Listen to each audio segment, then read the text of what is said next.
Okay, we're back. Proper introductions and update on what's going on with TurtleWoW. So, I did a little off-screen grinding slash play. I'm up to level 17 now.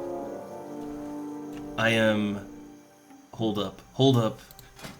Yes, I am Dead Mines ready, just barely. Just barely. Now, I'm already over here at the mines. This is the building for it.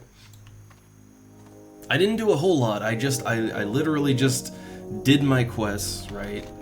Which the only quests I have right now, only quests I have are for the dead mines. Like, I have 2 quests that want me to go in there. But other than that, I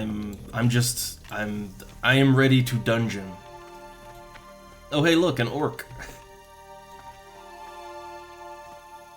Alright, so here's my understanding, okay? And first off, let me say this. I've been trying desperately to find the magic in this World of Warcraft. Now, I already had a character who's, my mage is level 24. That's the character that I sort of abandoned for like half a year, and then I didn't even know how to play it when I got back to the game. I have done the Dead Mines like once or twice before, but I did it as a DPS, and I wasn't quite feeling it. I think mainly the problem was that as a DPS, I was just sort of following along, and by the time I even targeted things, they were just dead. Now, maybe, I feel like maybe as things go on, enemies will take longer to kill, and maybe I'll get more play out of DPSing. But until then, it just didn't really feel good in a party. And I don't really like the quest structure of this game either. So the magic, it wasn't really there, it wasn't clicking. So that's why I made this paladin, and I'm hoping, I'd like to mainly tank, but I think leveling up I should, as long as I have the gear for it, I should be able to be a decent healer. So I'm gonna start my dungeon career as a healer, even though I'm a protection paladin with nothing that kind of boosts my healing, but I have gear, I have healer gear, alright? So here's what I'm gonna do, right? Okay, so right now, I'm wearing my, my various male armor. I got 632 health, 564 mana, and my spirit ain't all that great either. That's my regen rate. So here's what we're gonna do, okay? So my current weapon gives me stamina and a shield, right? Lots of stamina. So I got the Gleaming Claymore of the Eagle. It gives me stamina as well, but it also gives me 4 intellect. So let's just swap that out. And immediately I go from 564 to 624 mana. Like, just equipping this 2-handed sword that gives int, that alone gives me a nice little boost, right? Okay, so I don't have like a great set of caster gear, but I have a set of caster gear. So yeah, all these other pieces here in my inventory, they boost up my int and spirit, or one of the other. So I started with what, 564 mana is how much I started with, and I think 33 spirit, right? Let's keep equipping. Let's equip all of the int and spirit pieces that I have. Okay, so now I have 894 mana. Like, look at how much my bar went down, right? So 894 from 564, so that's a huge increase to mana. Instead of 33, I have 44 spirit now. So I have quite a bit more spirit, right? And this is just sort of it's a mishmash of cloth and leather, right? Yeah, a mishmash of cloth and leather armor. I could do better, I think. I think there's still maybe some pieces. Oh yeah, I got shoulders that give stamina. I couldn't find any caster shoulders, but I don't have a neck slot. I still don't have a second finger slot. I think the trinkets come later. Like, there's definitely room for improvement, but this is a baseline set of spellcaster gear, right? I am a spellcaster now. Now, I don't have any, I have no talents to support that.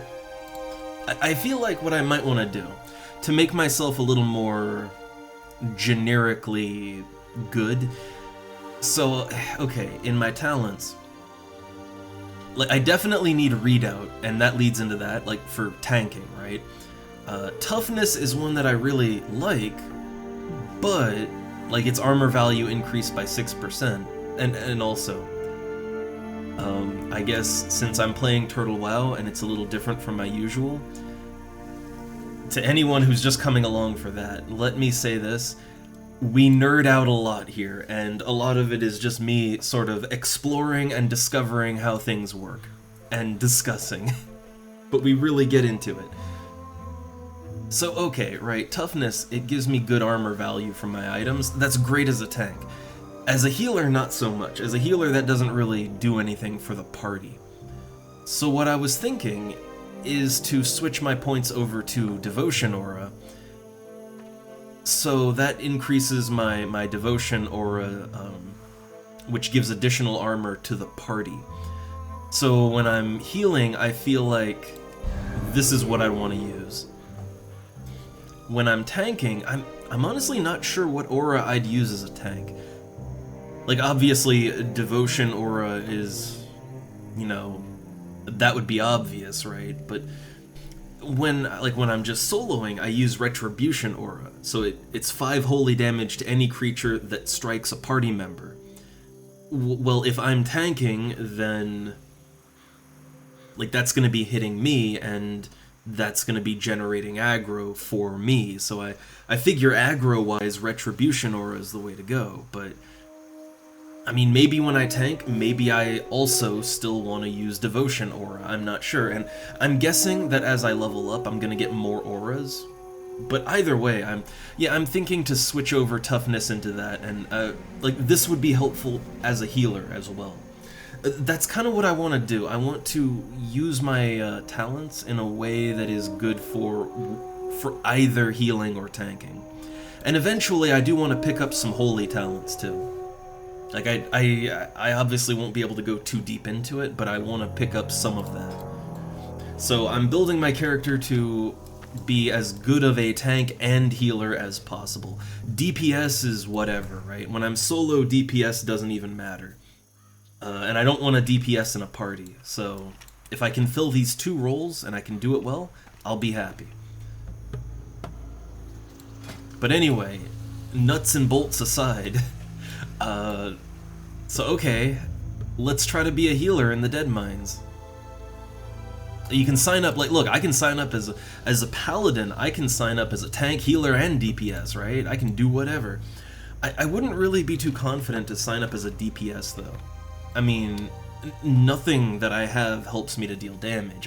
My weapon is okay, but I don't feel like I'm DPS good at it, right?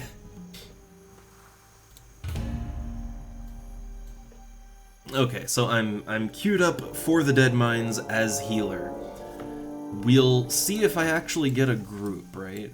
We'll see about that. Guess it could take a while. Also, yeah, look, there's just there's just an orc warrior here who is flagged up for PvP. Like, they're just here. Okay. And hey there, Red Bear. I'm queued up as a healer for the Dead Mines. I have all my caster gear on, which gives me decent mana.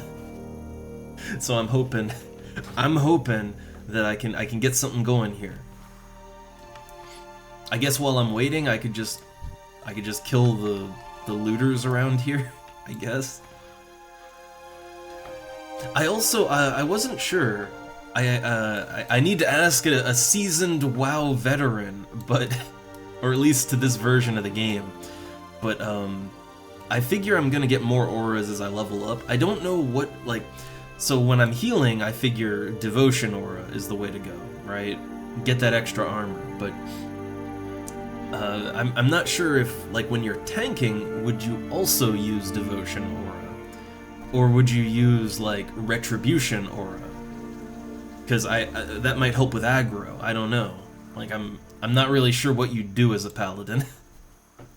The reason I was thinking about it is because right now my talents, I went up toughness, and I mean toughness might be something you want points in no matter what, but I was kind of thinking instead of getting my extra armor value from items, what if I put those points into Devotion Aura to make, you know, to make the armor bonus better? Wouldn't that help me out as both a tank and a healer, right? Like, that would make both roles better. Yeah, I figure healing also, like, I figure that tanking at level 17 in the Dead Mines is probably not a good idea. Like, especially because my gear isn't the best, right? It's as good as I could get it, but it's not dungeon gear, right?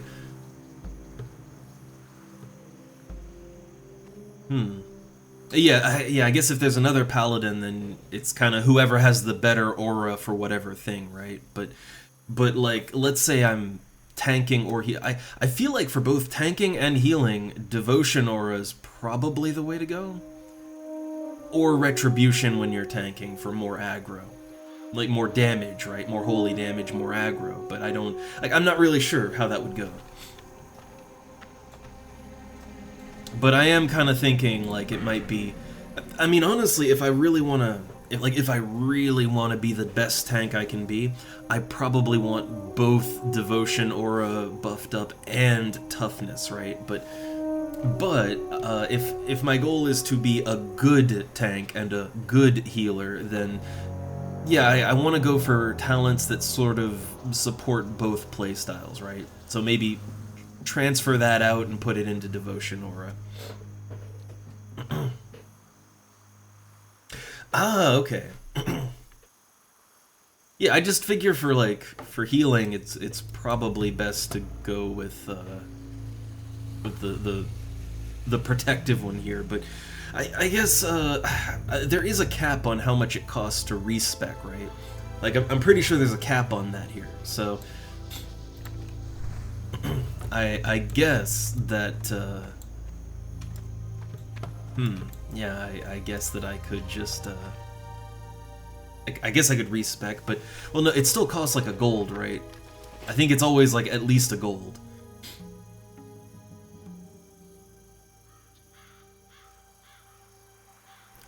Yeah, I don't know about that. Like, my experience with... Okay, so I've done the Dead Mines with my mage, right? And my experience there was that I felt like I was being dragged along by the party, right?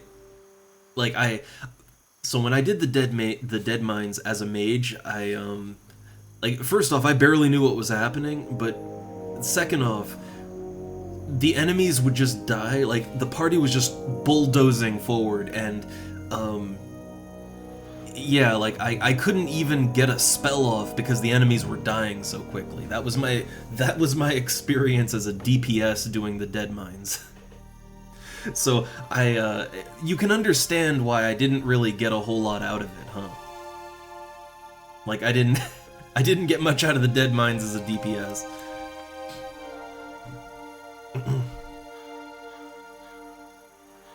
Yeah, and I do actually want to go back to my mage at some point, because I do find blowing things up to be quite fun. I mean, that's why I like Black Mage in Final Fantasy XI.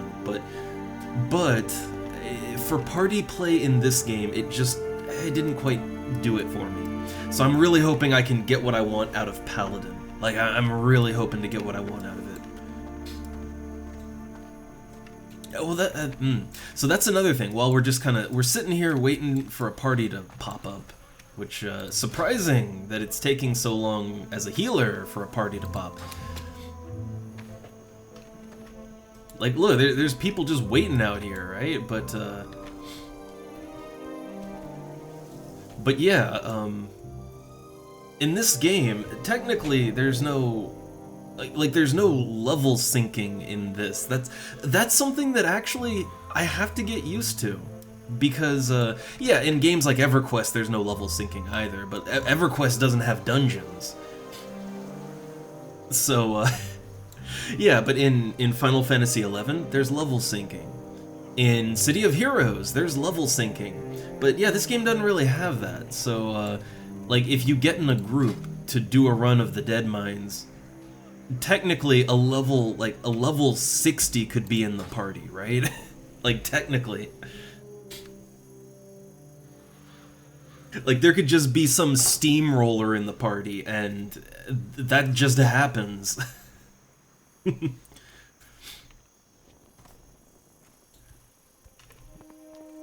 And I do actually kind of wonder about that, like, if, yeah, like, okay, what if a level 60 just joins up in a Dead Mines party? Does that, I would assume that just kills our EXP, right? Like, I assume it's just no EXP for anyone. But I don't really know how this game calculates EXP per player. I don't know. I'm not familiar. Oh, hey, a summoning portal. Oh, that's a warlock thing, right? That's warlock stuff right there. And you know, I gotta be honest, as a fan of Summoner and FF11, like, look, that looks pretty neat. I kinda, honestly, warlock is tempting. It's just I don't want to be a human, right? I don't want to be a human.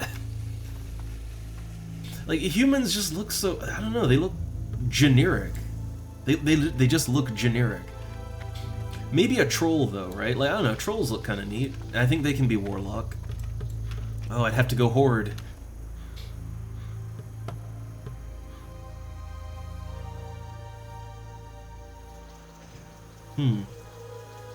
Wow, level syncing was kind of, I guess that was kind of late to World of Warcraft then.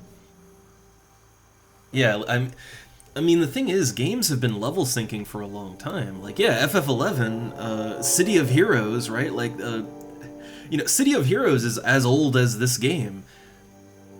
And it had level syncing from day one. It's a very common concept now because, well, people want to play with their buddy, right? You know, you want to play with your friends.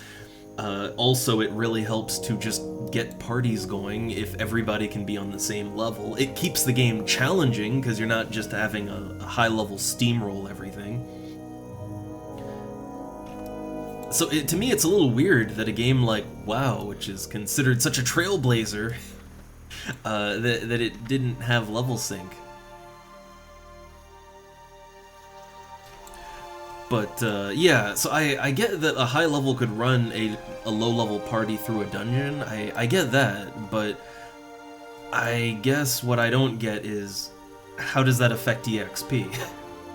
Like, yeah, do the low levels get EXP for that? I wonder.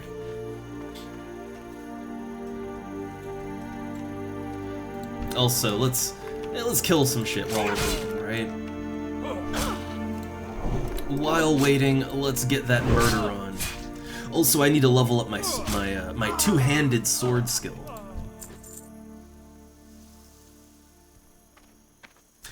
True, Q. Yeah, FF11 didn't get level syncing until a little bit later. That is true. That is something to keep in mind.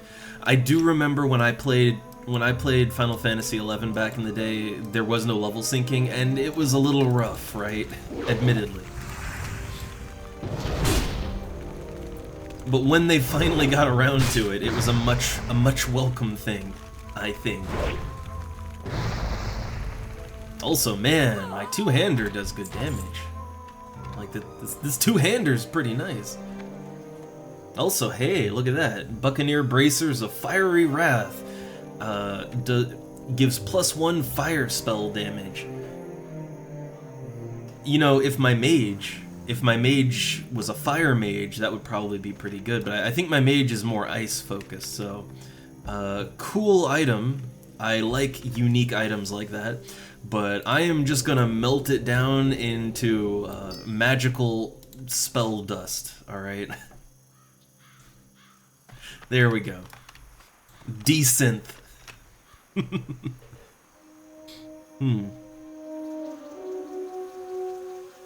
Huh. Now, okay, I see mention of the Barons, and all I know is that the Barons is like the Barons chat meme, which I don't know if that's also here, but I don't know why though. Why is it like that? What is it about this Barons that that makes it that way?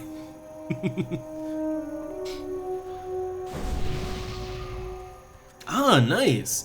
So I was kind of wondering about that because honestly, like I would totally, like with my Paladin, I would totally sign up for low-level dungeons just to help people get through them. Because, you know, you often need a tank, right? Or a healer. I mean, man, this Deadmines party. This Deadmines party is dead. I'm signed up as a healer and nobody else is, yeah.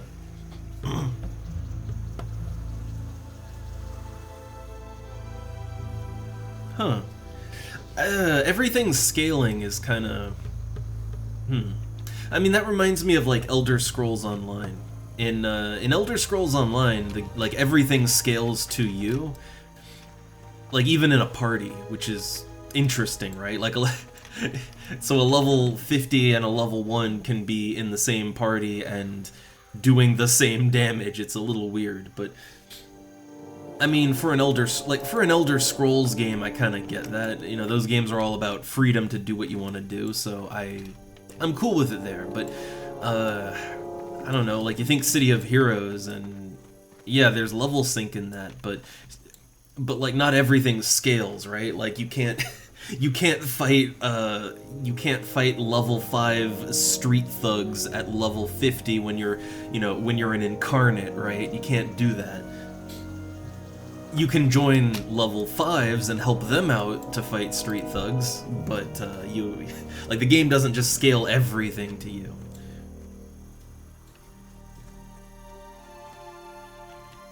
But I don't know. I think level syncing in some form is kind of, it's both necessary and it just makes playing a game with other people much more enjoyable.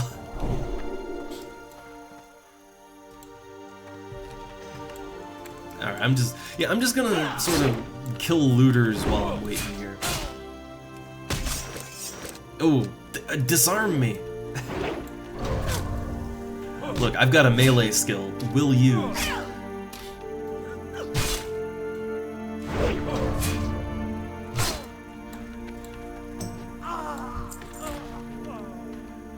I am wondering though. I don't seem to need defense all that much. I'm gonna put my retribution aura on, even though I'm not even wearing my good armor. I am wearing a mix of cloth and leather, right? I'm wearing flimsy caster gear right now.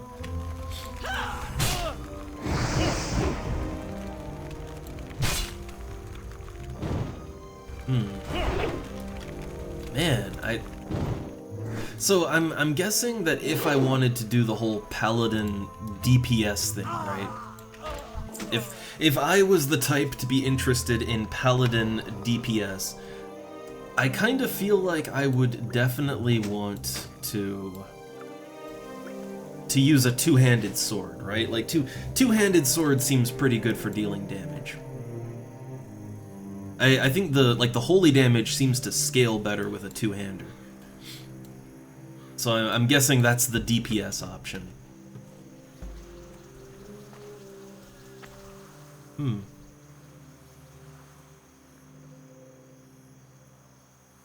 Yeah, I guess, yeah, I wouldn't mind running through low-level dungeons with people. Like, I wouldn't mind. I mean, right now, I'd just like to get into the dungeon. Maybe re-queue that? I don't... Is just no one doing the Deadmines, or are too many paladins doing the Deadmines? I am noticing a lot of paladins around here, and I am sort of wondering if they're all queued up as healer, right?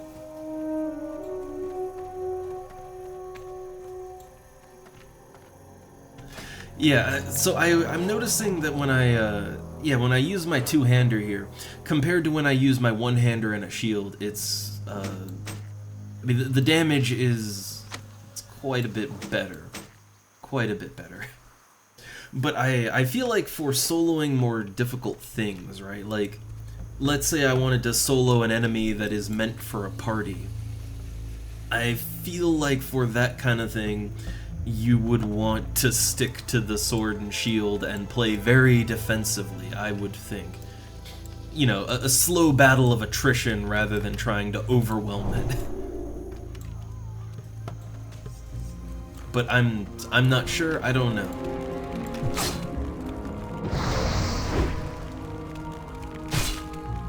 Also, since the party isn't... Man, I have such bad luck with parties in games. Ooh, Infantry Tunic of the Bear! I'll check that out in a sec. But I noticed that I have some unread mail, so I might want to go check that out real quick. I don't think there's a mailbox in this town. But back over at Sentry or Sentinel Hill, can probably check a mailbox.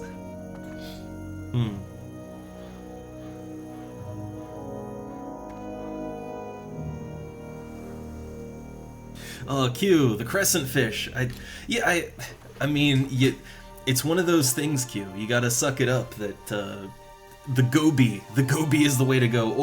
Or I feel like there's gotta be some large fish, which I know they don't stack, but they skill you up all the same. So you might have to either switch to a large fish or, yeah, time to yell for help on a Primivian.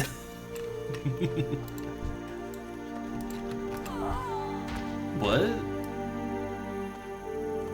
What? They just dropped dead. They just dropped dead in front of me. I assume some high level just came along and roasted it, right?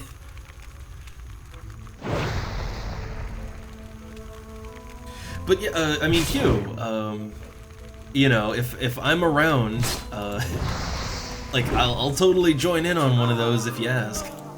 Shoot me a message when I'm in game sometime. Like, the thing is that when you don't personally need it, there's a lot less stress. It's much less stressful when you've already done it, and so you're not depending on it. But I'd do them. I'd do them again.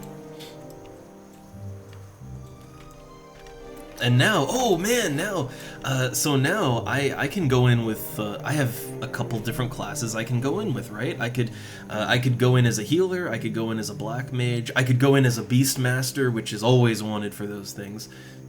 I have a lot of options for what I could go into a Primivian with. Like, I have a couple classes at 30 now. I just need to get a paladin up for that, right? Oh, the Defias Messenger. Now that's a quest mob. I know because I did that quest. So, man, I could be an asshole and I could kill that thing. Somebody needs it. But I won't do that. Yeah, I need to get Paladin in FF11 up to 30 so that I could help out with Primivians. It really is those first three. That's a lot of people need that. And it can be tough to find people to tank it. I mean, a lot of people, one of the popular methods for doing the Primivians is to just go, like, Beastmaster Burn. You can honestly just completely sidestep the mechanics like that.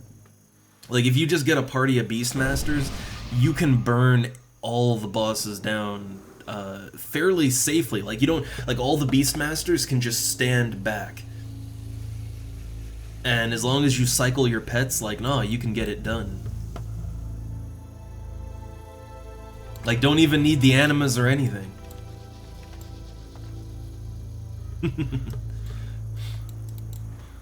Alright, let me take a look here. I found some items. Ooh, Bard's Tunic of Spirit. That's 7 spirit. I mean, what I got now is 3 int 4 spirit. And then infantry tunic of the bear is 2 stamina, 2 strength. What am I using now? Iron forge chain. That one's, yeah, so what I found is not as good. But how does it look? I'll just actually, you know what I could do? I could probably sell these, right? Like, couldn't I? Oh, I like the look of that tunic better. Yeah, I was just thinking, I mean, my plan was to just break these things down into magic dust, because I do need to level up enchanting. But I could just put all this up on the auction house, right? I could do that. Probably make some good silver, maybe gold even, but I don't know. I need to level up enchanting. And also, I kind of want to, I want to equip these for the appearance, too. Okay. I've never seen anybody else announce about the messenger. When I did the quest, I just sort of had to go along the route they said, and until I stumbled on it. Okay, there we go. Look at that. I gotta get that transmog. Look, it's always gonna be glamour for me, right? It's all about that glam.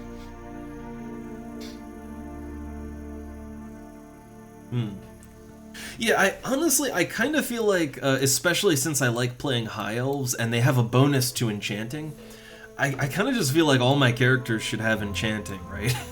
I mean, as long as they all enchant, I can always enchant my own gear, right? And honestly, it's not that hard to level up if you just break everything that you find. Like, if you're just breaking down every extra piece of equipment that you loot, it's not that bad to level the skill up. It's really not. We'll have a constant supply of magic powders, right?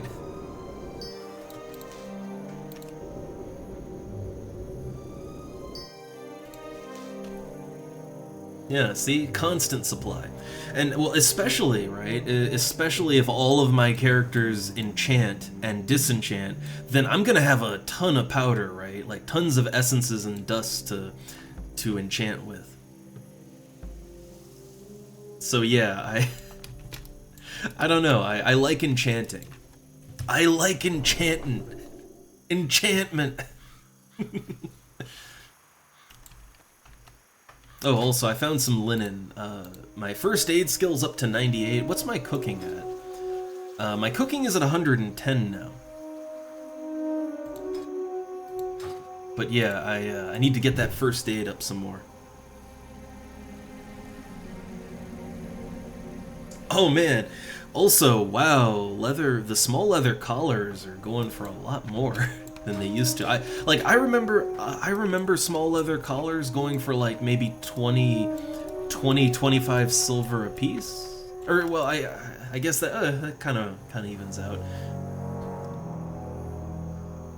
They're worth so goddamn much, and it's just because of the fashion. It's because of the fashion tokens, right? Which I gotta admit, I would like some more of the fashion tokens myself. I would like a few more of them. I do automatically get some when I level up as a turtle mode player. Like I think every 10 levels they just give me like they just give me like 5 tokens every 10 levels. So that's nice. But I know I'll need more.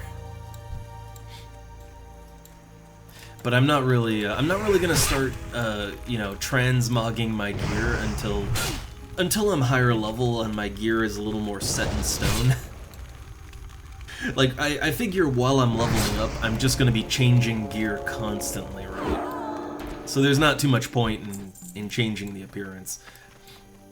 Like, every time I do a dungeon run, I'm probably gonna be swapping something out.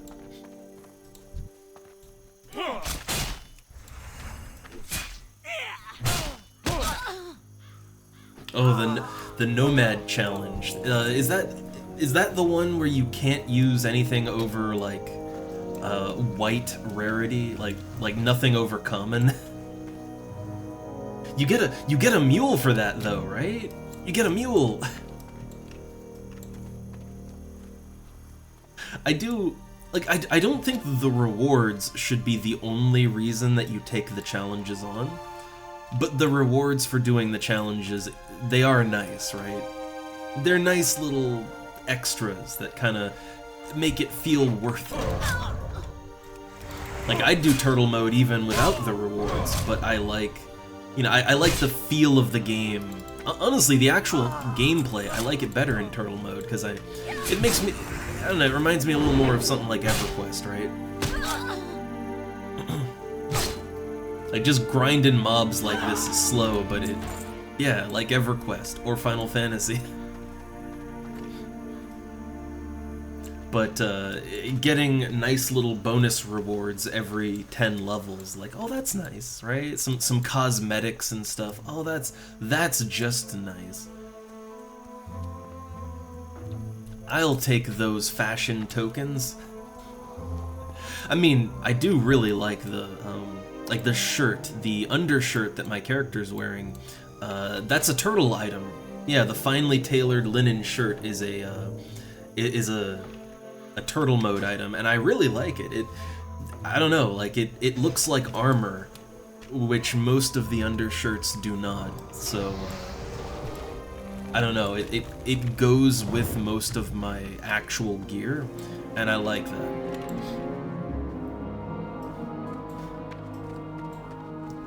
Now, the one challenge I don't think I'd ever want to take on, I don't know, maybe if I really end up liking the game, I guess maybe, but I don't think I'd ever want to do hardcore mode. Gotta be honest, I don't really see a lot of benefit to myself going hardcore. Now, I got disabled for a long time on that one.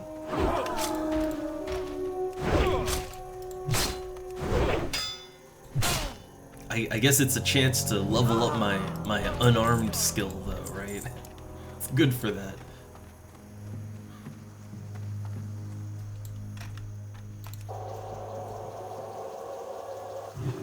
Oh, look now. See, when I would cast a heal before, my mana bar would just shoot down, right? But now that I'm wearing caster gear, oh man, one heal is just a drop in the bucket to my mana pool. Which I'm guessing as a healer, well, as a healer, I mean, my mana pool is gonna be everything, right? Like, having a decent mana pool and being able to maintain it that's just gonna be my everything, I would imagine.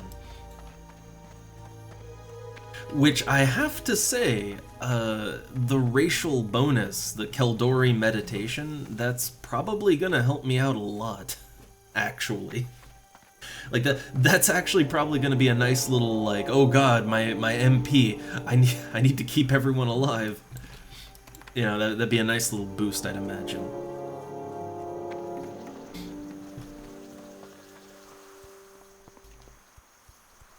Yeah, I'd imagine that gear is least important for a DPS, because, I mean, I think about my mage, right? And when I did a Dead Mines party, I was basically just being dragged along.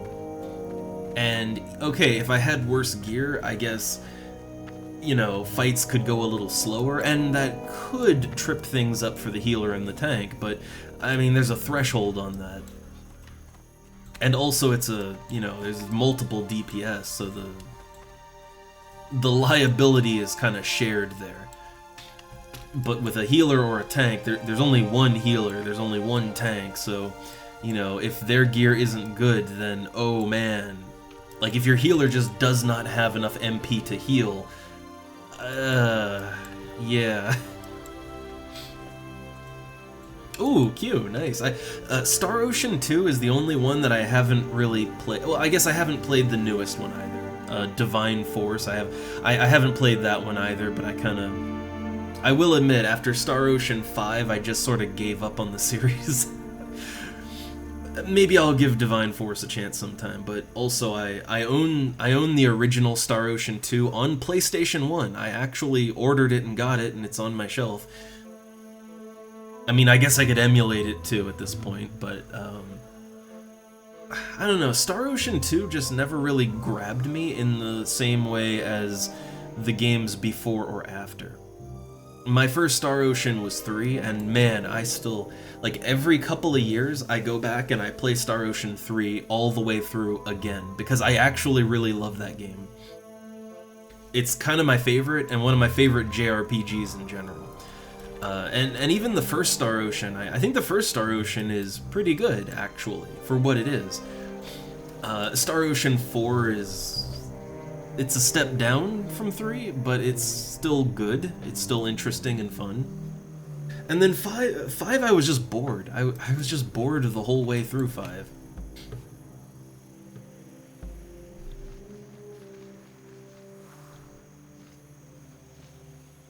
Yeah, I guess maybe I should give Star Ocean 6, which is that's the newest one, Divine Force, right? I guess I need to give that a chance, but Star Ocean 5, that was Integrity and Faithlessness, I think. It's not that it played bad or anything, it's just it was boring. It was just really formulaic and boring. Nothing stood out in that game to me. But yeah, I don't know, something about Star Ocean 2 in particular, to me it doesn't really feel the best to play. Like, it feels worse to play than even Star Ocean 1 does. But I don't know, for me 3 is just right. Like, 3 is a fun game to play. It's interesting, I like the characters, it's got a good story overall. 3 is kind of perfect Star Ocean for me. I think it was a good introduction to Star Ocean, too.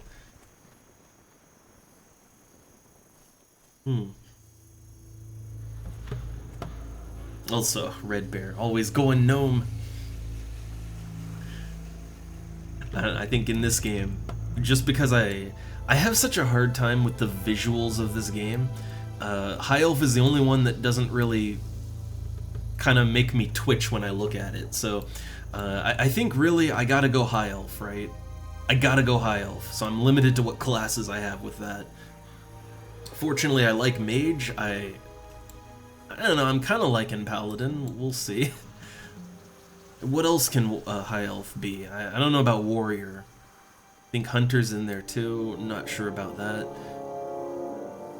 Rogue is in there, Priest is in there. I mean, I'll see how I like healing as a Paladin, and if I like it a lot, maybe I'll go Priest at some point. I would like to maybe do Rogue again, but remake it as a High Elf. Even though you don't have the treasure hunting thing. I mean, the treasure boxes, they all spawn in certain areas, right? So I guess if you know where potential treasure boxes spawn, then you don't really need that, I guess. And I would guess that the treasure boxes would be they'd be sort of static in dungeons, right? Which I imagine a thing I could do as a rogue would be just to sneak around dungeons and just pop all the treasure chests, right, without fighting anything. I mean, honestly, Druid does seem interesting, and I guess because Druid does transform, I guess you wouldn't have to worry about the character models too much, right? That might work out. True.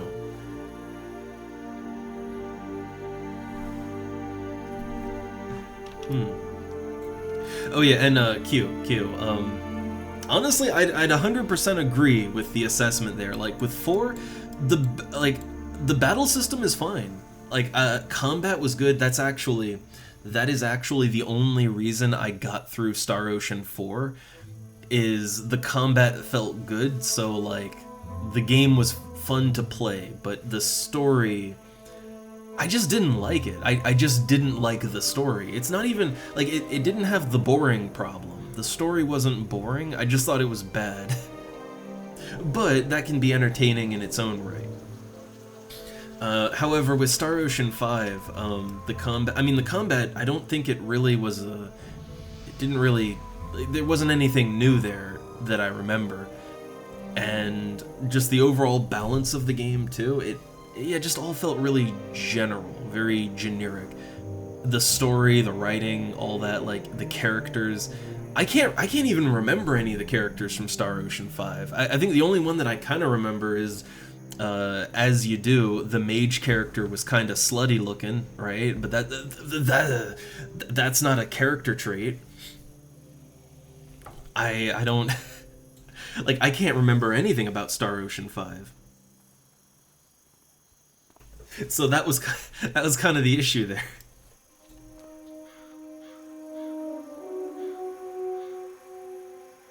Yeah, I kind of noticed that, and I find it weird that no one ever brings that up either. Like, as far as I remember, in Star Ocean 5, most of the characters are dressed, I mean, they're anime style, so you have that, right? But for the most part, the characters in Star Ocean 5 dress fairly practically for what they are, and they fit into their environment.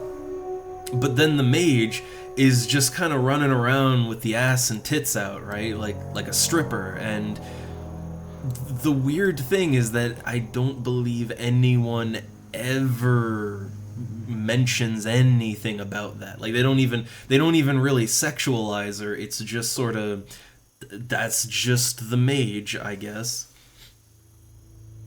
She's very jiggly.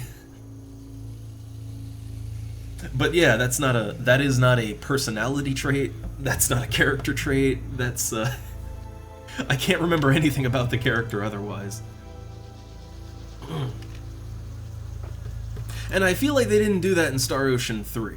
To be fair, right? Like, I mean, in 3, I mean, what were the mages? There was Sophia, right? But I don't think she had the slutty mage thing going on. And then there was Nell, but that was more of a hybrid character. But I still don't think they really had the... I mean, that skirt was rather short, but I don't really think the outfit overall would fall under slutty mage. Not quite.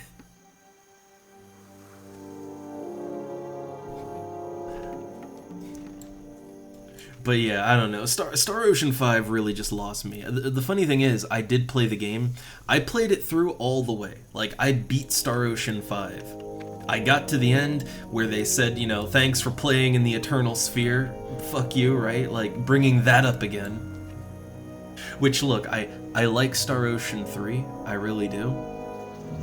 But I don't like the twist at the end. The twist at the end, I've come to not hate it, but I don't like it. I don't like the implications it has for the entire series. So whenever I'm reminded about it, it feels like an insult. All right, so okay, I'm checking my mailbox here. All right, cooking stuffs, yay! Bear meat, oh no, and bear intestines. So let me take a look here. What's the recipe? Blood sausage.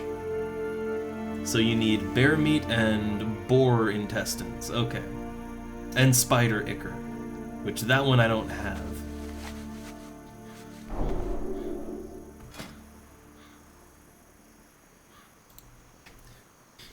So I need spider stuff. But also it's I think to level up cooking, what have I got? I think honestly to level up cooking, I should probably go for crabs, right? Yeah, like crawler meat. You can buy the mild spices. Yeah, so I kind of feel like crabs. I should fight crabs and get their claws and their meat, and boiled clam is getting a little bit low. But I could even make that for a little bit.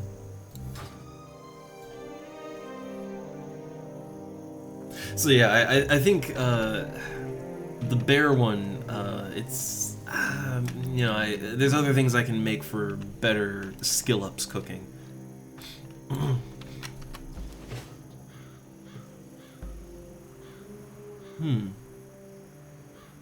Ah, okay. Yeah, again, Q, I might have to give Divine Force a try sometime. I might have to. It's just, you know that feeling when you like a franchise, but then it gets worse over time, and then you hit the game that just kind of puts you off, right? And then you're just sort of done with the series, and you figure it's just not getting better anymore, right? Like, you gave it chances, and it kept disappointing, so you're just done. But if I don't know, if 6, like, if they've kind of brought it back around a little bit, I might give it another shot, because I do actually really like the general Star Ocean setting and the idea of most of the games. I do like it. Like, I'm totally down for a Prime Directive episode of Star Trek in anime form. I'm down for that. I am so down. But you gotta make it good, is the thing. It's gotta be good. So yeah, if I can grab it on sale, right? Because there's other games I want. If I can grab it on sale sometime, I'll check it out. It's just my thought was, you know, I was a little mixed feelings at the end of 3, even though I really liked the game overall. And then 4 happened, and I thought, like, oh man, this writing's bad. But, you know, I was still on board, I still liked playing it. But it was sort of declining, right? My joy for the series was declining. And then 5 just lost me. So we'll see. We'll see.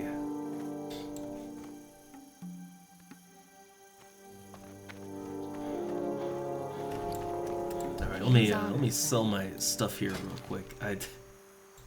I'm still just waiting for a party. I did not think that it would take this long to get a party as a healer, right? I thought that healer queue would just be instant or something, but I'm unpleasantly surprised. Unpleasantly surprised. But I do think, if I want to level up my cooking some more, I think there's crabs around here. So I'm gonna go straight northwest, and I'm gonna try to level up, but also try to just kill some crabs, right? Kill crabs, get XP, get cooking mats.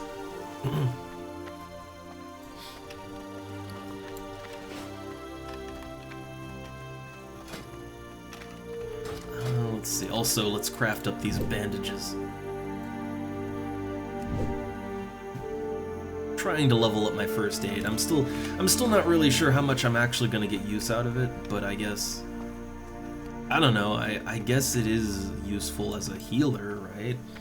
I guess I can always bandage up the tank in combat, I guess. Oh, hey! It's on! Let's do this! No crabs for me. Okay, I can see all the little party members on the map. Alright, let me make my way over to the dead mines. We're doing this! So, what's the tank? The tank is... Oh, God! Now, see, look, I was nervous about, you know, I've got all the stuff, but I was nervous about Paladin tanking at level 17. I don't know, now, I don't know how good Druids are, but that Druid is also just level 17. Alright, that is a level 17 Druid tank. I don't know how good this is gonna go. 17 tank, 17 healer. 17 mage, 21 hunter, and 18 hunter. So this is a fairly low-end party. Oh no, values nil. Ugh. I forget how you clear that exactly. I know there's a way to clear it. Oh no. I know there's a way to clear that out. But I forget how. I forget how. I think it goes away at a certain point. Yeah, there we go.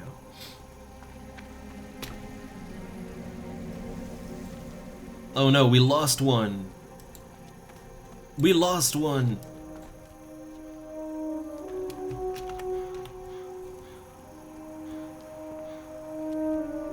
Yeah, I do worry that maybe the party's a little bit low level for this. I do worry about that.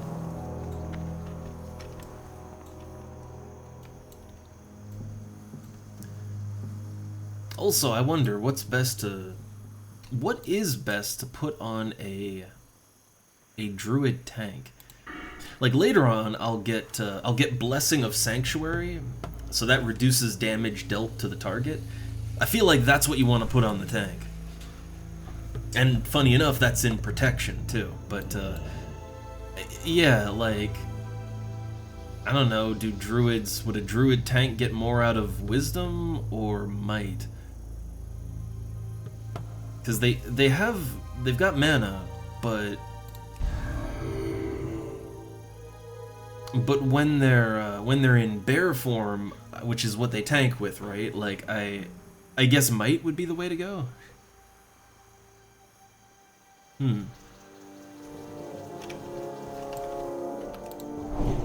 Oh, and I can, yeah, instead of might, I can use wisdom on myself. So hey, I get mana back.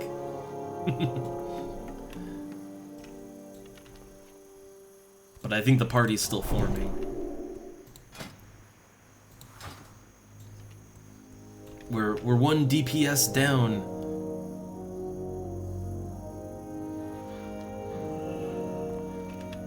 Also, I think there's a thing I can hit, right, to, like, is it Shift C, or...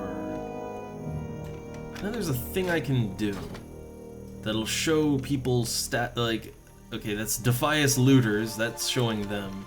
Okay, so if I hit Shift V, that shows my party members, yeah, it shows their stats over their head. Well, not just, I guess not just party members, it also, yeah, it also just shows every player's bar over their head. So if I need that, it's there, right? Like if I find that I can't quite keep up with their health bars, that'll probably help. Also, okay, F keys. So when I need to target party members, F2 targets the tank, 3, 4. Okay, so I can use F keys to cycle through people to heal. That's good.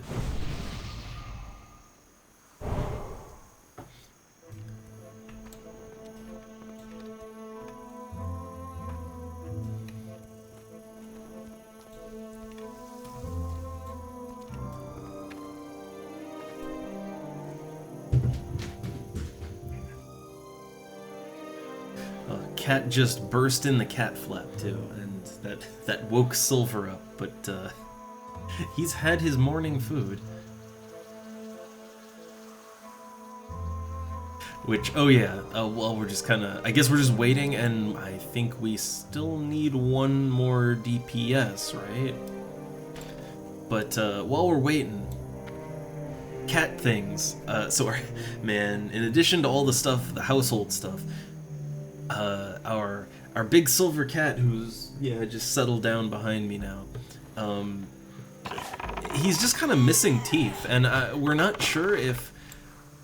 At first we thought his gums were swollen or something, but upon further inspection, he's just missing teeth. And he can't really, like... He can't really chew solid cat food very good anymore. And this only happened, like, a few days ago. But, we think he somehow got in a fight and he got him ripped out, or maybe his teeth were just bad, right? Oh, look, all the things. Conjured water. What's all the oil for? But I will use, I will make good use of the conjured water. I'll put that down here. I'll pop it as needed. I've got crab cakes. That'll boost my spirit a little bit. Thank you.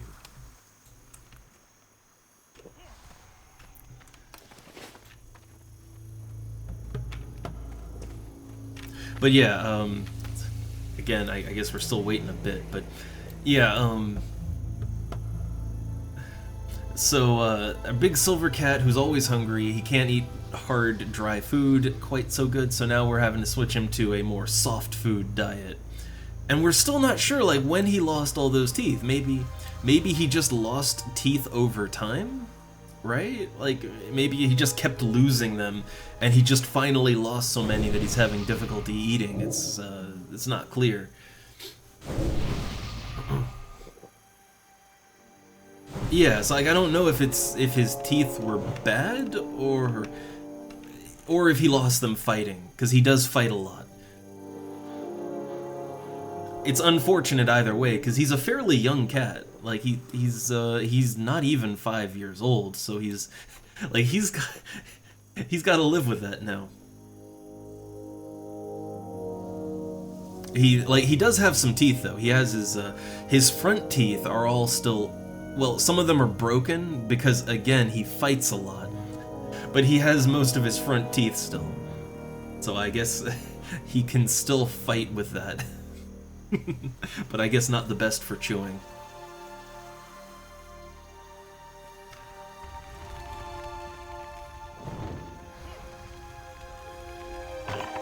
So are we queued up for more players, or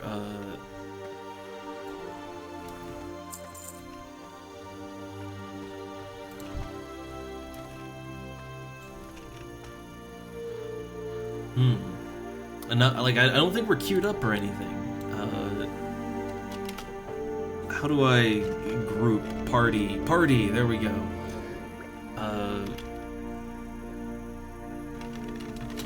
Yeah, so we need to queue for another DPS still, right?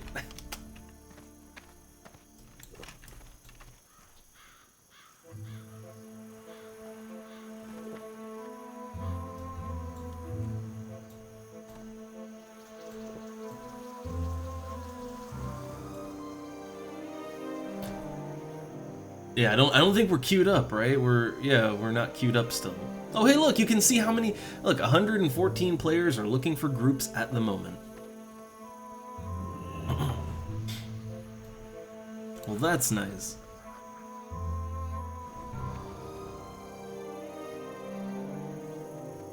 Oh, great. Tank doesn't know... See, we're in good hands. Tank doesn't know how to queue up. Also, other cat is just squeaking. She's squeaking all over the place. Oh god. I hope that's not too loud. Good lord. Alright, so the dead mines...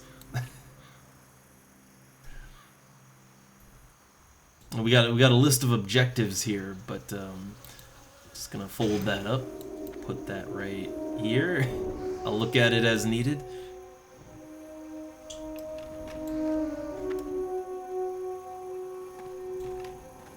Also, I got quests for this, right? I need to kill Gilmid and then head of Van Cleef. Okay, I need the head of Van Cleef, which I think that's at the end.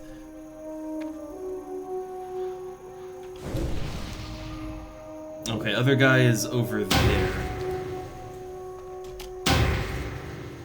Yeah, I'm ready.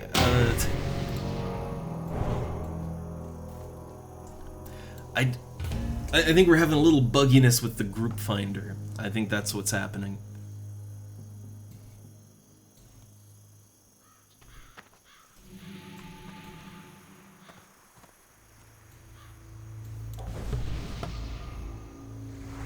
Also, before going in, let me just tab out for one quick sec. I just want to see, like, where is... Okay, where I normally put the chat, like, if I pop that up for a sec... Well, I guess it wouldn't show. Yeah, it wouldn't show right now because it hasn't been up. But this game is kind of bad for the chat because I have to shrink it down even further, and then you just wouldn't be able to see anything. But yeah, unlike FF11, this game has a lot of the screen's real estate is taken up by UI. Like if I pop my bags out, look at this. The game doesn't have room for all the user interface. Okay, where'd my party member go? Where'd he go? I think he went down here? No, he didn't. Where the hell is my party members? Where the hell did they go?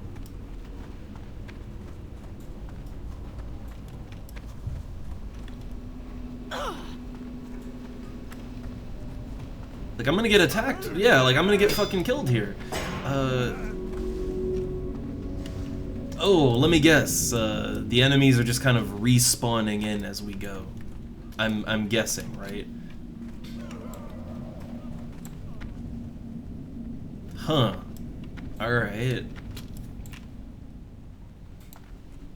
Things just dropping dead. So I'm not sure if I'll need the health bars overheads. We'll see. I mainly am just looking over here at the left side of the screen, and I know I can select people with the function keys, so I'm gonna do that. We're not in the dungeon proper yet, so I guess it's just gonna be a clusterfuck until we actually get inside, right?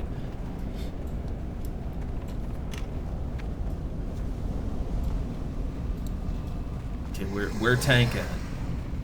Where is the tank at? Is he,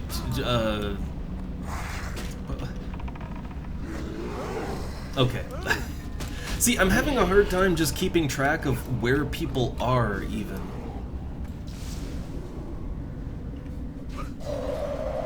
Huh. I take it that's a high-level mage right there, right? I take it he's just kind of just bowling on through here. You can, Pepe. Though I often have a hard time looking at such things while being the healer in a party. Did that guy die? Or is he zoning? Did he die? Let me zone back out. Did he dead? No. Where is he? The hell is he?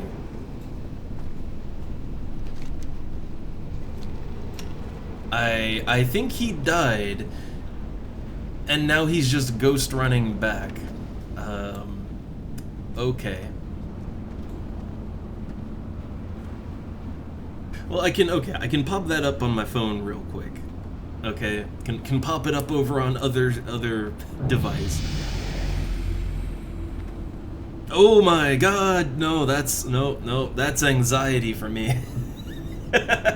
I took one look at that and it's like, nope. That gives me a panic attack just looking at it. See, when I'm playing this game, I am trying my hardest to minimize, right? Like, see, look, no, that's too much, right? Pop that back up in there. can I get rid of this? Can I? Okay, good, I can get rid of it. But yeah, like, for me, it's just, no, let's clear this up as much as possible. Well, the dude died, but I don't know, like, it's dangerous out there. I mean, I can raise or resurrect, right? But where's his body? Oh, there he is. There's the body. There's enemies right there. I wish I had Tractor from Final Fantasy XI. I wish I could Tractor, but I'm gonna try to pop him back up real quick. I just couldn't see where his body was. Okay. I kind of forgot that I can resurrect, right? I kind of forgot that's the thing I can do. Alright, so I assume I'm gonna go down the list. I assume Tank needs that, Mage needs Wisdom, Hunter...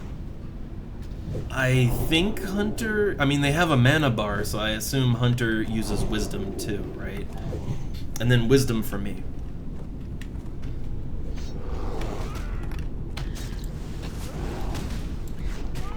Alright, so as a healer, I guess I want to conserve my MP as much as possible, right? Like, I don't want to just jump in. Oh, I should probably eat my food, too. I have crab cakes, so they'll give me 4 stamina. Or, not stamina, they'll give me 4 spirit. Stamina, too, but the spirit is what I want. So it'll give me more mana regeneration. Okay, my heal hits pretty good, right? I literally only have 1 heal. I have Holy Light that I can heal with. I have a Purify to get rid of disease and poison. I got my buffs. That's it. I have, I guess as a panic maneuver, I have Lay on Hands. I have that in an emergency. but that spends all my MP.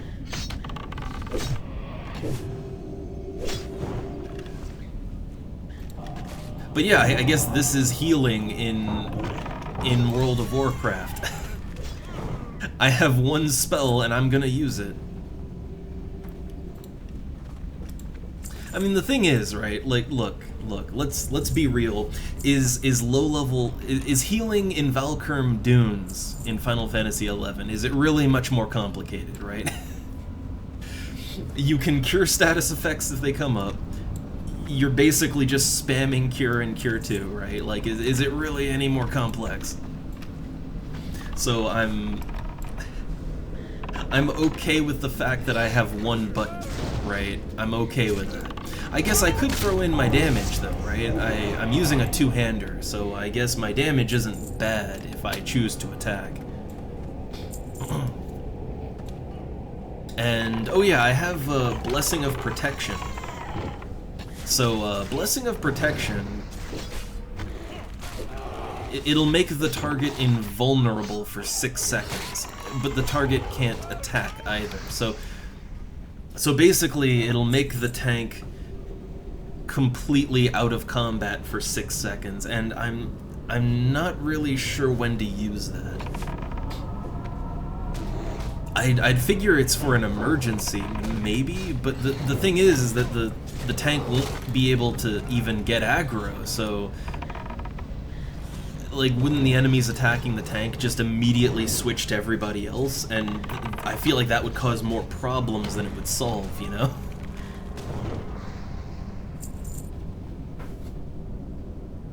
Like, on paper, the idea of, you know, just total invulnerability for 6 seconds on whoever, on paper that sounds great. In practice, I feel like that could just sort of make problems.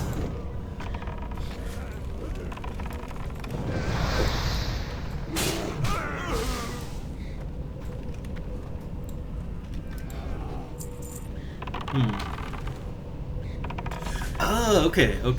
I guess that makes sense. Oh my god, that, sorry, that name is, very, very light on my screen, hard to read. Shaniqua. Hey there, just turtle-wowing. Not my usual game for the stream, but I wanted to get back into it, and I wanted to see if I could find the magic being a healer and or tank in a party. Man, this level 17 druid is tanking pretty good. I feel like I wouldn't tank so good, but oh, here we go. So I should be careful on this one, right? Don't like conserve MP. Also, maybe assist dealing damage. But this druid's tanking real good, like really good. And they're the same level as me, but I feel like if I tried to tank, I'd just die.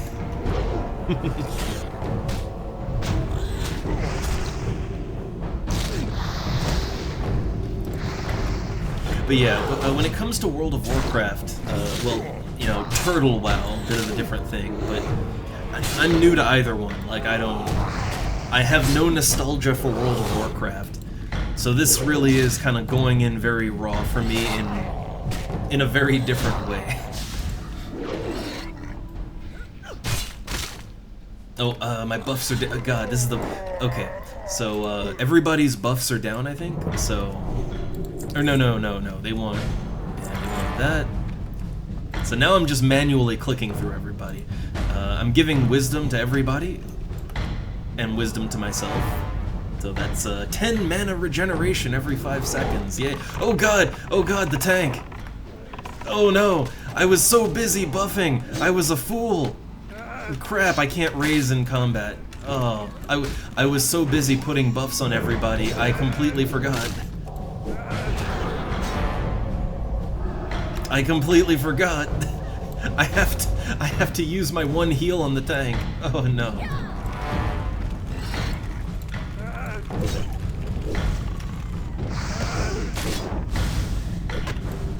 Alright, I'm gonna do the best I can. All right, I got one button, and I'm gonna push it.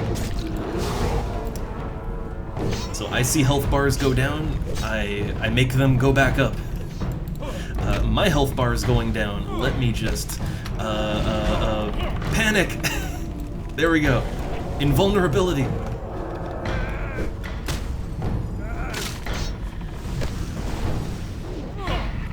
Okay, so everything is immediately going wrong already. Good, good. I'm the best healer.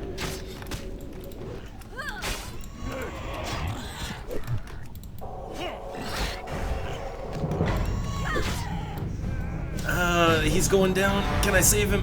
Okay.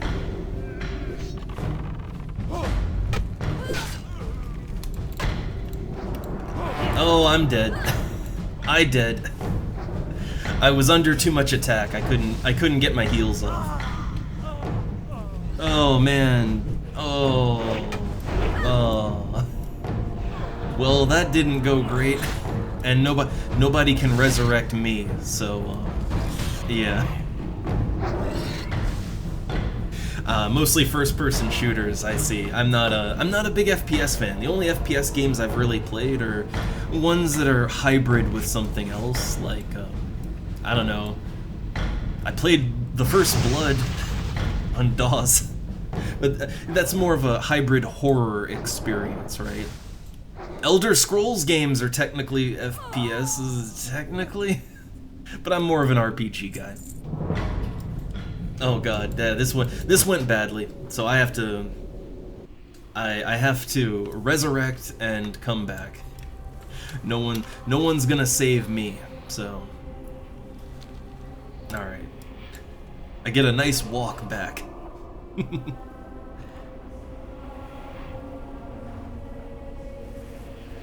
Yeah, no, Blood is a damn hard FPS. Like, that is, I struggled my whole way through the game. And especially as someone that doesn't really do FPSs, I had a hard time with that.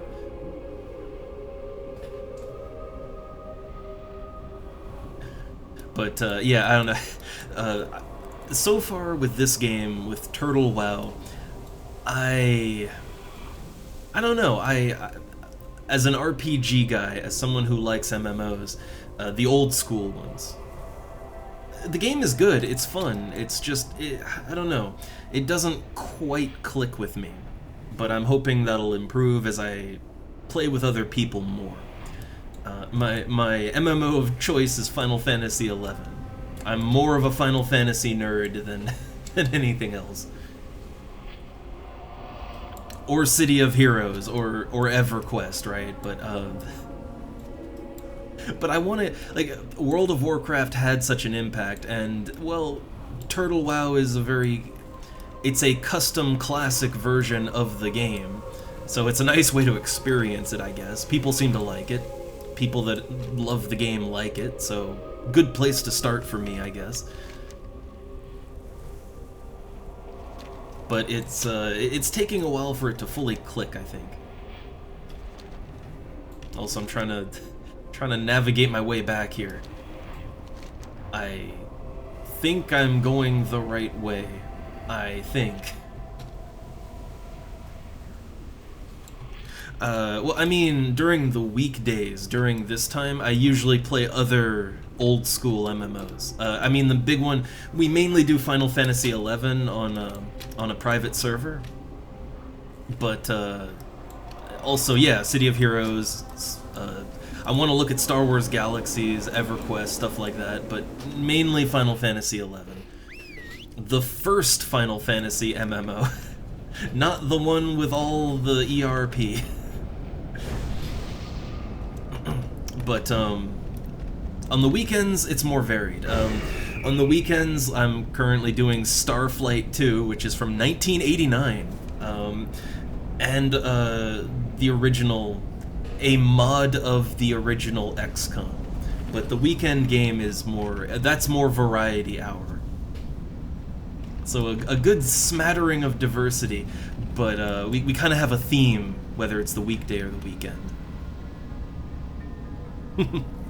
But I try to, I mean, it's a small stream, so I can literally just have conversations like a normal human being with everybody, alright? I like to keep it like that, okay? I don't want to get gigantic. But, I might lose focus a bit, especially when I'm currently the healer for this party, and I don't know how to heal in this game, so, you know, I might give my focus to the game a little more, but I'll always try and take a minute and get into it with people. Also, we got a dead guy. Where's the dead guy? I see Markins is dead, but I have no idea where his body is. One guy is, look at that. That guy's just zipping ahead, right? He's just zooming straight forward. Okay, I'm gonna buff myself. I'm gonna buff everybody as we go.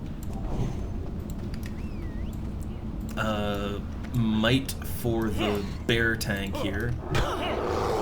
Where did all this come from? Oh god. Buttons. Where am I have one button. Where is it? Okay, here we go. I'm much more used to healing in Final Fantasy XI. It's a little less chaotic in Final Fantasy XI. I don't even... Where is that guy? Okay, he's in Narnia right now. Okay, I'm not gonna worry about him. He's dying too. But I can't handle that right now. I can't handle that. And, well, the name isn't that unique. It's just, well, it's double, as in double bubble gum. I used to love that shitty chewing gum, alright? But, look, we play awesome games here, okay? We play awesome games. They might not be good games always, right? There might be some bad ones, but no matter what, they're gonna be interesting. I like to show people interesting things. They might not be great, but they'll be interesting. Okay, so this guy, buff him up. Yeah, he just ran off, right? He just ran off to solo everything.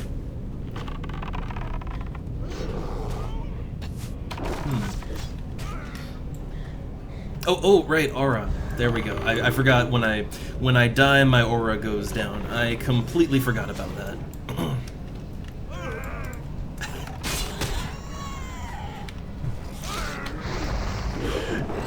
Healing.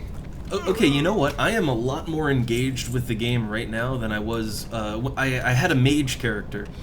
I was not very engaged as a mage. I have a lot to do as a healer. Good lord, dungeons are chaotic.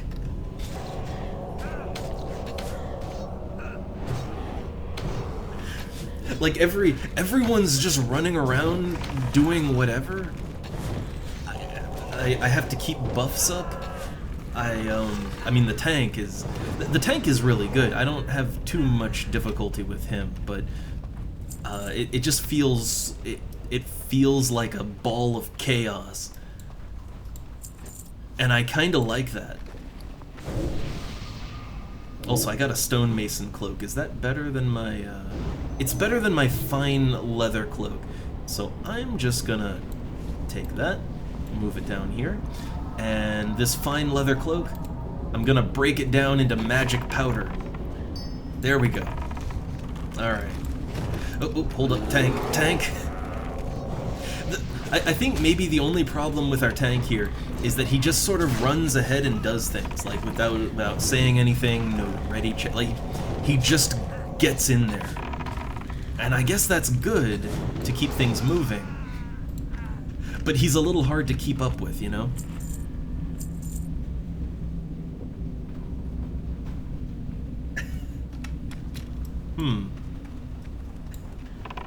Add some creativity on your Twitch. Now, see, I don't know. Also, this is sounding a little, oh no! Is this ads? Oh no! But, we add channel art or whatever as, kinda as we get to it, right? Like, I do things as I need to.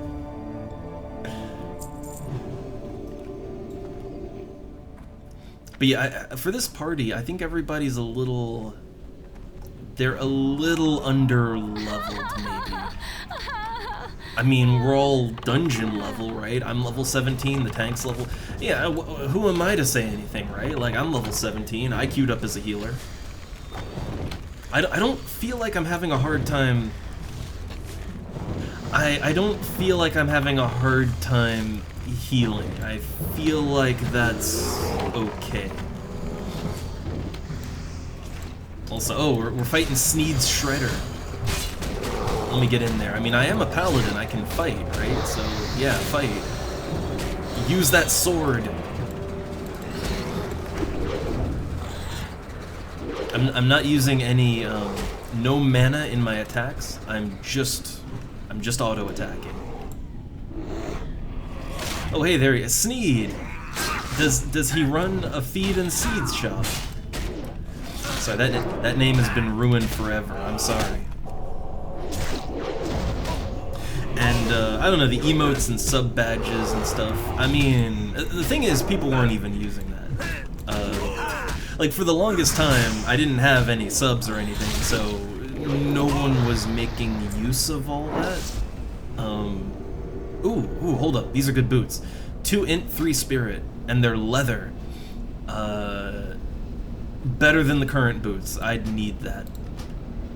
And then an axe. I can't use it. But yeah, I'll work on getting some more things. Like, first off, I have to even decide what I would want for the little icons and badges and stuff. I would have to figure what I want for that exactly. I'd say the identity of the channel has never really been sorted out. I just do my thing. But it'll come in time. I'll figure it out. It's really only recently that more people have been showing up and also making use of the sub stuff and all that, so we'll figure it out sooner rather than later, but no rush. Well, yeah, that's the thing. I don't really want to be a big streamer. I really don't, because there's a problem with being a big stream. Like, I never want to get to the point where things are so chaotic in the chat that that I just can't even respond to it, right? I don't want that. Like, I like being able to talk to everyone individually. So for me, just a nice little a nice comfy size, right? Just enough that people are actually using the things that if I make stuff for the channel, they use it, and you know that, but not crowded, not too hectic.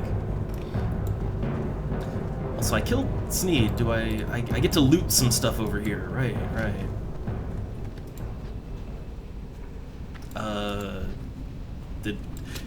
Did I just have to kill him? Oh no, I thought I had a quest to kill Sneed. It's Gilnade. Totally different guy. Totally different.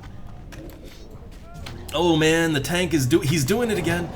The tank is doing it again. He's just running forward. Hold up, I have to deal with this. I don't know. We have some people who come up with some nice ideas, and also what little we have, like we do have follow emotes. Input did a good job on that. But also I might take a crack at, I can do stuff like that too. And to me it feels a little nicer when it's like, oh, the long-term viewers and all that come up with something, or I eventually get around to coming up with something. I could yell out of mana here, I could, but I'm thinking if I can sit down and drink, right? Here we go. If I can sit down and drink some water, that'll get my mana back, right? That should help.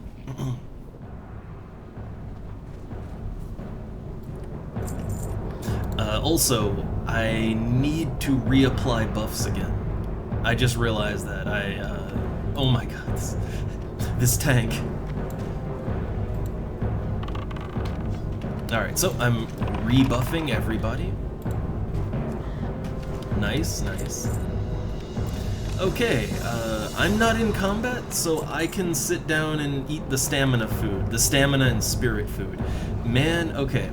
Okay, he's in combat, but I can get to him soon enough. I got my buff. Alright. Bear, don't leave me. So yeah,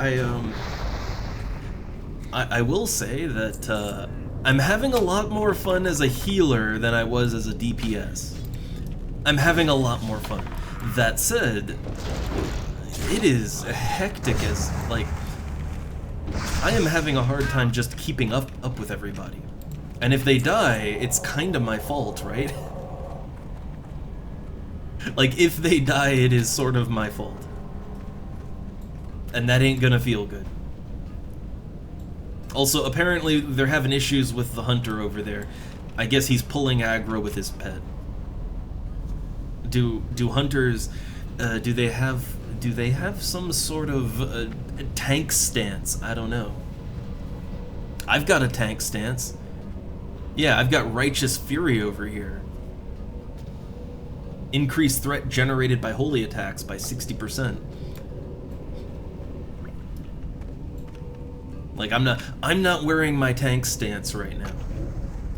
I'm not doing holy damage either, but I guess I could, right?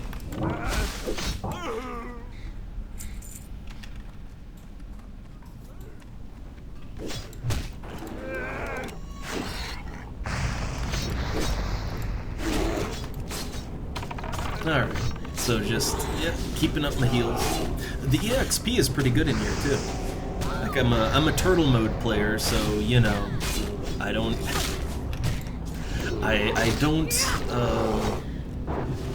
level up the quickest. But despite that, no, the EXP is very, very nice.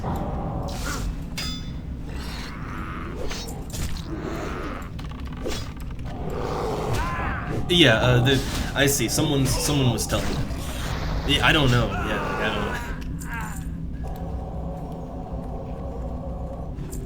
See, with a game like FF11, I'm by no means an expert, but I have a lot of wisdom to dispense. With a game like this, I'm the newbie, right? Like, I am 100% a newbie myself, and I can't help anybody, right?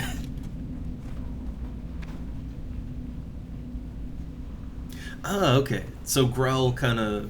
Okay, so it's a pulling thing to kind of keep the... I guess it keeps the enemies focused on the pet, right? Makes sense.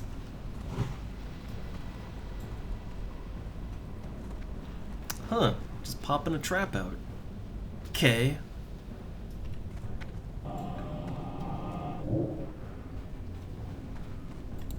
Now we're doing a bit more of a complex pull here. I see. I see how it is. Oh, I'm currently on fire. Hope that, Ooh, now that's pretty nice. I wonder, should I be using something like that? I'm honestly not sure. Like, I'm wondering if I should stick with a one-handed weapon when I'm the healer, right? Should I stick with a one-handed weapon and use an offhand item that's some kind of magical charm that gives int and spirit? Or should I stick with two-handed weapons, right? Like either a two-handed sword or a two-handed club or whatever. I'm not really sure what'll be the best when I'm healing.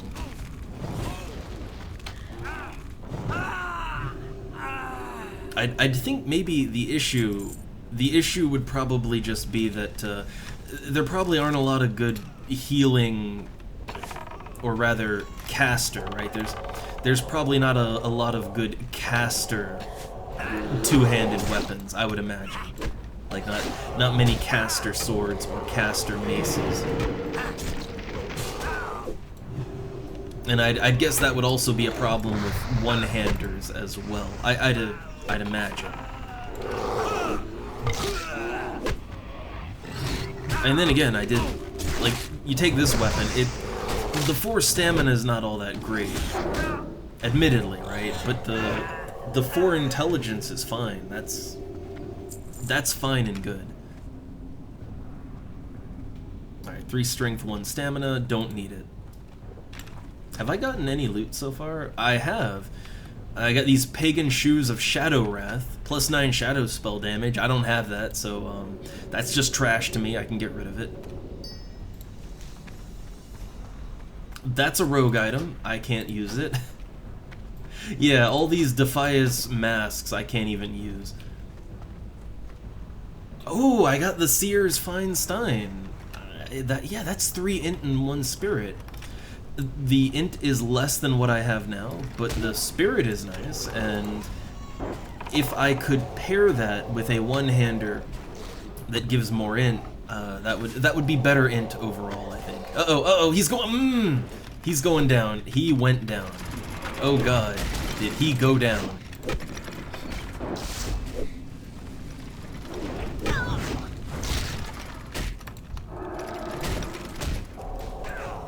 Okay, I had to do the panic spell on myself.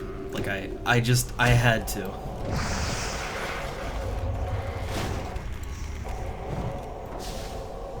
Apparently we took a lot of enemies on there, though, right? Like, it was a little hectic there.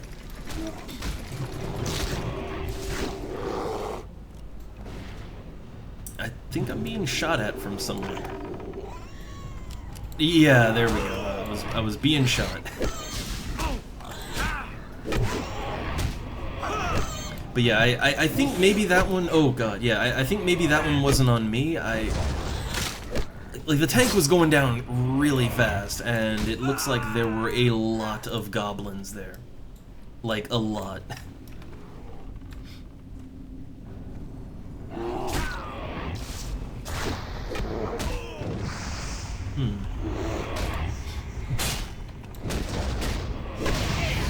Yeah, I kind of figure that, like... Yeah, I figure maybe the sort of caster offhand weapon is probably better. It's just I mean, if I can be honest, I kind of like using a two-hander when I'm healing. Because I can, like, my auto attacks actually deal decent damage. Like, I actually auto attack fairly well.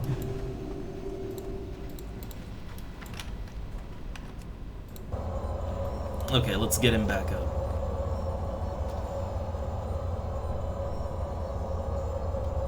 But yeah, I'll play around with it, I guess. And I mean, it's, if I can find a good caster, like a good caster two-hander, right? Like if I can find something that gives int, like what I'm using right now, 4 int, that ain't bad, right?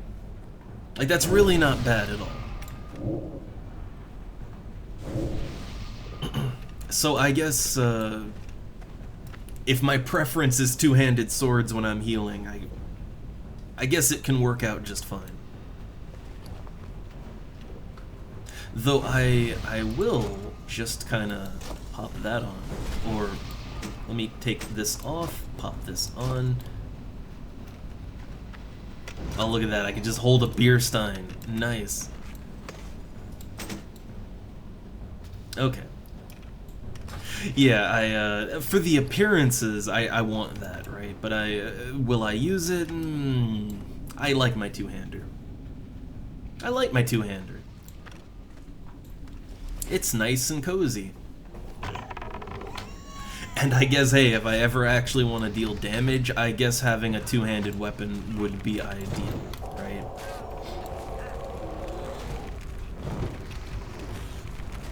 So yeah, I think I'll, hell, why not? Yeah, I'll go with that. Oh, that's a lot of loot.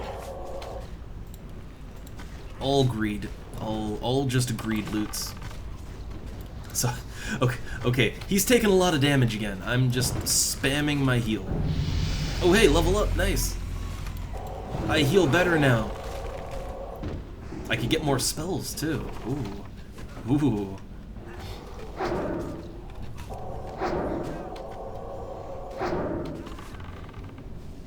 Alright, let's do the old rebuff here, because I think it's that time. Alright, it's the time for rebuffing.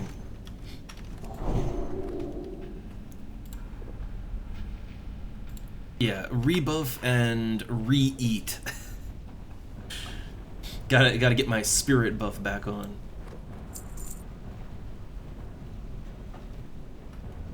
Okay.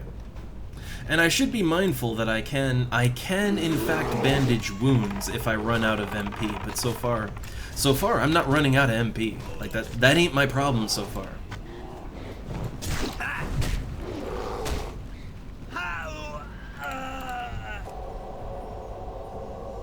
But yeah, I kind of like that I can auto attack the enemies, and it is effective. Like it is effective actually. Oh, I got hold up. 77 armor on this one, 3 stamina. That's I don't get the strength bonus. But it's got +2 defense and I like that. So I'm going to take that off, put that in. I'll get rid of my I'll break this down real quick. Greater magic essence, and I'm not gonna use that. I enjoy my two-hander.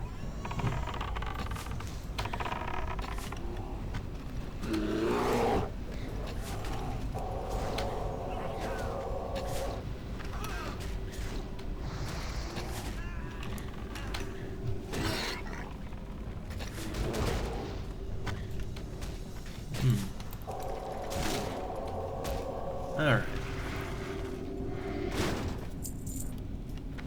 So, okay, I feel like, okay, now it's going smoothly, right? Like, I think everything is going okay now as long as too many enemies don't join the party, right?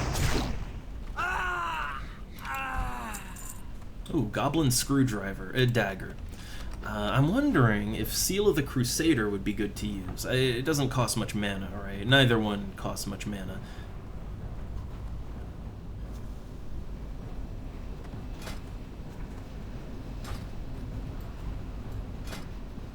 Conjured fresh water. I got water. I got it. I'm good for water.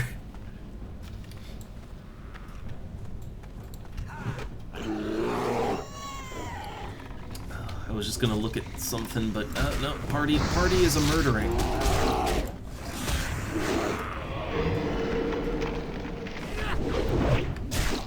Yeah, so I was thinking of like speeding up my sword attacks a little bit so I get more out of that. But the moment I even focus a little bit, like the moment my focus shifts even a little bit away from healing, the tank is nearly dead again.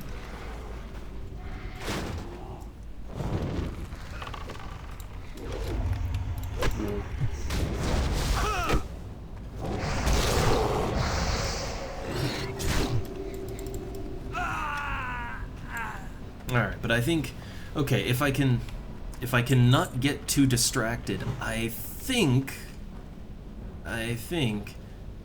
that I can auto attack and maybe put one of my seals on. I can contribute to damage while healing, I think. If I'm a little careful about it, that is. Oh man, we got communication up in here. We got communication. Also, I just realized that everybody except for 2 people is a high elf. High elf is quite popular, I see.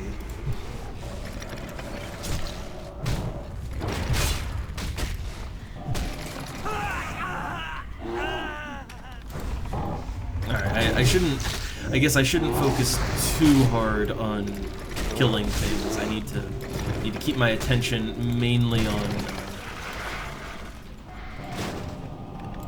mainly on the health bars.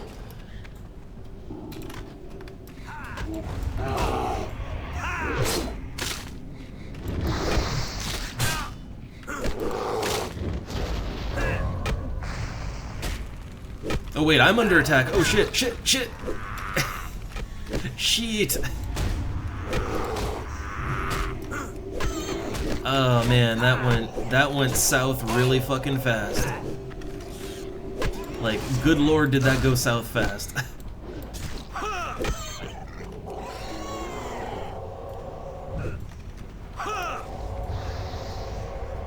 Okay, I think I got a handle on everything, I think. People are running around all over the place, but I think it's okay now, I think. Oh man. Where'd the other party member go? I think they're running all over the goddamn place is what they're doing right now.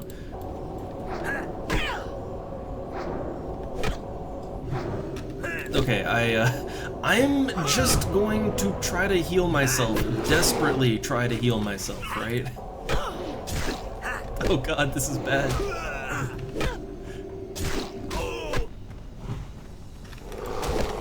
I guess I could always switch out to my sword and shield, but that's a lot to do right now. Oh god, everything is on me. There. I did the thing.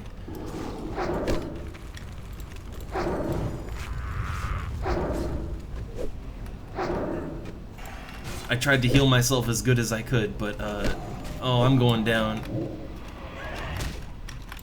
Okay, I need to heal myself right now. Oh god.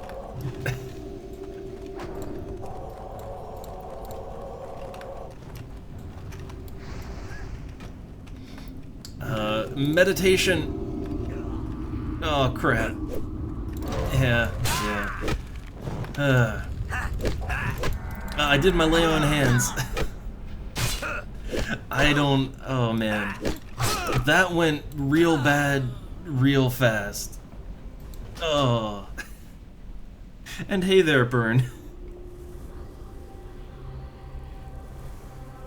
Yeah, that man. That, like, everything was going really good until it suddenly wasn't.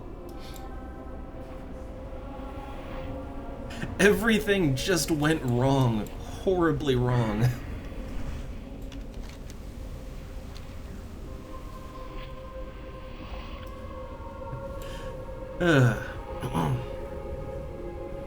Yeah, I gotta do the old... I mean, look. This is fine. This is no EverQuest corpse run, right? Look, in EverQuest, you know, in old school EverQuest, you get to do this too, except you can't change your spawn point in that game unless a player does it for you, and even then they're limited, so chances are you're gonna have to run like halfway across the game world to get back to your corpse. Also, in EverQuest, you know, all of your items are on your corpse. You don't get a nice safe ghost run. You gotta run back naked. So if you die again, sucks for you. So yeah, that was, you know, that's a corpse run. This is nothing. This is a corpse jog in the park, alright?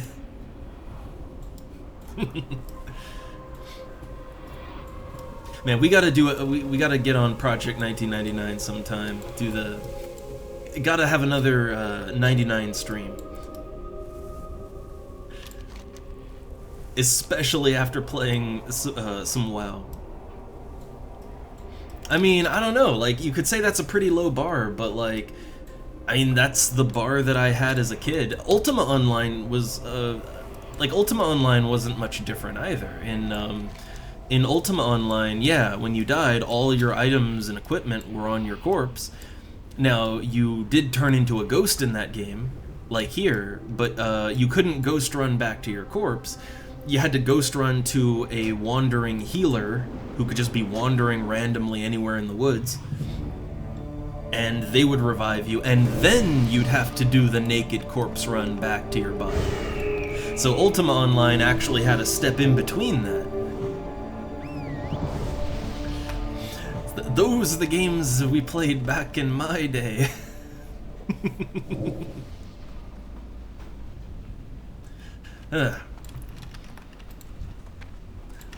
Alright, so, okay, let me rebuff everybody I'm in range to buff.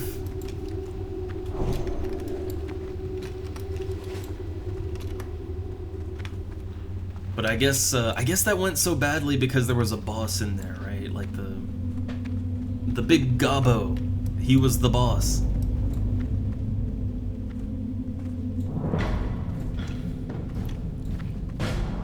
Also, as a total aside, because I'm kind of slowly realizing, oh man, that dude came. Oh, that might have been ads. It's been happening, like, even on Discord, actually, lately. Like, you'll get people that maybe they do interact enough, right? But, like, it's like I'm pretty sure that's just ads. Oh, no. And it's always for, like, channel art and stuff like that, which, look, eventually I'll stop being lazy and I'll make my own. Or maybe petition/commission input, because I do like the little icons he made. They're really awesome. But yeah, you know, that's what I'll do if and when I want more customization of the channel. But for now, I like being small. All right. Well, now we're back here, so I should rebuff again, right? I should rebuff again. Because these buffs only last for 5 minutes. 5 minutes!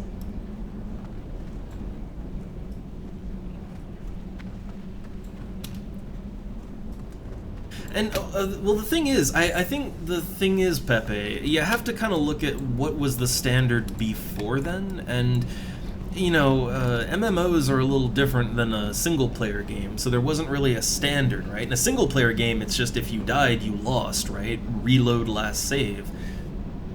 So there wasn't really any standard for what to do in an MMO.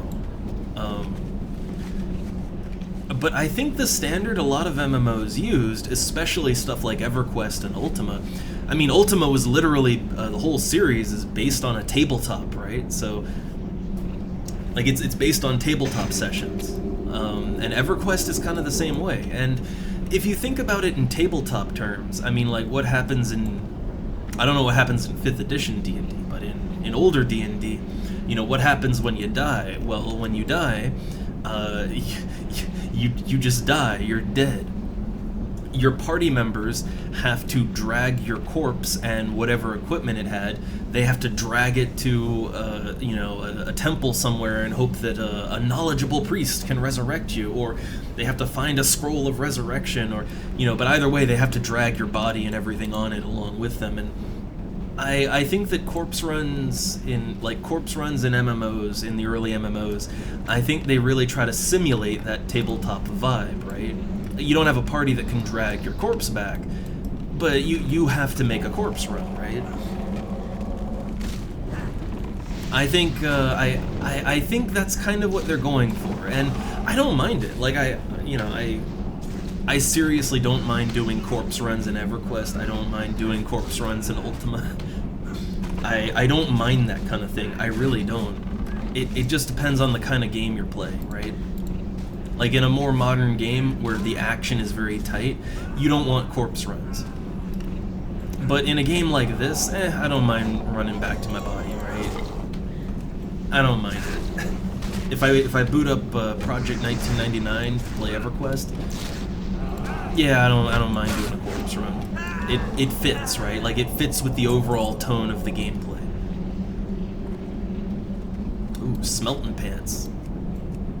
I don't need them. Don't need them. I will, however, rest my my MP up.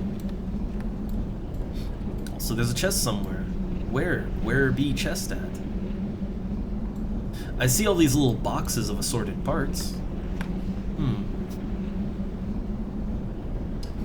Oh yeah, Q. In D&D, in old D&D, a resurrection can fail. Yeah. Oh yeah, wizardry! Oh god, I completely forgot about things like wizardry, might and magic. I think those are actually a good template for what can happen when you die in a game, even though they're not MMOs. Well, see, I guess this is what I look at it differently, Pepe. See, what I look at it, to me it's the same deal as losing EXP, right? The thing is, in a more modern game, like, in something like FF14, for instance, man, I've been in parties where they essentially lemmings their way to victory, right? Just running at the problem and dying over and over until they get lucky and don't, right? And they do that because there's no penalty for death. And to me, that is more tedious and feels worse than just like, okay, look, we just died, we lost, we had to run back, we lost EXP, you know, okay, not great, but let's smarten up, let's do fucking better, right? And let's you know, let's go in with clean, you know, clean slate, fresh heads, all that, right? Let's actually win this time. To me, that feels better, and it feels mechanically better. I don't need these patterns, and I can't carry all this. I can't carry it all. My inventory is too full. I gotta get rid of this cheese.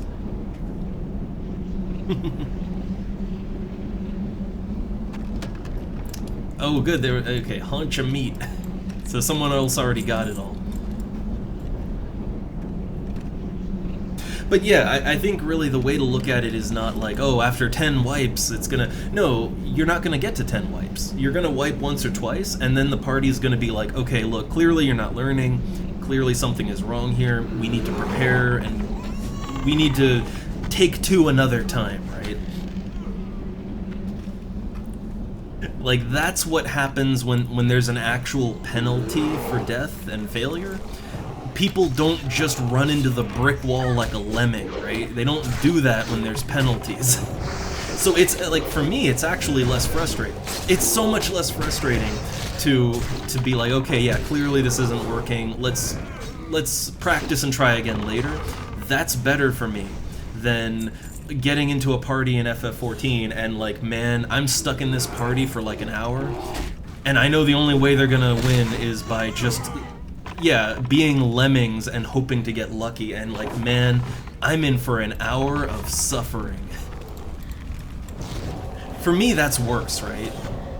Again, your experience may vary, but I just find that to be worse, and it's worse because there's no consequences. So people often don't really factor in time when there's no hard mechanical consequences, right? If you waste an hour trying to do something, but eventually succeeding, you consider that, oh great, good, right? My time wasn't wasted.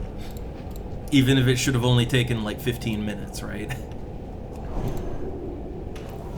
But if there's mechanics behind it, if you lose EXP or whatever, then you start thinking that you're losing time or failing. Even if you lost less time because, you know, people smartened up and played better because they have to. But people feel worse about that, and it's weird. It's weird. And also, hey there, Arthur. Hey there. I'm trying to be a healer. Yay. Also, I think I'll replace my my minor potions. Yeah, replace that with some actual good potions. But my inventory is so fucking full. I need to get rid of all this. I have too much water. I'm gonna get rid of some water. I guess I'm not using the scroll either to get rid of that. I put it on the tank.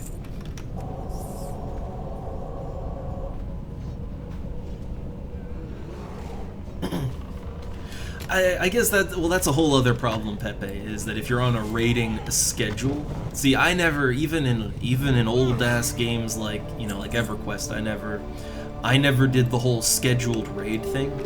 Like in EverQuest 2, I actually did some of the raiding in EverQuest 2, but it wasn't the kind of thing where you scheduled for it. It was like, it was basically pickup raids, right? Where your guild would just kind of see, like, every now and then, oh, hey, who wants to do a thing? Let's see if we can get people together in an hour or so, right? But nothing people had to commit time to. Also, yeah, I could totally get rid of all the... Wait, is this all... Yeah, get rid of that. Get rid of that.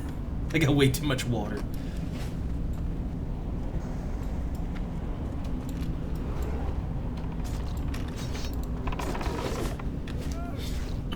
But I like, as a more casual player, right? And I like, honestly, it's usually the more casual players that complain about stuff like losing EXP or having to do a corpse run. It's usually not the hardcore raiders or what. Like, honestly, the hardcore players usually are willing to put up with a lot in any game. But it's the more casual that don't like that kind of thing. And the more casual player probably isn't gonna... They're probably not gonna do scheduled, like, this is your second job raiding, right? They're probably not gonna do that. I know I don't. I fucking don't. But, yeah, so for more casual play, again, I've been in so many groups in FF14 in the past that, like, they wasted so much of my time, right? And I'm not talking about, like, savage raiding or anything. I'm talking about a fucking story mode dungeon that you can brain dead your way through. They were just failing and dying constantly. And the reason is because they never learned. Because they never had to. Because there's no consequences for anything. Like, all they knew was that, look, I can die 5,000 times, but as long as someone's standing, they'll carry me to victory. That's all they knew, right? And that's all they cared about. And fine, whatever, but like...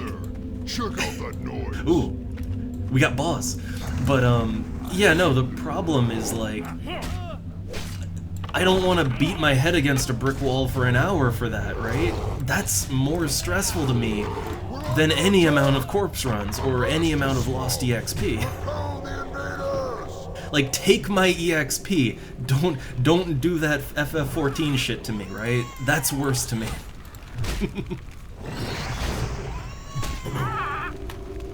Like, I can make the EXP up faster than a lot of people play in FF14, right? Like, I can grind my lost EXP back faster, okay?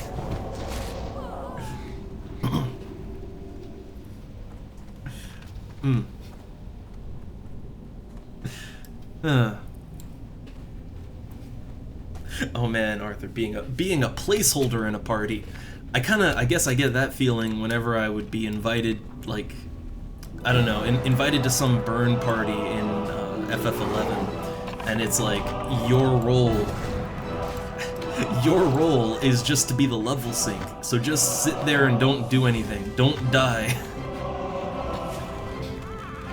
Yeah, Mr. Smite, like, the rare voiced NPC in this game. Well, I guess all of them have generic voices, but like, oh man, voiced callouts. I'm down.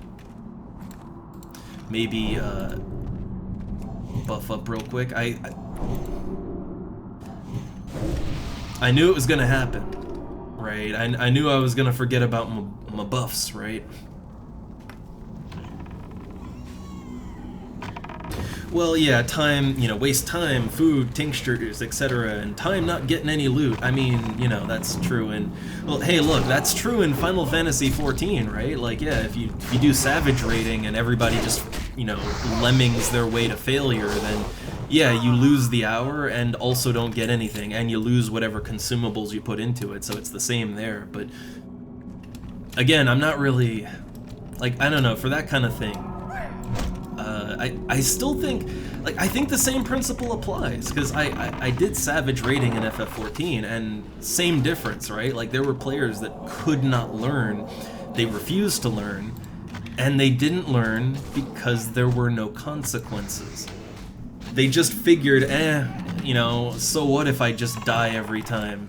Someone will carry me, right? Like, they just figure that, because that's how the game works. But imagine if every time they died, they lost EXP, they de-leveled, they'd be, well, you know, they'd probably just quit, but I'd rather not play with them. But, like, if they don't quit, at some point, right, at some point, they're gonna wisen up, okay? At some point, they're gonna wisen up and be like, okay, I have to actually know how to play my class, I have to learn the fight, I have to... Like, if I don't, I'm just going to de-level to level 1, right? Like, I have to improve a little bit.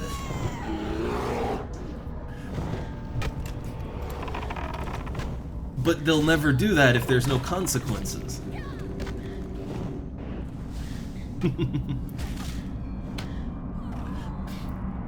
And also, oh yeah, Q, like, music is, I mean, look, there's music every now and then. It happens in this game.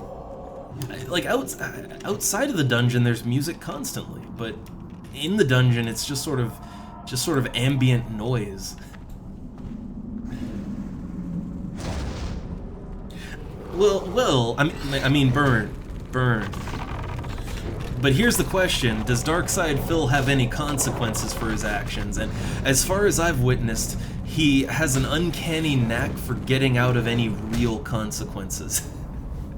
Like, isn't that actually his whole thing, is that he's like weirdly unnaturally lucky in some way? Like, he somehow manages to mess up and there's just never any real consequences. That's, again, I think that proves my point, right? And I don't mean to be elitist with it either, you know, it's... Like, look, not everyone is good at video games. I'm not the best myself, right? But I try, and what really helps me to try, right, what helps me to get better at a game, is if there's consequences. If there's no consequences, I tend to just, like, even if I want to be good, I tend to just turn my brain off and just push buttons, right? And I think most people are like that. Even if they really do want to try, if there's no reason not to try, like, they'll just turn their brain off, right? And I think overall that leads to worse team experiences, because that's the main thing. I'm playing these games to be social, and if there's not really any consequences for anything, and people never, like, if everyone is just sort of half-assing it and barely paying attention, it's not really fun to play with people like that. It's really not. Like, I know I can sometimes get in that mode late at night, right, when I'm kind of tired and I'm not focusing as good as I should, and you know, I'm probably not the best company then either, but you don't want that all the time. Like, you don't want that all the time. It makes for a bad social experience.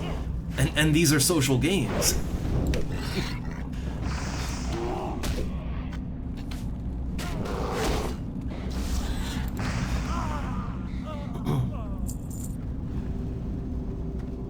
Also, yeah, I'm not convinced that the whole DSP thing isn't a very elaborate performance art. I'm not convinced, right?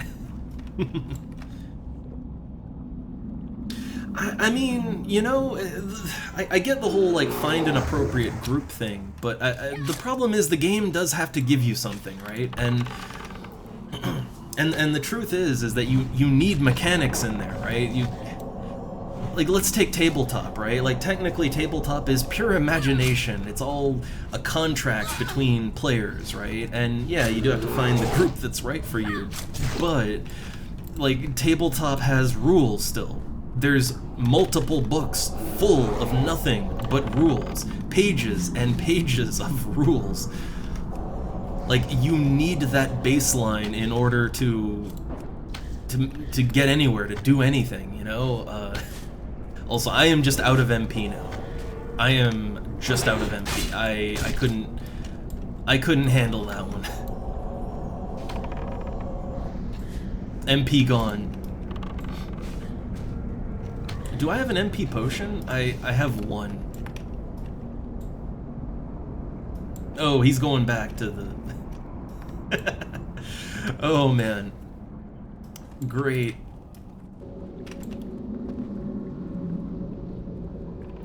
No, it wasn't that I was distracted, I literally ran out of MP. I think the bigger issue is there were ads, right? There were ads, and see, you can see the mage turn one of the ads into a sheep. Man, he went down fast!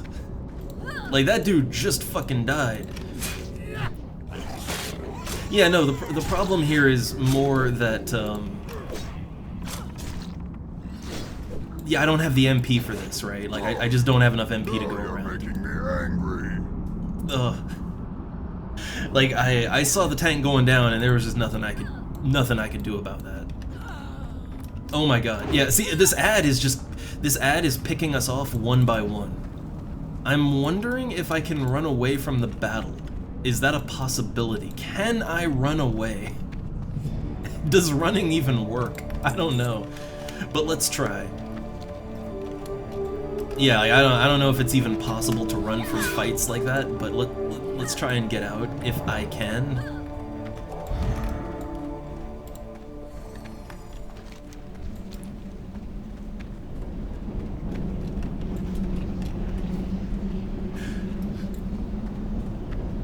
Yeah, so I'm gonna try and run it, and this may or may not work, we'll see.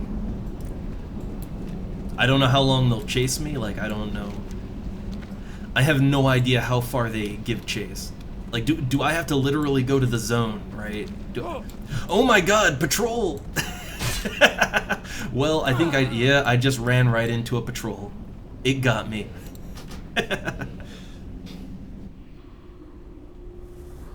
The patrol got me.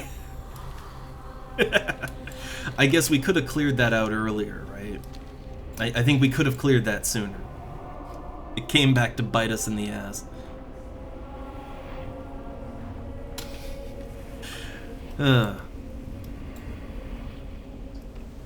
Well, back to the corpse. Again, I consider this time right here, this is sort of my time to, like, okay, stretch, you know, get my stretching in. If I wasn't streaming, like, I'd just stand up, stretch, get some water, you know, I'd take a moment and collect myself while I'm auto running right now. So I just collect myself while I'm auto running forward, and then come back in nice and refreshed, you know, and be like, okay, how can we solve this better? And I think this one wasn't really on me. This one was more on the, like, we have a mage who can do some crowd control. We needed some crowd control, and I think maybe the smarter thing to do would have been to crowd control the boss, actually, and kill the ads first, right? Like, I think crowd controlling the boss and killing the ads would have probably gone smoother.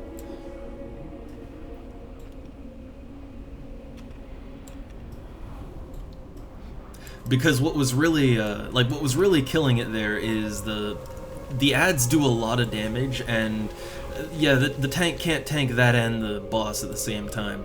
And then when the tank died, and now it's just a free-for-all, the ads were just kind of slowly killing all of us. Not even that slowly, they do hit hard.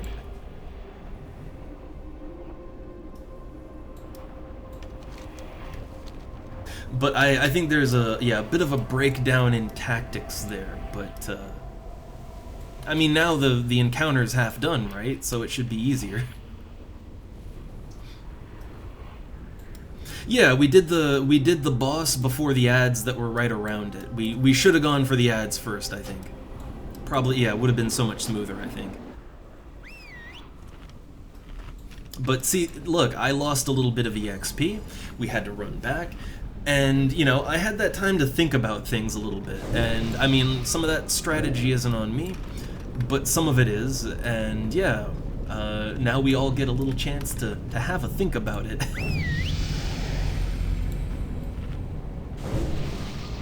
But I guess, you know, to get back to the thought, yeah, it's not even like a gatekeeper-ish thing. It's just, like, me personally, I don't find it to be very fun to play with people who are just sort of half-assing, half there, you know? I don't demand perfection or anything, but it's like, you know, at least play like you got a brain, right? Like, I think everyone at some point, usually with single-player games or, you know, co-op games when you're a kid, I think everybody's had that friend that, like, they don't really like the game, but, like, oh, they'll play it with you because you ask, and then, you know, you're a dumb kid, so you don't know that, like, well, if they're not having fun, you know, let's find something that is fun. Everybody's dumb, right? But, you know, you'd have those moments where, like, your friend is just, like, lazily mashing buttons and not giving any fucks, and it's just kind of, it's ruining the game, but, like, well, hey, I'm playing it with you, right? And you don't want that. That's what you don't want in MMO form, right? And I find that if players have no consequences, they just do whatever, and it can be not fun. right, for everyone around them. Because at the end of the day, these are social games. And to go back to tabletop, yeah, like in tabletop, technically, it's all in your head. It's all just a contract, a social contract between players. But there's rules, mechanical hard rules, and if you don't follow them, if you don't if you don't agree on interpretations of those rules, then it's not fun. Like, everybody's just kind of doing whatever, and at that point, it's not a game even. So I do think that having these mechanical systems of punishment, I think they're important to make a game sort of long-lasting, appealing to play with other people.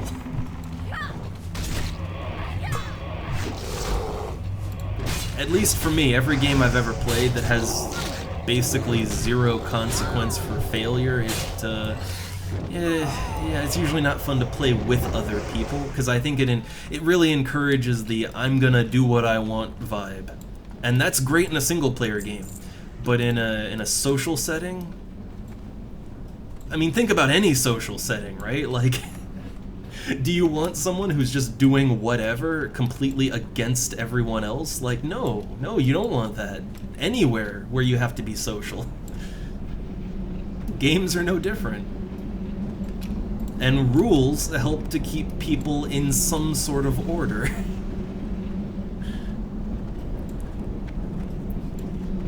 To me at least, I feel like that's just very makes sense, right? That's a very makes sense statement.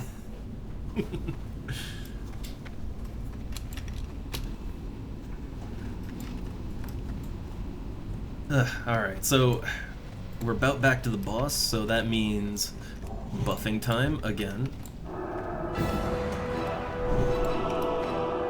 Okay, not everyone is here. Where the hell is everybody then? Everybody's out of my range.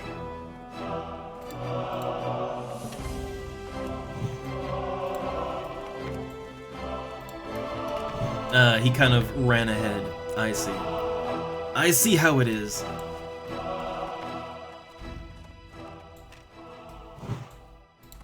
Oh, I don't know what he just did, but the hunter is targeting the boss. So, okay. Alright. We're doing it.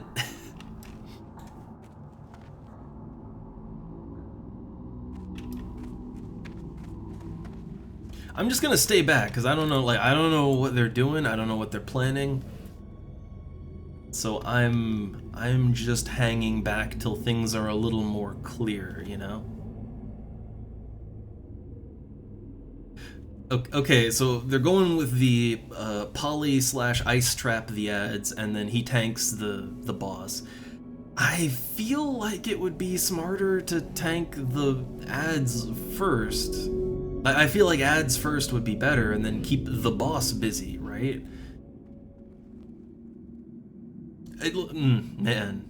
Man. I think I have too much faith in players, right? Like, I think it's the opposite, right? My experience with players in games, like, in my 35 years, my experience is that if players can get away with something that is untoward, they will. If they can be lazy, they will. If they can cheese it, they will. And look, I'm not above that necessarily. It's just, it's kind of... I think most people just, it's a general path of least resistance thing. And if the game isn't gonna push them, the player isn't gonna push themselves. And I say that because, well, look, there's people that complain that Dark Souls is just impossible. Why did developers make an impossible game? It's not humanly, like, look, I can't do it. It's just unbeatable. Why'd they do that? Why do people keep buying them? I don't understand. So, when Dark Souls is really on the easy end of the difficulty compared to an older game. No, you're making me angry. Ooh. But yeah, I think if anything, I give people too much credit. I assume they're gonna actually try. And my actual experience is usually the opposite. That's just what I've encountered.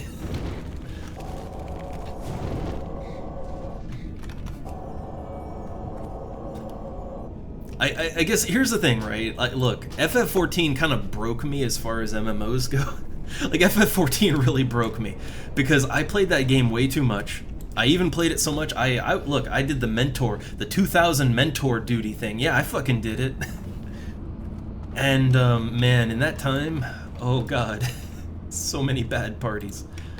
And not just, I don't mean bad. I don't, like, look, you can be bad at video games, that's fine. I mean people that were willfully like, look, this is an easy baby game, I don't need to try. Look, just carry me and everything will be fine, right? And they really wanted to stay, like, they wanted to die on that hill, right? And that wasn't a one-off, that wasn't a every now and, that was every day. Every day, right? I'd have multiple encounters like that, and it wasn't fun. I don't want to play with that.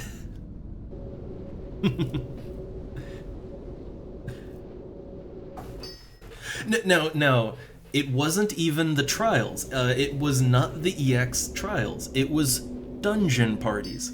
I shit you not. The easy dungeons, that's where I got this attitude the most. Not the EX trials, although the EX trials always failed every single time. No, it was dungeons.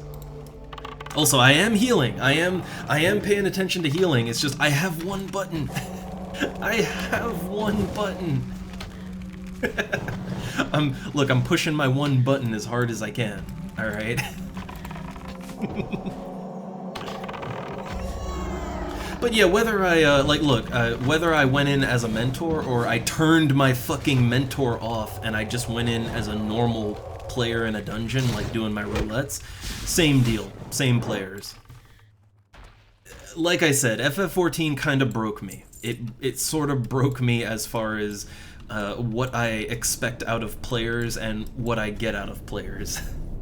And the thing is, if FF14 was not a popular game, like if the game was just another little MMO in a big sea, it'd be one thing. Oh my god, line of sight. I got line of sighted. Oh my god.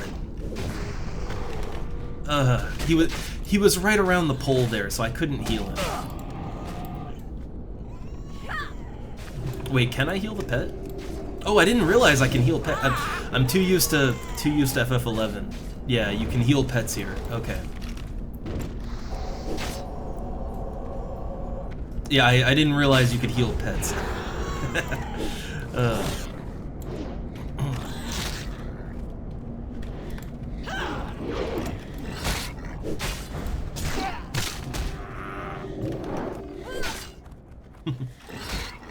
So okay, now I have to focus on healing a little bit more, right? Now that things are getting a little dicey, I have to... Yeah, I have to kind of focus on who I'm healing and what I'm doing exactly. Man, that line of sight, though. Line of sighted.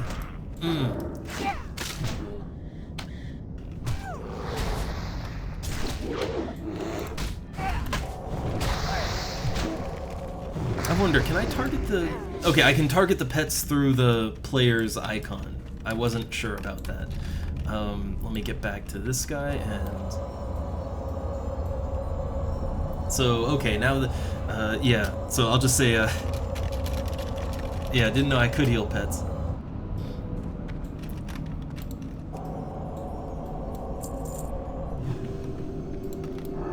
Okay, now I have no MP whatsoever. I need to sit down, rest up. Okay, now I can catch up.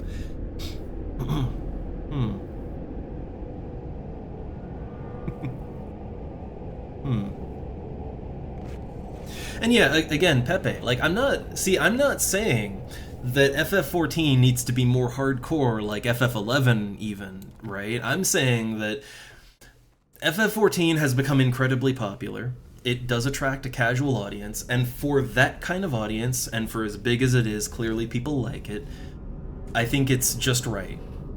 But for me, it's not. It's really not. And that's why I don't play it anymore. I think FF14 should just go full-on nuts. Let players cheat even. Do whatever the fuck you want, right? Like, really just go full casual, right? Because honestly, my experience is that over time, like, FF14 used to be more like FF11 and other games. but the game only got more popular the more features they ripped out, the more complexity they ripped out. Like, the more they just kept gutting the game, the more popular it got. So since I don't play it anymore, I'd say just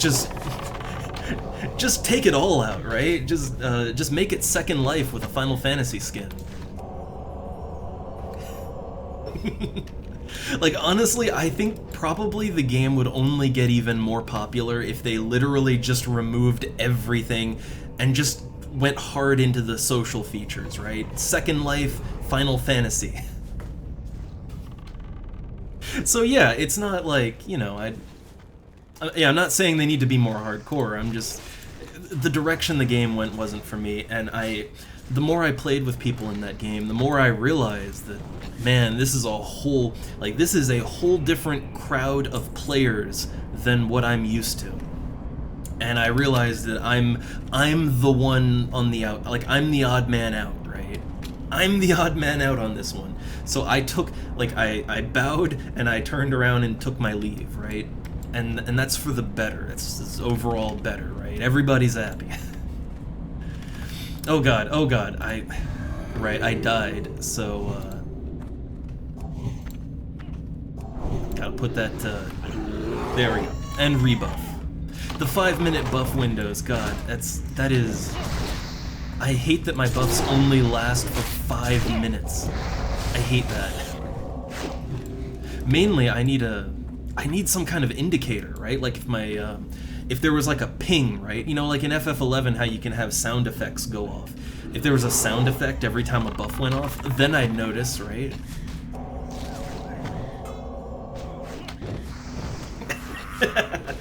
I mean, honestly, Burn, it was kind of... The thing is, right, I liked FF14 even in 1.0, and I liked it when 2.0 first rolled around, and I liked the game for a long time. But it just got worse over time. Like, it got more abusive over time. And because I had those good memories, right, because I knew the game could be good, I was just always holding on to hope that, oh, maybe, you know what, maybe next expansion, they'll realize that, you know, hey, complexity, I like it, right? And maybe the game will get more complicated again. But it went the opposite direction, and it kept getting dumber and dumber, and at a certain point you kind of realize that it's never going back to the way it was, that, like, that's done, right? And that's when I quit.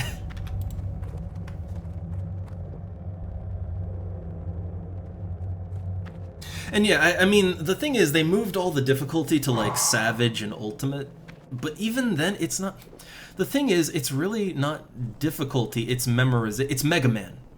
It's Mega Man. It's Sonic.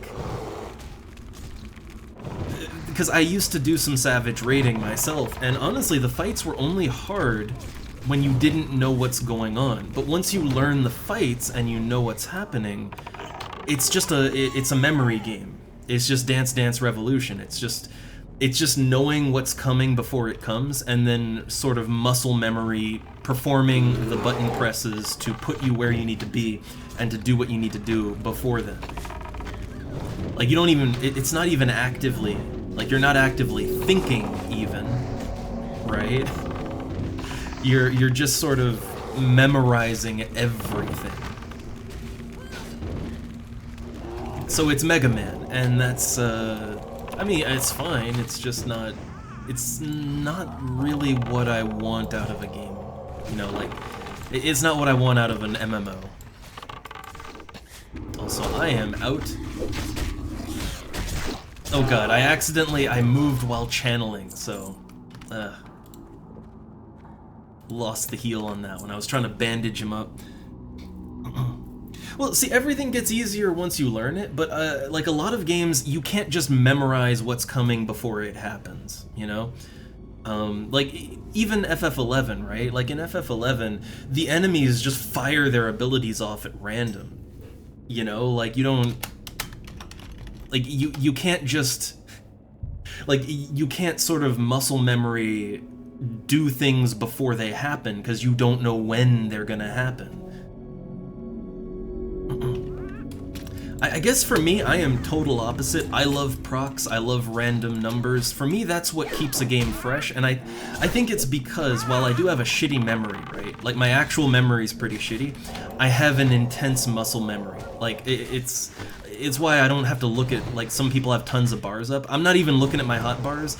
I know that when I move my fingers to a certain place, a certain thing happens, and it's just there, right? So for me, any game that is pure muscle memory, you can blindfold me and I can play it. Like, I guess I'm autistic like that, but for me, memorization's not fun because it very quickly just becomes robotic for me. So for me, I guess it's why I like tabletop games a lot, right? Because yeah, in tabletop games, it's all about dice rolls, and throw that away. And the more random a game is, the better for me. It's why I had a lot of fun with World of Horror, actually, when we did that for Halloween. Like, World of Horror is just nothing but RNG and things that hurt you randomly, and I love it. I love it because I can't muscle memory it. I actually am challenged every time. There's still things I can do, right? Like, you can still affect the outcomes of things, right? You have to play good to have a chance of winning. But I can't just memorize it all, and I love that. Yeah, the learning process is also kind of, again, as the way that I am, right? Where, like, I just build this muscle memory very quickly. It is frustrating for me if a game is entirely about memory, like muscle memory, and just remember, you know, do your rotation endlessly, remember to move here at a certain time. It can get really frustrating for me if some players, they don't have that, right? Like, they might have a good normal memory, but their muscle memory is terrible, so they just can't, right? And I don't want to yell at them or anything like that, but it can be very frustrating if they just can't learn, and you know it's not going to go anywhere, right? That was kind of the problem with me doing Savage in FF14. I got really frustrated because, yeah, for me, it's just this simple Simon Says thing, right? And so it's not even a challenge. I'm just going through the motions. But then other players, they just can't, and they just waste time. And again, I don't want to yell at them. I get it, but it's only frustration for me, right? It's only punishment for me. And, like, for me, it's worse when your fellow player is punishing you than when the game is punishing you. Like, I can get mad at the game, you know, I can get mad at the game all day, but I don't want to get mad at my fellow players, right? I don't want to be angry at my teammates. Uh-oh. It's a run moment. Eee. I do remember this. This is a bit of a cheat in the environment. Enemies just, enemies just can't go here for whatever reason.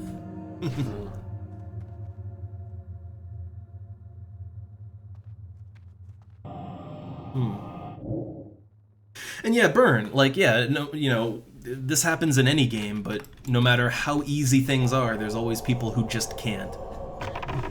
And that's fine in a single-player game. It's fine in a game where, in a game that's brain-dead easy, it's fine. But in any game where you have to actually coordinate, use teamwork, you know, it just gets frustrating, and I don't want to be angry at my fellow players all the goddamn time.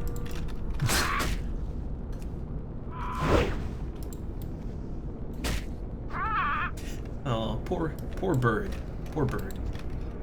Alright, I want to raise our tank here. So I got some goblin male leggings. Ooh, nice. Not sure if it's better than my current leg part. 149, 144, 4 strength, 3 stamina, 5 stamina, defense. Yeah, I see how it is. Oh, hold up. So since he died, I have to rebuff him. And actually, it's that time that I have to rebuff everybody. Because, you know, it only lasts for 5 minutes. Only 5 minutes.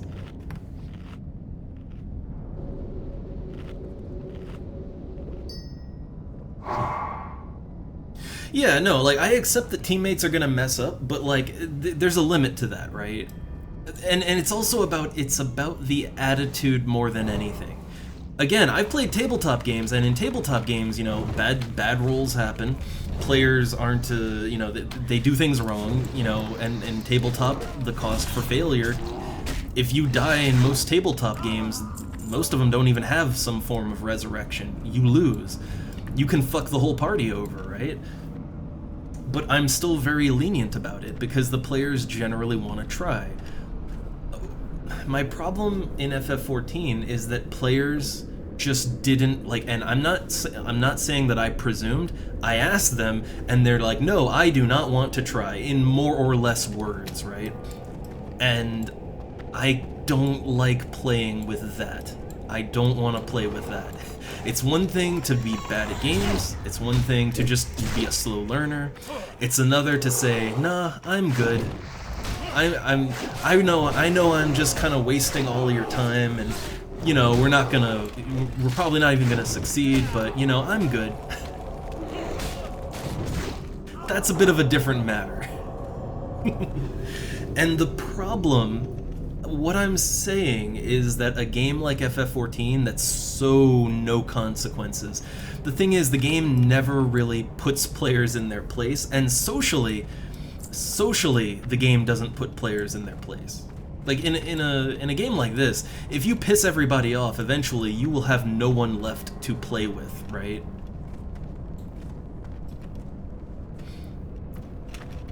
I think I gotta go down here. Yeah, I think that's the spot, right?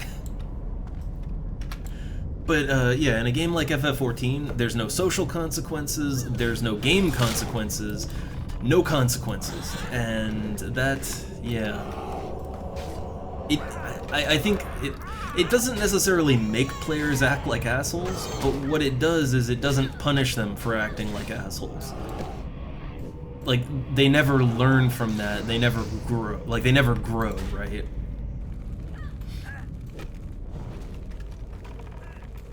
Gonna use my meditation here.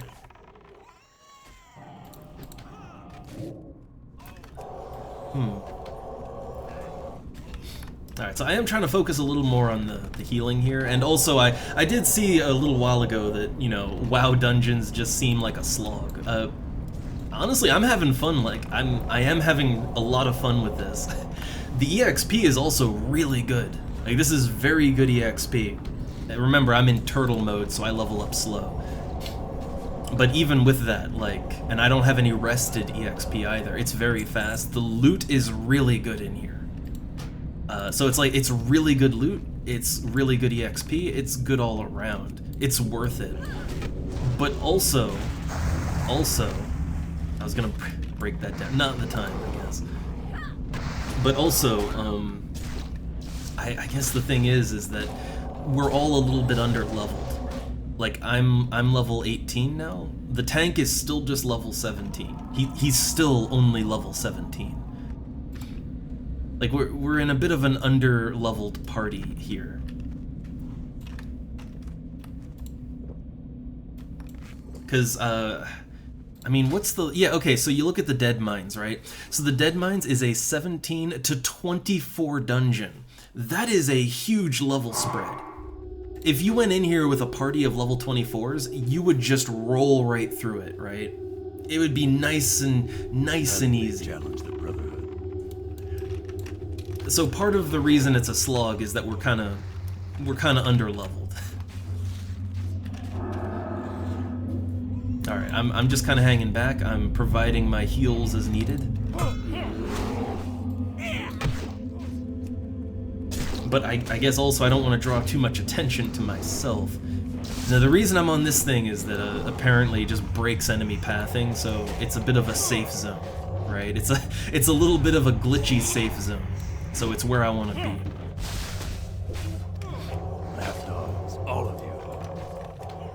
I'm trying to... He's running around, I'm trying to heal. I don't have Lay on Hands. Lay on Hands is not up.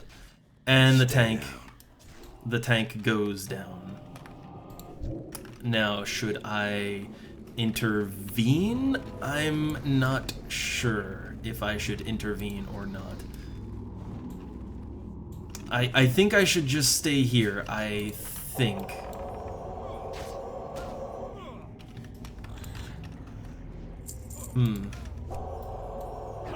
Oh, they are, ooh, yeah.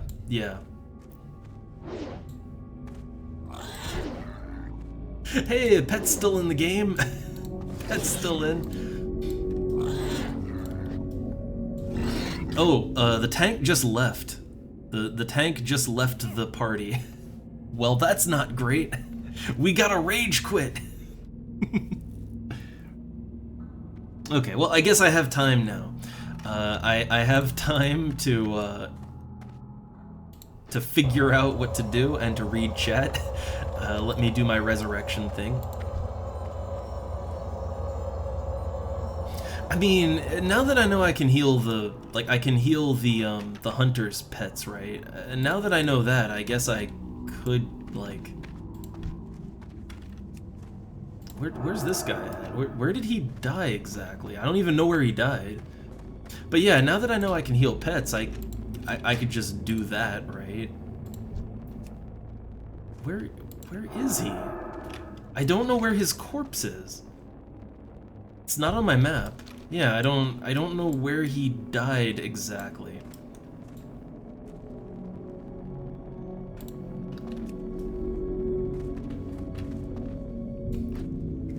I'm just gonna like, oh no, he's gone too.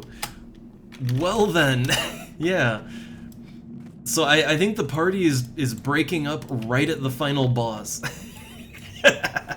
Oh, that's fun. That's fun. Yeah, we got rage quits. But okay, let me just catch, since clearly, well, I guess I'm the party leader now. Do I just re-queue us, I guess? Let's re-queue. Hey, join us for the last boss.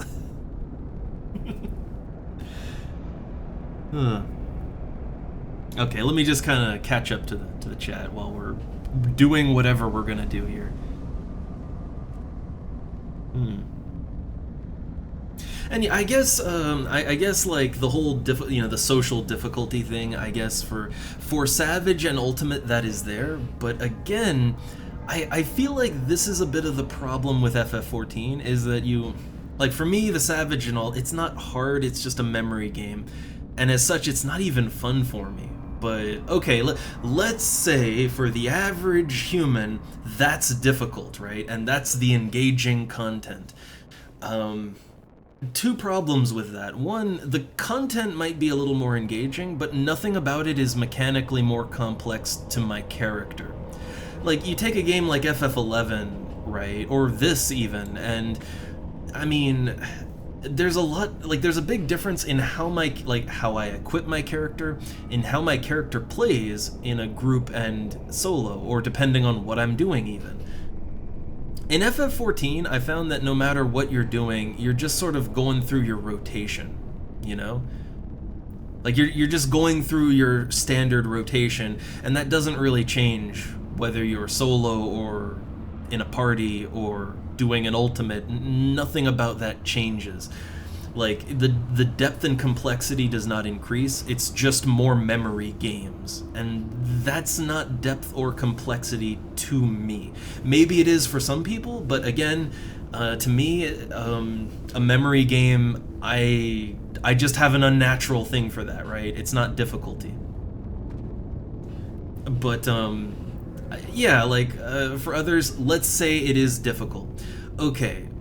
Here's the problem, it's completely segregated from the normal game, you know? It's, like, the problem is that the normal game is completely brain dead, and requires nothing out of the players, and isn't fun for most people, even people that like FF14, I think. Oh, I think we got all our players. Is everyone a DPS? It would appear that everyone is a DPS except for me. I'm a healer. Yeah, we've just got a party full of DPS and me healing. So, okay, that's fun. I guess the hunters are gonna be tanking with their pets. I think they're gonna do the tanking now. But yeah, the problem is that look, the majority of FF14 is the story content, and even like the Alliance raids, you know, the big ones, they might not be story, right? Man, someone is just smacking that button. But yeah, they might not be story content, but they're well, they're Alliance raids, right? There's some additional content. Oh, a member has not confirmed. Man, I think we got, yeah, we had too many DPS. Too much DPS. Man, this is gonna take a while to sort out, and we might just be, we might have to kind of do the run again. We'll see. But so whether it's Alliance raids or it's the MSQ dungeons or whatever, the thing is that is still the bulk of the content. And it's the content, I think here's a more important thing, it's the content that you're gonna do if you don't want to commit to a static, if you don't want to have to kind of deal with the more complex parts of forming a party and all that. If you don't want a raid leader who's basically your second boss, right? If you don't want that, which that is the bulk of the audience of FF14, then you're basically going to be stuck in the more casual content, right? There's really not anything rewarding in between. And that's the problem. So if, like, you know, if I would play FF14, I'd basically be in casual dungeon hell, and I'd be with players who don't give a fuck, and actively will let you know they don't give a fuck, and that ain't gonna be fun for me, right? And I know because that's literally what happened to me. Like, that's not me postulating, that's not me just theorizing, that's what happened.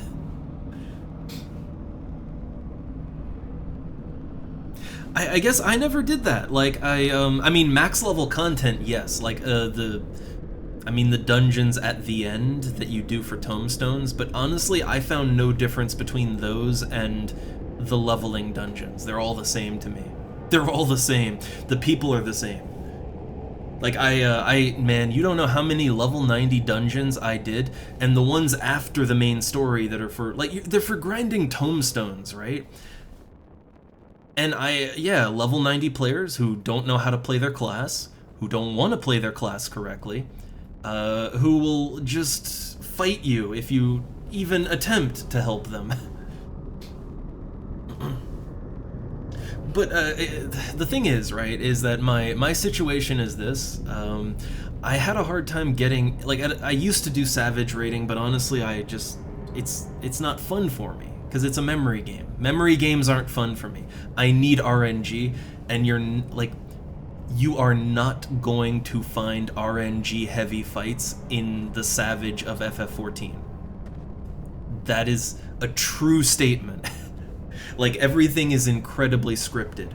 So for me, the Savage stuff just isn't fun, and dealing with the thing is, I don't want to deal with 7 other players who are probably just gonna be issues. I don't want to deal with that and not have fun. That's why I don't mind. Like, look, the bullshit we're going through right here, this is fun for me. Because the game is fun for me, right? Like, I'm having fun healing this dungeon. Even if we're having such a struggle getting through it. But, you know, that's also because there's a huge RNG factor here. God, everything is so random here. I love it. But, yeah, like, if I'm having fun with the game, then I'll put up with a lot. But if I'm not having fun with the game, I tend to just temper my expectations and take it down a notch, right? The problem is, if you take it down a notch in FF14, you're left with the ultra-casual play. Like, that's the problem. There's no notches in between, like, more dedicated Savage raiding and the casual crowd. There's no stepladder, it's a cliff, right?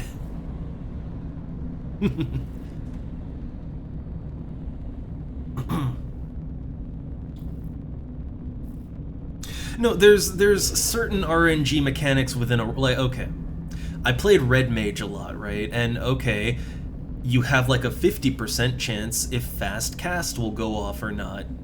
That's not RN, like that is such a controllable factor. It doesn't even, like, it doesn't change anything about how I play, right? Like whether or it's not fast cast, it's whether like certain spells will they'll activate to go instantly even outside of fast cast. It's something. I forget, it's been a while, but it's something, right? But it doesn't matter. Whether I get the proc or not, it changes nothing about how I play. And that's what I mean. So it's... The thing is, nothing anyone says is gonna make me like Final Fantasy XIV more, and trust me, people tried. People really tried to get me to enjoy it and have more fun, but the game got less fun for me over time. And I accept it, right? I don't play it anymore. But for the crowd that likes it, I think the crowd that likes it, and if the numbers are any indicator, like my understanding is that for like for the really hard stuff, it's something like 1% of the players have actually cleared it, or it's a maybe not that low, but it's less than 10%. What that tells me is that the vast majority of the players are very casual. Like the vast majority are just doing the story dungeons and stuff, or hanging out ERPing. That's what the numbers tell me. The Savage, I'm sure the people that like Savage and Ultimate, I'm sure they have a ball with it. Me, it doesn't do anything for me. So if I take that out, what am I left with, right? What am I left with? And there you have it. That's the problem. Like in FF11, right? In FF11, I'm probably never gonna do the more hard stuff. Probably never.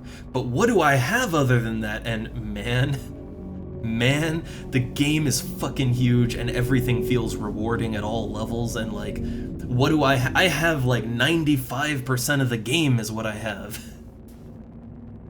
In FF14, I can't really say that, and that's the problem. Well, yeah, that's the answer. You clear the main story and then move on to another game. And then never come back. At least that's my case. I mean, why would I go back? I didn't even really like the main story. I didn't like the story in FF14, so why would I come back? That's what I mean. I'm not dissing on FF14. It's just it's clearly not my game. Oh, also oh god, let's put this in again. I don't know why, but so we need a healer. Or not a healer, we need a tank. I'm a healer, everybody else is DPS. We need someone to tank. And sorry, Arthur, I got all distracted, but see you around. That's what I've been told, Pepe, but literally, I'm not a novice to FF14. I played from the beginning in 1.0, and I played all the way up through Endwalker, and I had a bunch of level 90s. I'm not green to FF14. But for me personally, the story did not get better after A Realm Reborn. It just got more convoluted, and at a certain point I just kind of stopped caring, mainly because there were too many quests. It's the same, honestly, it's the same problem this game has. There's way too many quests. And at a certain point, I just wanted to get to the next, like, dungeon or thing, and I was really hoping the next thing would be challenging, so I was just speeding. I was hitting that skip button a lot, and when I wasn't skipping, I was rolling my eyes, and at a certain point, I stopped caring, right? So for me, yeah, I guess I'm not the audience for FF14 in its current form. I was totally the audience for the game back in 1.0. I was 100% the audience for the game back then. Even when the game relaunched, I was still the audience, but that has changed. I couldn't tell you exactly when it changed, but over time, things got stripped away, and the game became less what I wanted. That's just what happened.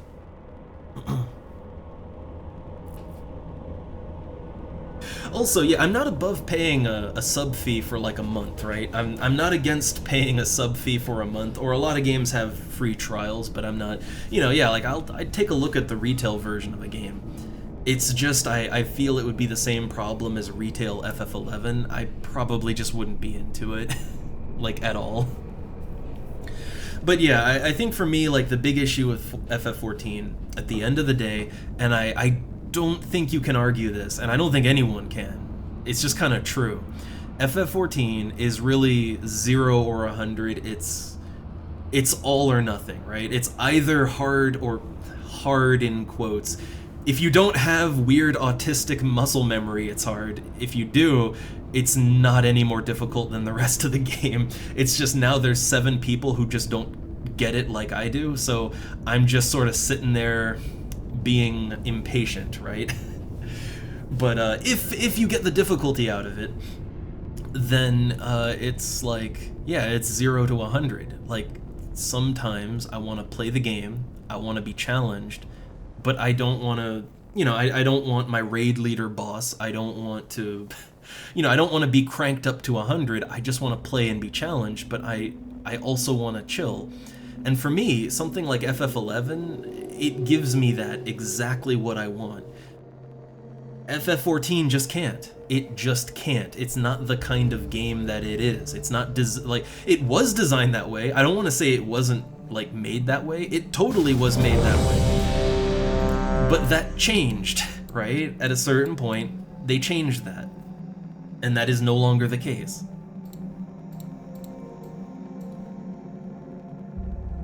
Also, I like, man, look, I didn't make him leader.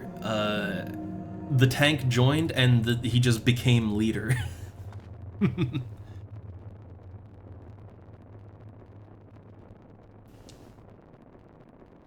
Well, I think they tried to have middle ground content. I did play a little bit. They made, like, the Criterion dungeons, right? And I think things like Eureka, I believe things like Eureka were designed to sort of be a mid-range content. I never really found Eureka to be overly difficult. Oh god. Are we stuck in a loop? I think someone's mashing the button is what's happening. And our tank is all the way in a different, like, okay. Look, in the world, we're here, the tank is over there. So it's gonna be a while. Yeah, so yeah, we're right at the end.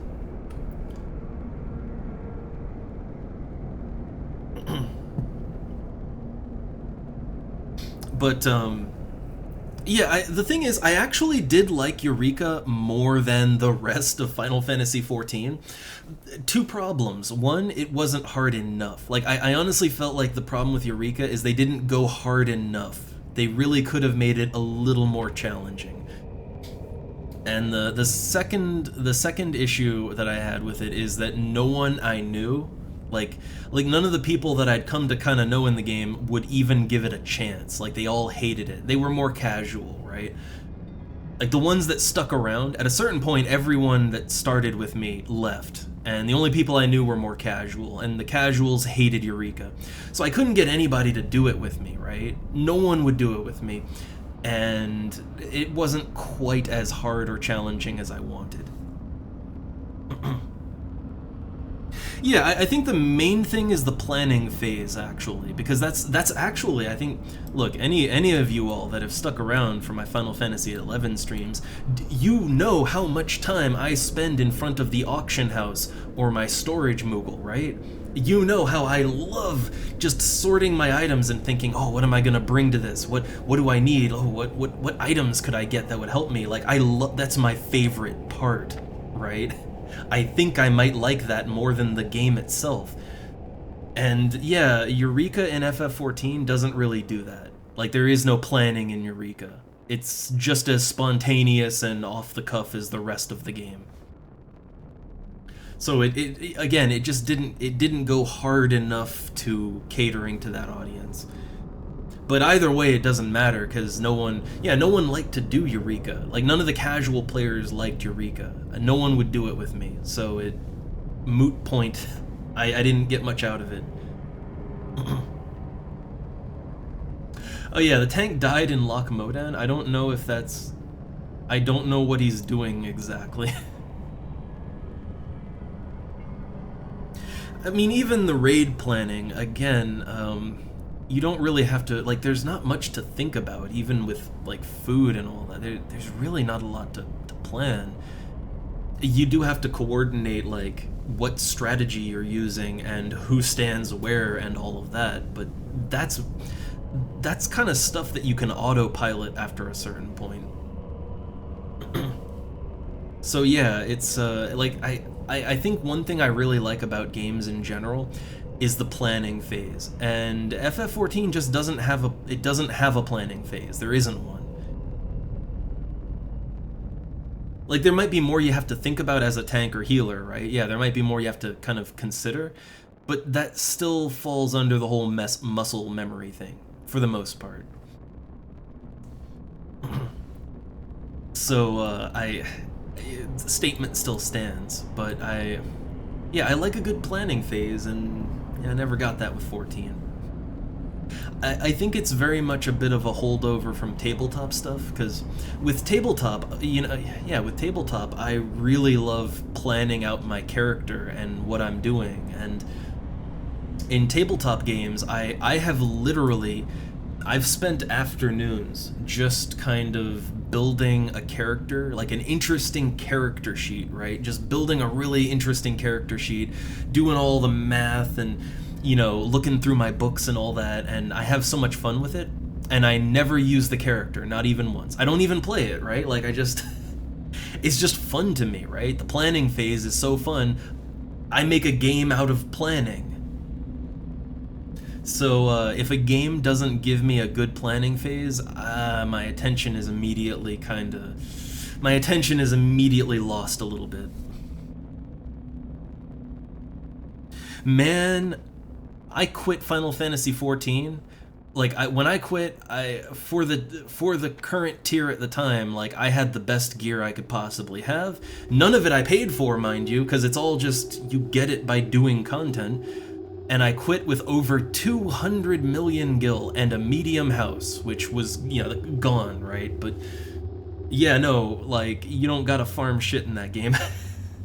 I never went out of my way to farm either in that game. I just played the game. I did my roulettes. I sold things when I could. I leveled up the crafters and gatherers. Like, even that, I hit a point in FF14 where it's like, there's nothing I need to spend my money on.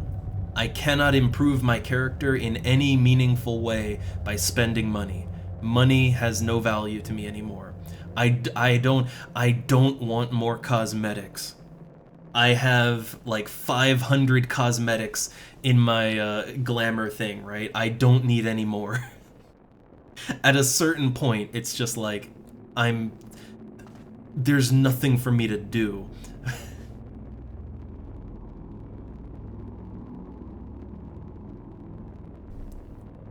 Yeah, I had that medium for quite a while, and I built a maze with it. I made a maze. I made a whole maze that people had to navigate with like a treasure at the end, and I made events out of it. But yeah, beyond that, I never really cared too much about the housing system's cool. It's just I never did a whole lot with mine. Most people don't, and there's so few houses available. Yeah, well, that's the thing. I mean, I play a game for fun, but I like having things to do, I mean, like, I play FF11 for fun, but you know what's really fun to me? Having long-term goals. Like, right now, in FF11, I mean, my long-term goal for the moment is to get all the elemental staffs, right? And that's gonna cost me hundreds of thousands of gil. And so, while I like playing the game, it makes me feel good to be like, oh yeah, I need to put some farming in today. I need to get my fishing up. I want to get my fishing up to 100 too. So hey, that works out. But like, it feels good to have long-term projects that you can work on that improve your character in a meaningful way, right? Like, it's not just the game saying, hey, would you like this worthless token? Just grind 10,000 hours. Like, no, that doesn't interest me. But if it's meaningful gameplay improvements to my character, that's a nice goal to work towards. I don't need it per se, but it makes the game better for me. If I like the game, the thing is, if I like playing the game, like if I really like the gameplay, I don't need the carrots on a stick. And I do like the gameplay of FF11, but the carrot on a stick helps, right? It helps. I like fishing just in and of itself. I actually enjoy fishing in the game. I think I've said it before, but like I've spent entire evenings just fishing in Final Fantasy XI. I like seeing gil number go up, but it's also just a relaxing activity too. It's an activity to keep my fingers busy while I'm watching a movie or something. And I kind of need that. Like I literally need that. I'm the type of person that give me a fidget spinner, right? I need it. But yeah, for me, fishing is my fidget spinner, I guess. So it's relaxing in that way.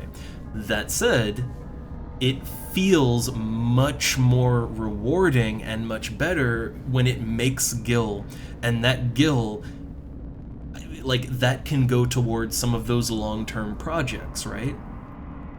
It all comes together, you know? Oh yeah, Red Bear, there is fishing here. Fishing here, it doesn't quite feel as rewarding, but it is in the game. It's a thing you can do.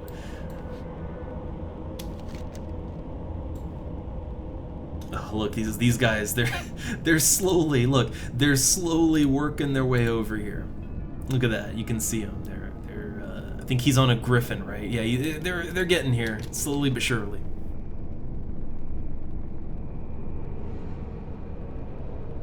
But yeah, I don't I don't want to do a boring activity just for the long-term goal. But I think you need long-term goals, right? Like you need that in order to make anything more fun, at least for me.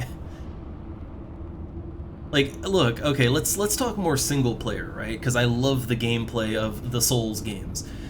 So, look, I will play Demon Souls or Dark Souls. Those are my two favorites. I'll play them because they're fun and I like playing them.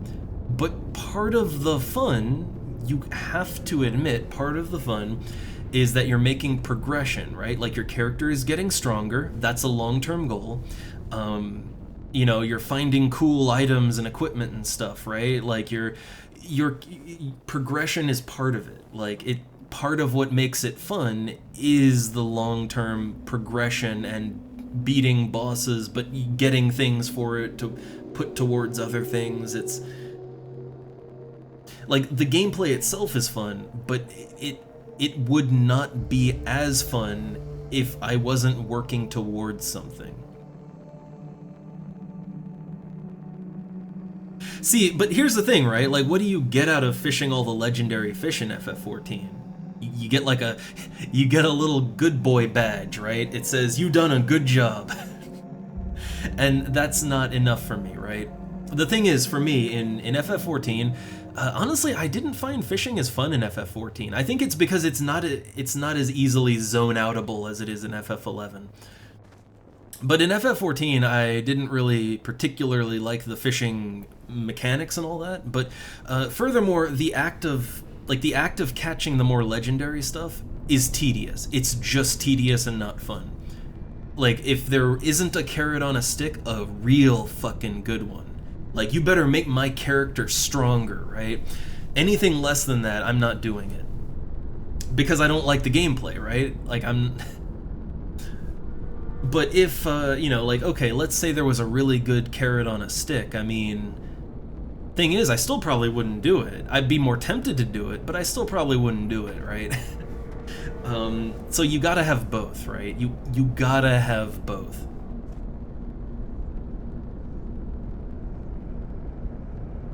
Again, like in FF11, if I really hated fishing in FF11, even if it's good money, I wouldn't do it, right? I'd do an activity that I find more fun.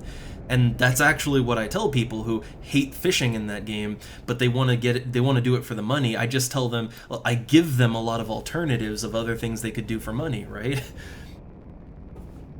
So yeah, like, you gotta have, for me, you gotta have both. You need to have gameplay. It doesn't have to be the most engaging, but it has to be, for me, somewhat engaging. It has to be not boring. It has to be, in some way, something fun or tolerable, right? And then you need the carrot on a stick.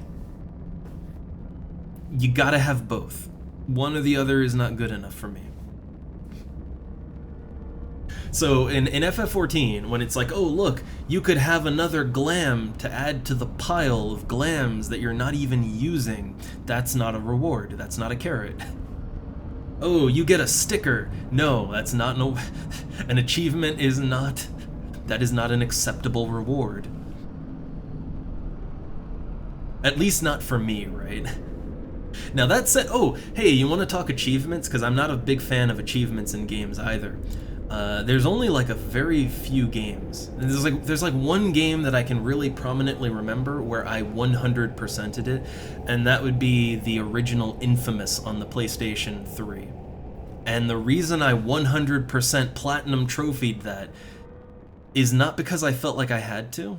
It wasn't a carrot on a stick. It's because I just liked the game that much. Right? I liked the game, the story, I loved everything so much, I wanted to play it that hard. And so I didn't need the carrot on a stick, but the thing is, if the trophy, like if the 100% thing wasn't there, I probably wouldn't have done like every little thing in the game. I would have played the hell out of it, but I wouldn't have done every little thing, right? So in that case, the carrot on a stick wasn't much of a carrot, but I didn't need a big one, right? I just needed a little one to kind of push me further. Because I like the game that much anyway. I guess it's a bit of a balancing act, right? I visualize 2 bars on a graph, right? Or maybe they're maybe it's a weighted scale. So if the fun is real low, then like the 2 scales are fun and reward. Right? If fun is really low, the reward has to be really high for me. If fun is really high, I don't need so much reward. It still needs to be there, but it's not, you know, it's low, right? But for me, I have sort of an acceptable level of fun. So if what I'm doing is moderately enjoyable, then I need a moderate reward as well, right? I think that's maybe, if you can visualize that, that is a good way to kind of to put it, right? That's how I operate. That's my logic. Oh man, just break physics and have the scale float off the ground. The scale just flies up into the air. Just floats away. Look, the scale was filled with helium, okay?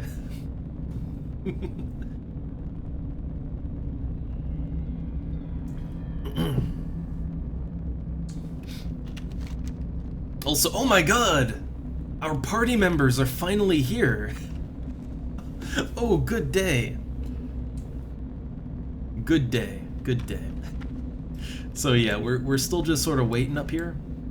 So I'd say as far as far as dungeon runs go, this is probably the worst case scenario right here, right? Worst case scenario is that everything, yeah, the worst case scenario is that the group falls apart right at the end and you just have to replace everyone before the final boss. That's kind of, I think that's worst case right there. Can I go again? Sure, why the fuck not?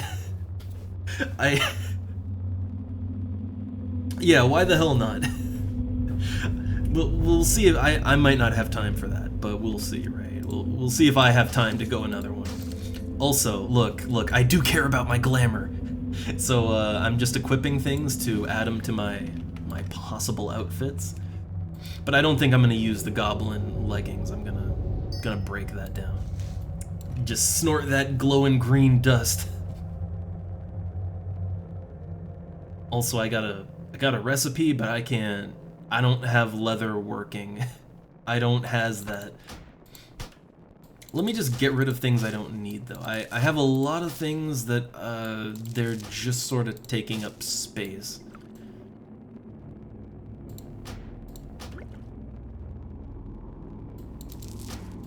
Okay, I get rid of all that. It's much more manageable, much better.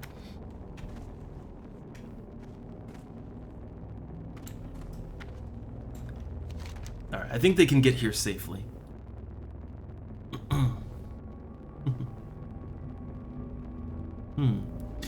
And yeah, I guess MMOs are kind of designed about repeating content. The thing is, right, is that if the moment-to-moment gameplay is fun, to me, I like a good grind, right? Like, in the same way that I zone out fishing in FF11, I can totally zone out just grinding mobs, right? There is a certain joy in that for some people, right? As long as the moment-to-moment gameplay is fun, doing repeating tasks can be fun. But I do think that for most people, I think most people kind of operate on that whole fun versus reward scale. At least that's been my experience. Like, if you try to ask someone to do something they don't find fun, then you gotta sweeten the pot, right? Like, think about it. In FF11, I mean, sometimes there's people that act as mercenaries, and it's like, hey, you need someone to help you through that really tedious task? I'll do it for 100K. And for them, that's fun, right? Like, they have fun kind of selling out their services, right? That's their fun.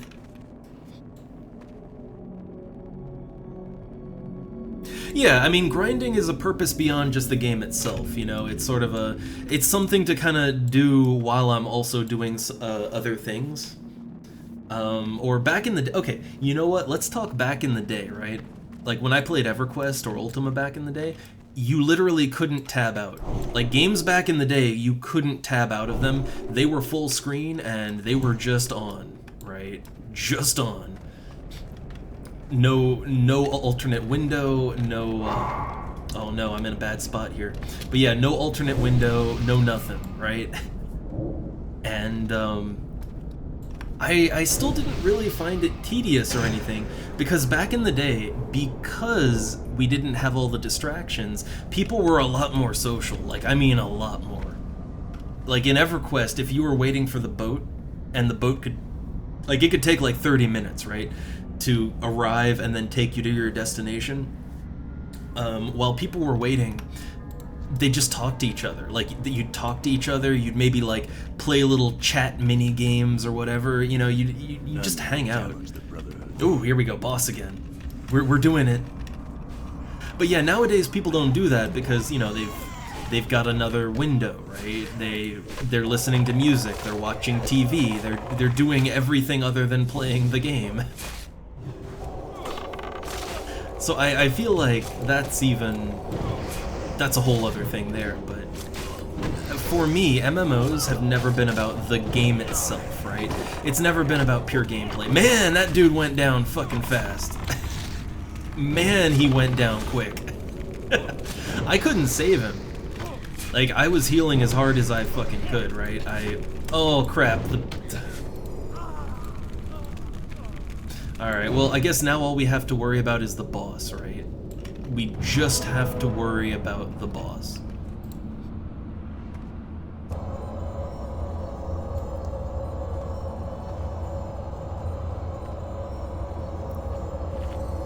Yeah, see, that wasn't even me being distracted. It's just that dude went down fucking fast, right? Like, that tank just folded like paper.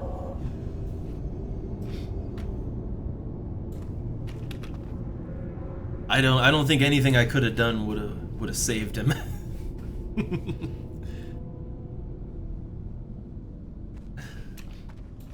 But I guess, I mean, here's another thing to think about. Tabletop. I always go back to it, because I do think tabletop games, they do have a lot in common with at least old school MMOs, how we used to play them, right? you could kind of look at a tabletop game as being a bit of a proto-MMO, if you will, right? You take a bunch of players, you gather them up, and you all be social and play a game and immerse yourself in the world. And yeah, sounds familiar, right? So, yeah, you look at games like that, and I mean, the game itself, yes, it is important to have rules and challenges and all that good stuff, but at the end of the day, that's only a small part of the experience, you know? Oh, look, I'm getting aggro, and oh, that's not. Yeah, if I have aggro, yeah, if I have aggro, he's just gonna get stuck on me. The tank is he's a 19 dwarf paladin. See, this is why I was worried about tanking in here, right? I'd be that guy. But yeah, in a tabletop game, I mean, while the mechanics are important, at the end of the day, the actual game is only 50% of the experience. The other 50% is how you interact with your fellow players. It's the social game. You know, and as such, the gameplay doesn't have to be anything intense, it doesn't have to be amazing, right? It just has to be good at facilitating cooperative play with your fellow players, right? It just has to do that. Okay, this tank goes down so quickly, I'm just gonna spam heals on him, and hope I don't rip aggro off of him.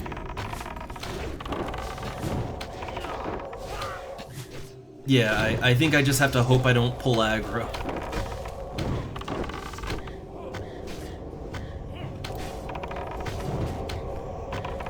Alright, meditation. So I'm taking a sec here to meditate. Nope, gotta heal right now. Right the fuck now. Oh, he dead. Oh no. Oh no. I could not keep him alive. I couldn't do it. We were so close too, but I couldn't keep him alive. I wasn't having these difficulties with the druid. I wasn't.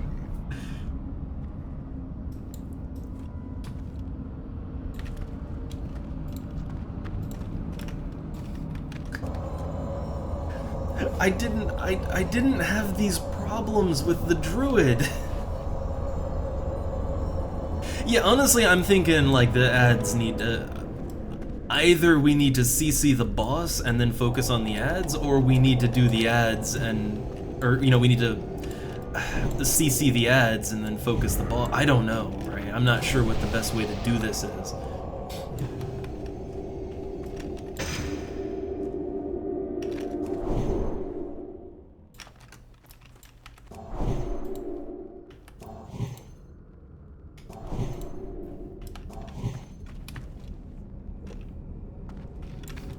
Like, I don't know what'll save these guys, right?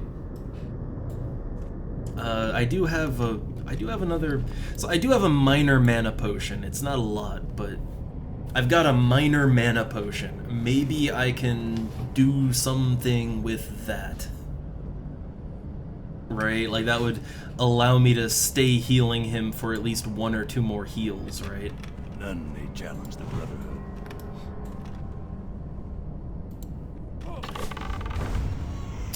So what are we doing here? He got helpers again.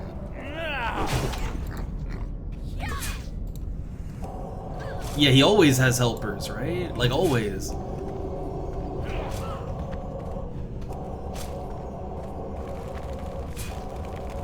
Alright, so maybe, I don't know, we kill the ads for... Like, I don't know. Man, I don't know what the plan here is. I'm just slinging heals as best I can, okay?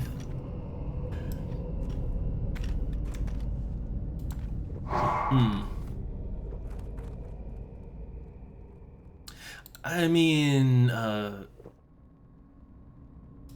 I could take a quick look, right? Like, what? I can't inspect him, huh? Cannot inspect. Can I inspect now? No, I can't inspect him. He is uninspectable. None may challenge the Brotherhood. Alright, let's try yet again.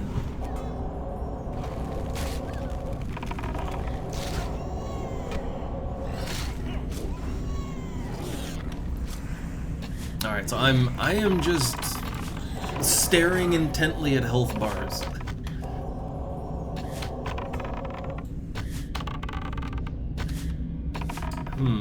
There also seems to be a bit of disagreement about what to... Yeah, like the tank doesn't seem to be able to hold aggro, like, at all. Huh.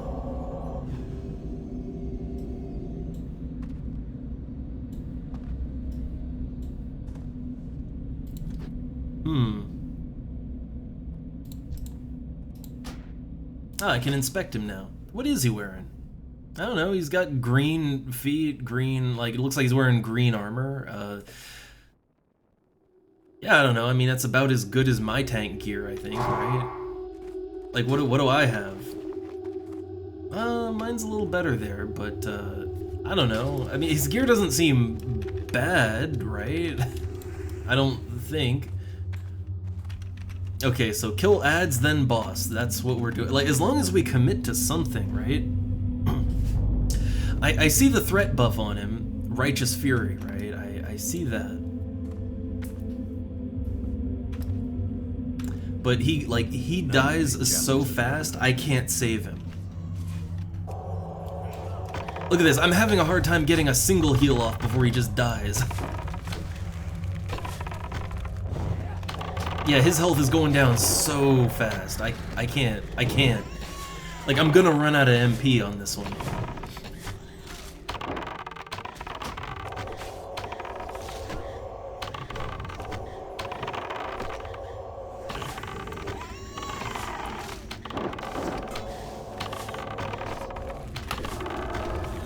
Well, I can't meditate yet. I do have my my lay hands, right? I have that. So I can try and lay on hands if... I mean, I'm out of MP, right? Ooh, yeah, there we go. And then I can't do anything. I'm spent. I am spent. Our cause is righteous. And then he's dead. And now he's recovering his,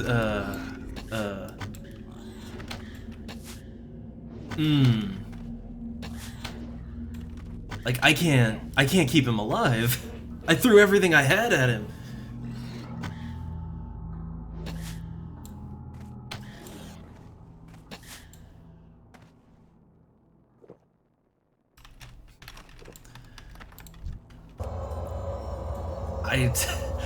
I don't think the problem is me. I was healing the druid just fine. I mean, every now and then he died because, well, he was only level 17, right? He's a little low for this, but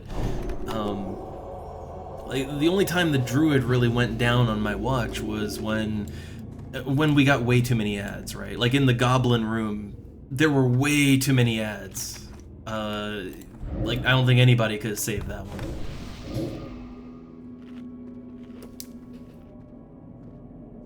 But this is as straightforward as this fight can get, and I cannot keep this paladin alive. I can't.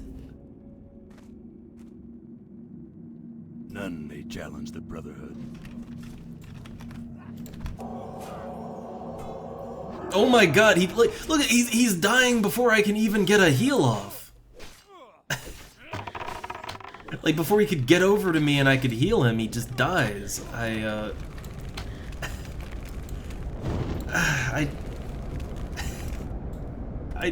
don't know what to do. The thing is, I'm kind of thinking maybe he's just not quite built right for this, right? Or he's too low level or something, but... Or maybe all of the above. It's just, I don't want to put blame on any one person. It's just, I know I didn't have this issue with the druid, right?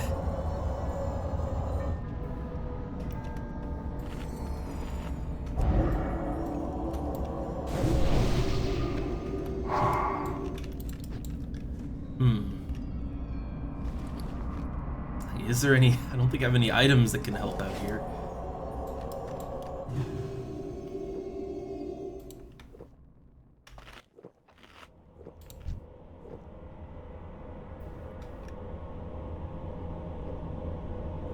I wonder, put my buff on him.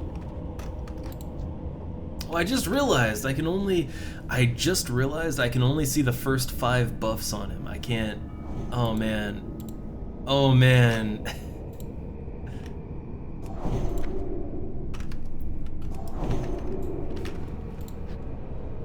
I wonder if there's a way to see more buffs on a target. Okay, okay, heal. Line of sight. Line of sight. Line of sight. Yeah. The goddamn torch. The goddamn torch. But really, he dies way too quick, right? Like, he dies so fast. Yeah, unfortunate.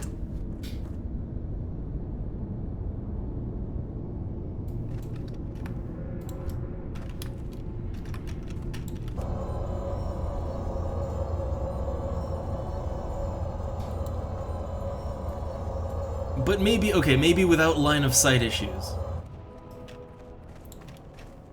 Right, maybe without line of sight issues.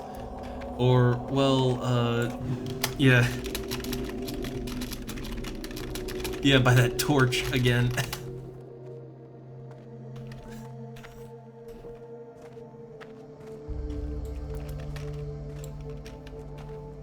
That torch.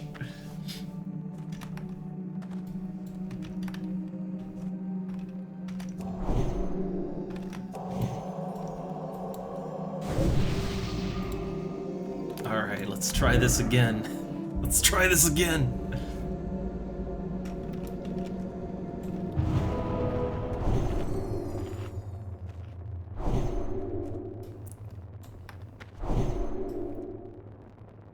I'll just try not to die, right? I'll try really hard not to die.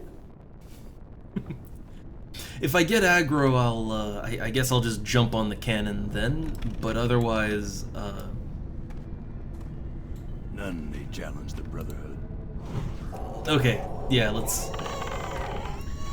like, start healing immediately, right? Oh my god! You saw that, right? His health went from, like, full to nothing instantly.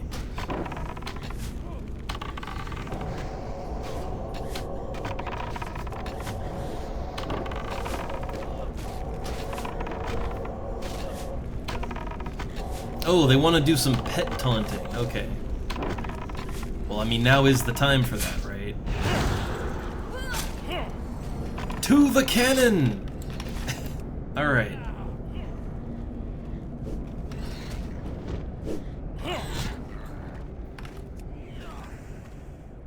I mean, if we could get the pets tanking, that would be great, right? If we could get that. They are out of my line of sight. I can't see them. Like, you're out of my sight. Like, I think they won though, right? I think they won. I think we did it. I think we just glitched our way to victory, I think. Huh, got a two-handed sword. I don't need the attack power. That's okay. Oh hey, I won anyway. Cool, cool.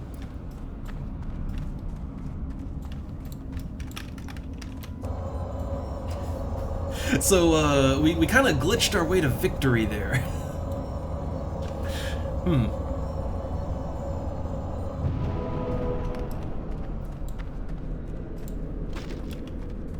Alright, I got my quest items, that's good.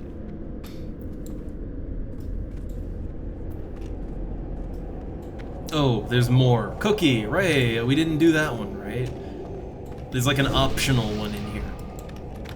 But I still stand by it, like, I think that's probably the absolute roughest a dungeon can get in this game. And I think it's a weird mix, right? It's a weird mix that we're, like, as a party, we're a little under-leveled for the dungeon. And I think our tank, like, I was not, I wasn't struggling to keep the druid alive, right? I wasn't having problems with the druid. So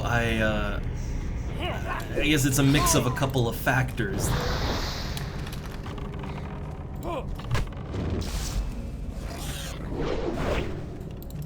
Oh god, oh god.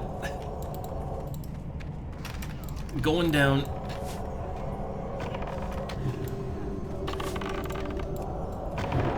Trying not to die.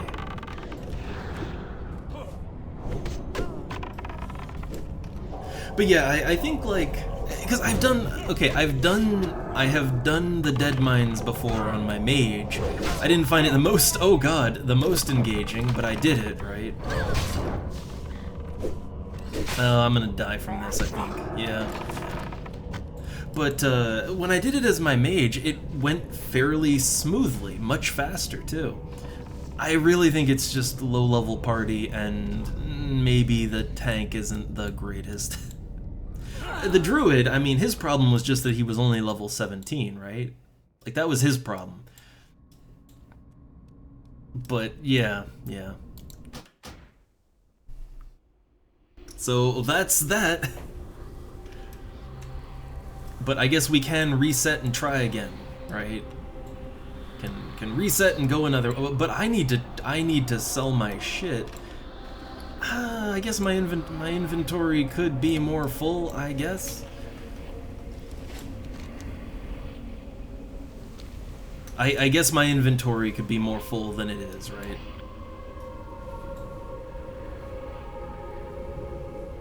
Yeah, I know, we just sort of jumped down there and...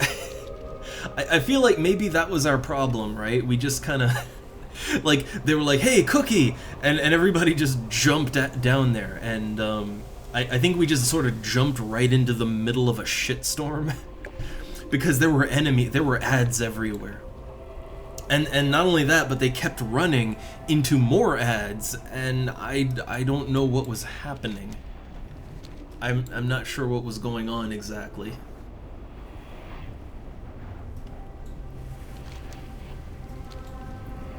But yeah, that was a bit of a goddamn mess. Now, I don't know if I have time for another run, right? We're getting a little late on the stream here, but I'll give it a shot, see how far I can go. At the worst, I might have to conclude this, okay, I might have to conclude the stream, but I'll kind of try and stay in the game to at least help them get to the end, right? But, because yeah, getting the boiler installed. But, oh, no. But yeah, let's hope this run goes a little smoother, maybe.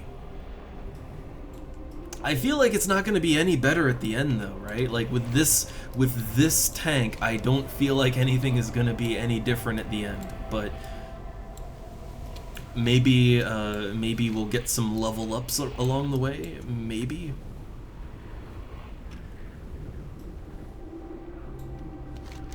Yeah, there is a path. I know that there's a pathway around the boat, but yeah, they just jumped. they just fucking jumped. Oh, I did level up, right? So I have another talent point. Not sure what I want exactly. I'm getting toughness because me tank, right? But... well, me tank soon. Right now I'm just a healer, but I don't know, I got 3 ranks of toughness, so why not get a little more devotion aura, right? I don't think I need Guardian's Favor to be any better. I don't think.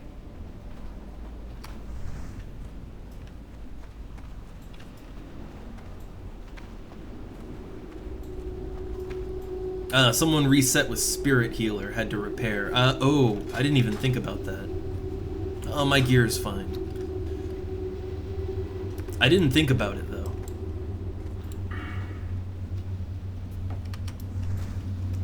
Well, the thing is the stream might have to end, but, like, it's mainly just that, well, like, look, well, you know, while there's work going on here, I don't want to be yammering on, right? So, stream would go down, but I could still, you know, might be a brief interruption, but I'd still be fine to keep going with the dungeon. So that's not the issue.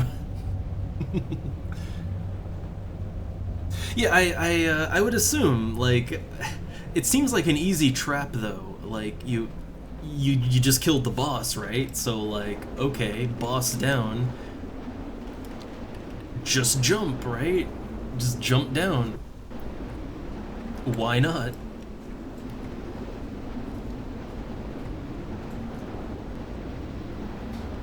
Oh, I guess they assumed that it hadn't reset, but it had reset. It was fine.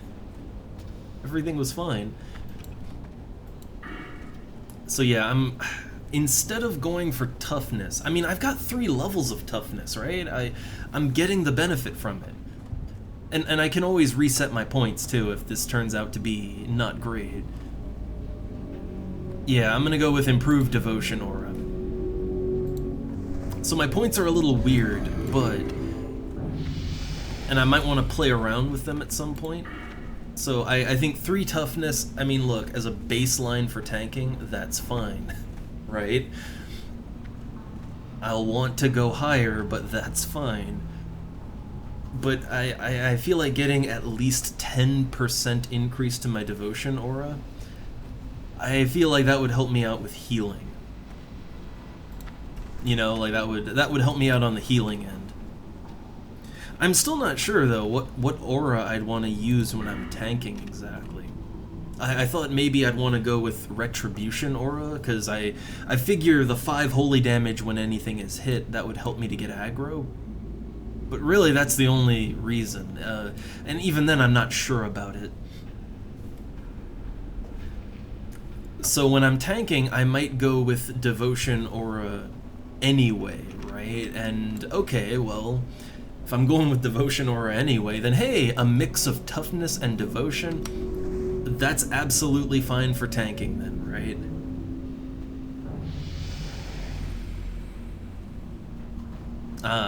Yeah, I kind of figure, I mean, I wasn't sure. The only reason I thought maybe retribution was because of the, like, aggro, right? Like, I thought that'd be good for aggro. Also, I have no idea where this dude died. Or where is he right now? He's just there. Okay. Ah, okay. So devotion is the tank aura too. Okay. It's just, I feel like it's also the healer aura, right? I mean, buffing your party's defense is pretty sweet. Like, that's pretty, like, that helps to alleviate the healing, right? Mitigation alleviates healing. That's the way I look at it. So that's, I guess that's an aura that would kind of work both ways there. So, I mean, what I might want to do... I don't necessarily regret my points in toughness, it's just, to be a little bit more general purpose, I might want to...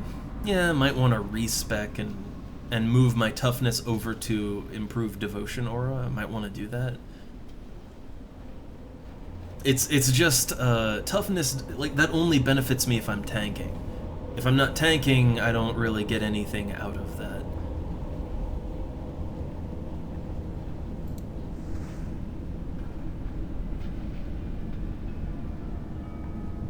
I just hate the idea of using a respec this soon, right? Feels like it's a little soon to use a respec. So for now, I figure, 3 in toughness, 2 in devotion aura. Not ideal, but it's good enough. And then for the next tier here, shield specialization, because I will, by that point I should be tanking, right? So, yeah, shield specialization. So 3 points in that, 1 point in Blessing of Sanctuary, which also is, I feel like that's also something that would help me out as a healer too. Like, it's mitigation for the tank. So that's 3, 4, and then 1 level of Righteous Fury to start. And then that'll let me go up to the next tier, although I'm not really sure what I'd want in the next tier. You got improved Seal of Justice. But, like, okay, what is that? Well, I think that's an ability I don't even have yet.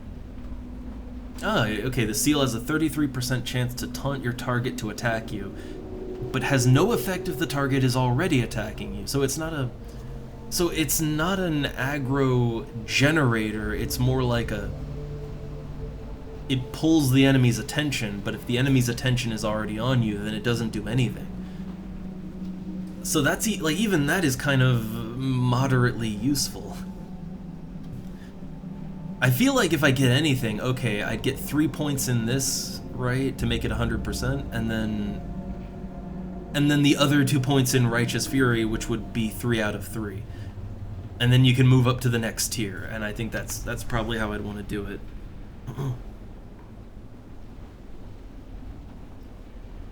Oh, okay. So eventually there's an aura for magic stuff, but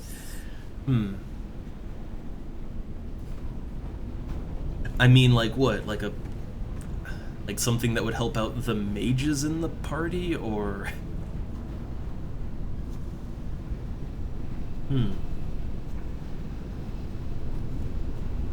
I don't know. It just kind of feels like protection is the way to go for. Did he die again? Hold up. Did he die another time, or is he here now? He's here now. Okay.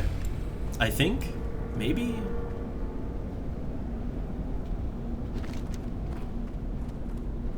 Unclear.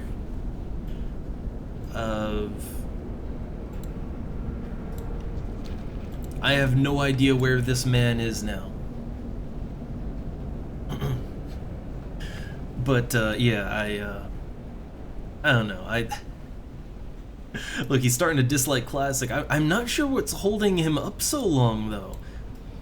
Like, if he's just a ghost, I mean, shouldn't he, like, he should be able to just come here. There's nothing stopping it. Like, is he respawning and then trying to run here? That's a bad idea. Okay, I guess we have to go save him. But, okay, here's a quick thought, because, you know, I might get interrupted, right? And I might have to stream end, but... Wait, is that his body? That's his body! Ah, I see. Okay, we can make this work. So, okay, here's a thought.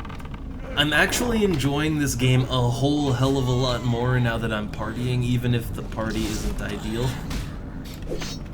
Like, even if it's not the most ideal party, even if things are kind of rocky and we're hitting lots of rough patches, I honestly am having a lot more fun with this game now than I was having mindlessly questing, right?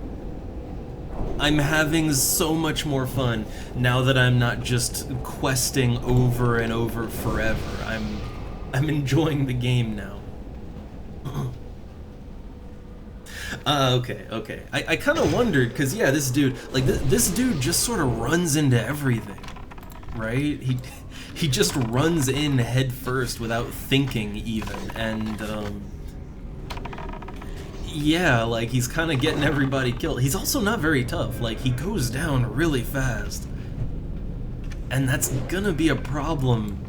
Like, all throughout the dungeon, that's gonna be a problem.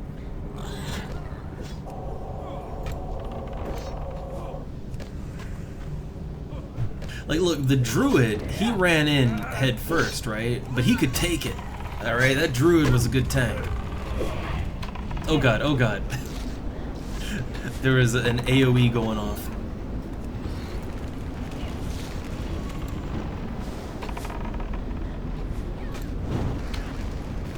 Man, this is the first encounter.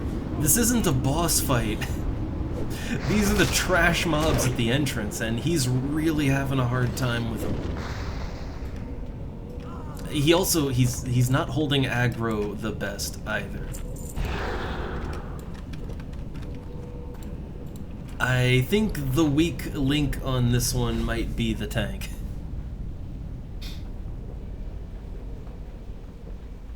And yeah, I do like, honestly, I like the excitement of having to heal him. It's just, to a point, what I don't like is if I physically can't save him, right? Like, if I... like, if the tank is really bad, I can't save him no matter what I do, right? And that's when it goes from being really hectic and heart-pounding to I can't save him, like, I can't do anything, right? Just throw your hands up.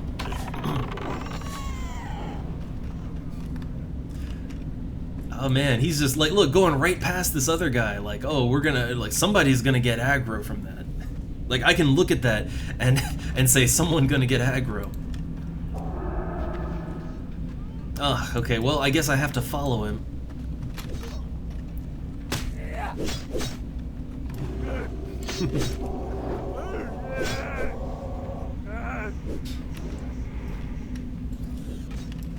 Yeah, see, look, all the ads, right? Like, that's what happens when you just charge in and don't clean up as you go, right? Like, look at that! 2 more joining the party. Look, if this was City of Heroes, right, it's like, bring them on, but no, you can't just do that. My mana bar, it only goes so far. Alright, fuck it. I'm gonna whip out my 2-hander.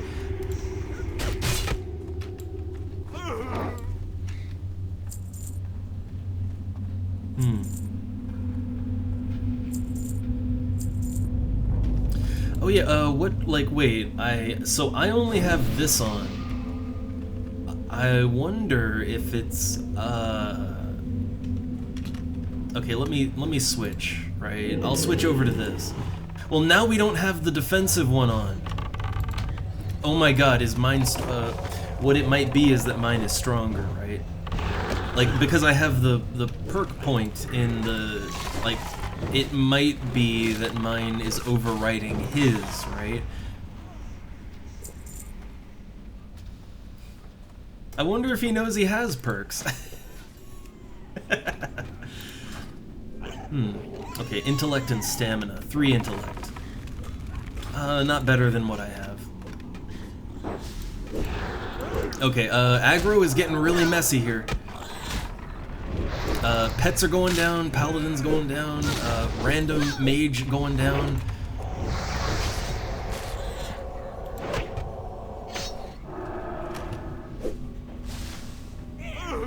Also, I've got aggro, that guy's just kind of smacking me. But I love it!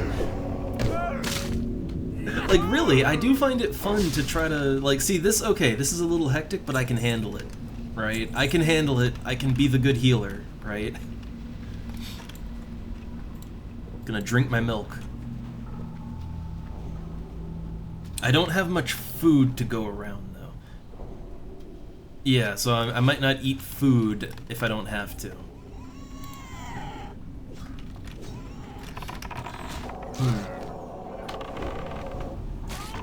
I have my retribution aura on. He has no aura on right now. Like, none. Again, I can only assume that because I have a talent point in devotion aura, that, like, my aura overwrit his. So his just turned off, right? And he just didn't think to switch to retribution, and I switched to retribution, and now there's just none on right now. That's the only thing I can think of. So, okay, you know what? I'm going back to devotion, because, hey, that'll help him to not die so quickly.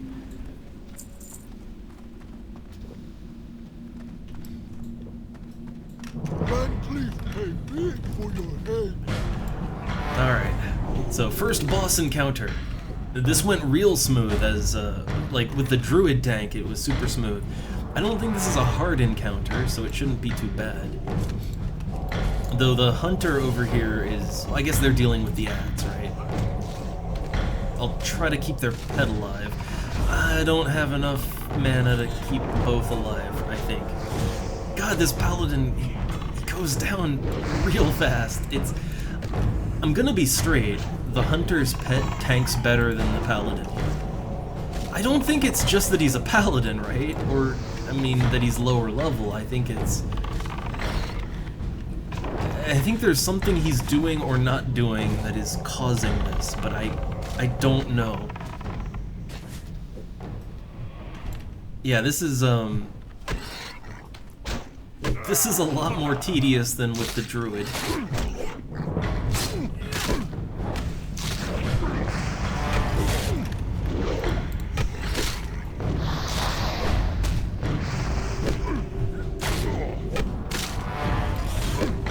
Man, look, We gotta look. Poppy's a great tank. Like literally, the pig is tanking right now. The pig is tanking.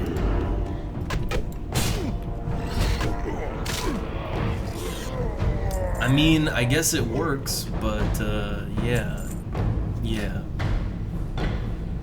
What do I have right now for male gloves? I have 1 stam, 1 strength. That's a little better. I'd say I could go with that. He rolled need for it, and honestly, this dude needs it right now. This guy needs those gauntlets right now. They give defense, they give strength. No, he needs it more than I do. I need it for later, but he needs it now.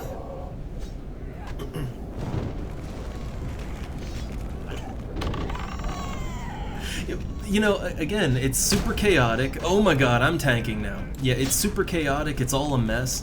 Aggro is everywhere, everything is out of control. Tank can't tank, it's great. But you know what? As a healer, I'm having fun with this. I'm having a lot of fun right now.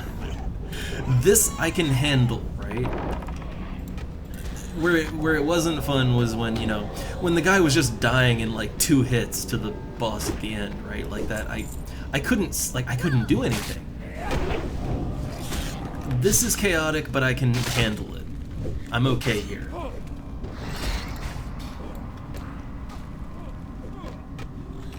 Alright, meditation time! And I got interrupted.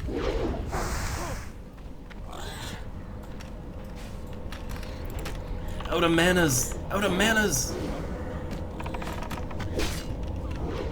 I mean, I'm under attack right now. Somebody want to get that? Oh, God.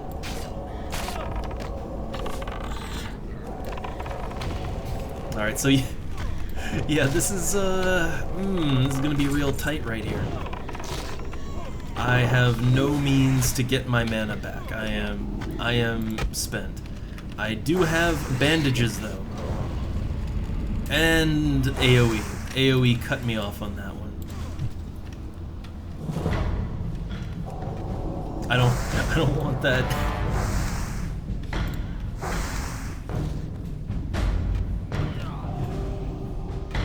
Okay, I'm trying to keep people in the game here, right? I'm trying real hard to keep them in the game.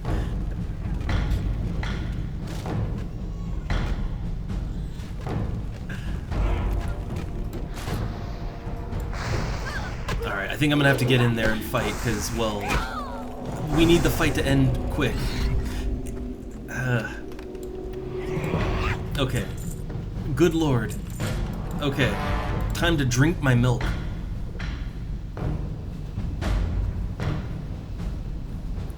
These aren't boss fights.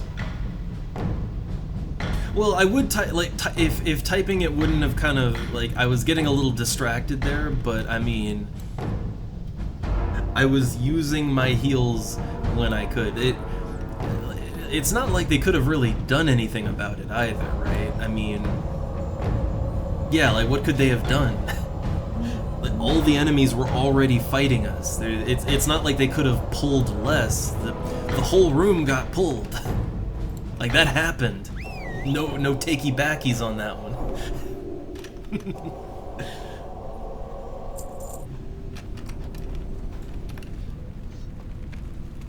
Oh my god, like, come on man, I didn't even have a chance to drink my milk, right? I didn't even have a chance and he's already just getting in there again.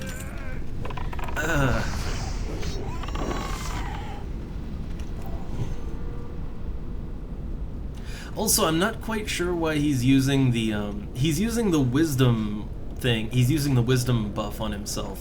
As a tank, wouldn't you want to use might, right? Like, might would be the thing you'd want to use until you get sanctuary, because might, I mean, strength affects your block, right? Like, the more strength you have, the more you block, or the more you have a chance to block, or something, right? I just know that strength affects blocking.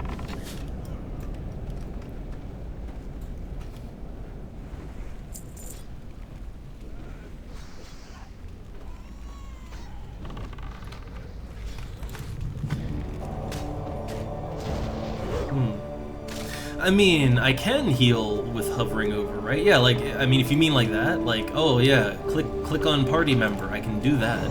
But I find it works a little better to just kind of click people's icon, and then like, it feels a little more focused to do it that way.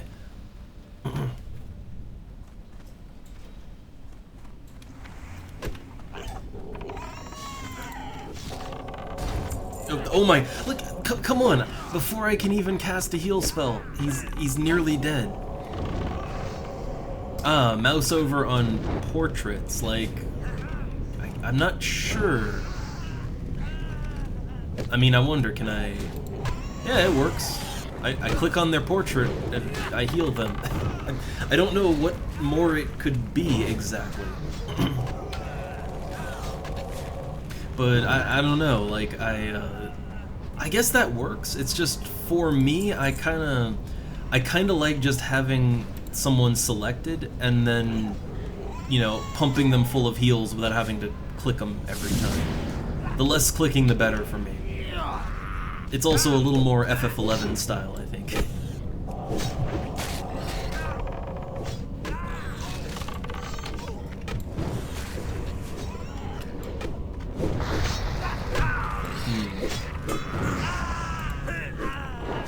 Alright, I want to try to sit down and have a glass of milk. I want to try. Can it work? Okay, milk time. Milk time!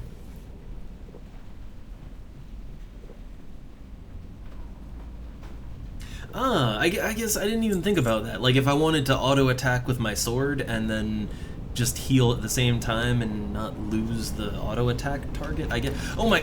hold up. God, he just jumps in there! See, I don't mind it if someone's gonna go nuts, right? If you're gonna just go nuts and run straight into everything, I don't mind it if you can take it, right? Like, if you can handle that, it's all good, but I don't think he can handle that.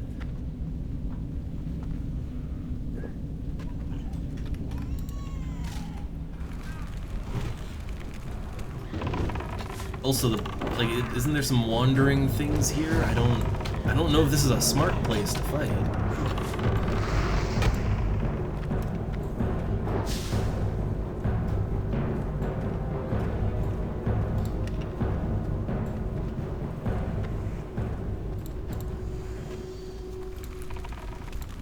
Okay.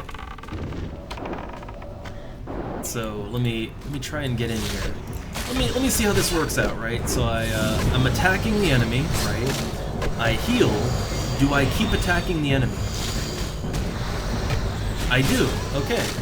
So yeah, this is... I might want to make use of mouse over healing just because of that alone, right? Being able to fight and heal, that's pretty good.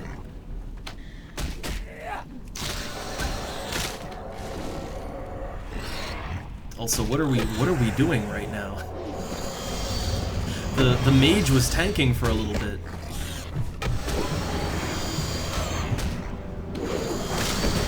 So yeah, I'm not using any MP to attack. Also, I just noticed something. I didn't see any Crusaders strikes. I saw no Crusader strikes on that enemy. Is he even using that? I don't think he is. And I also noticed that, like, whenever someone else died, he never used his resurrect, and I think he might not have that. I think Crusader Strike and Resurrect and another, yeah, Holy Strike. Right, Holy Strike. I think Holy Strike, Crusader Strike, and a couple other things, like, they're all, you have to quest for them. Like, you've got to do quests for them. So I think he might not have done any of the Paladin quests. That might be what he's missing right now.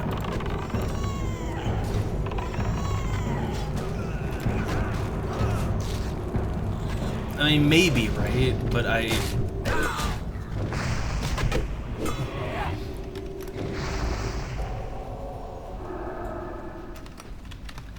let me rest again.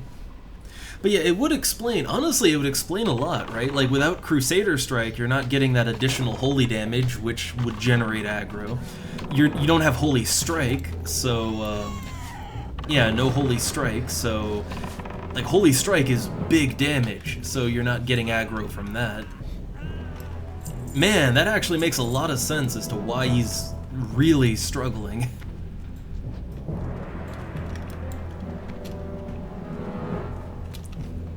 But yeah, I noticed he wasn't rezzing either when he could've, and like my mana was low, so... I think he just might not realize... To be fair, I didn't realize that there were quests that I could do for these things. I didn't realize that. Oh, these are the same gloves, okay. Just agreed there. Ah, okay. I guess that would make sense, right? That would make sense. The thing is, the reason why I was a little slow to get some of these abilities, because I didn't know this game worked that way, right?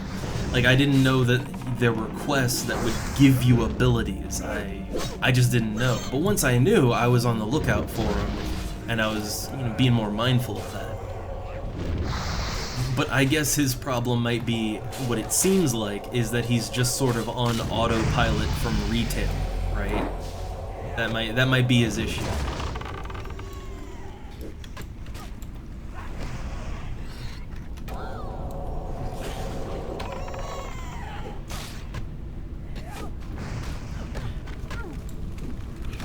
But yeah, basically all of the things that like TurtleWoW has done to make to make Paladin better at tanking, he's just not using any of it.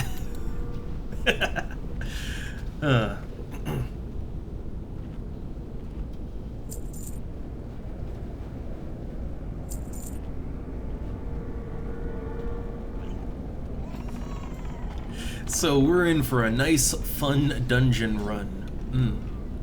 A fungeon, if you will.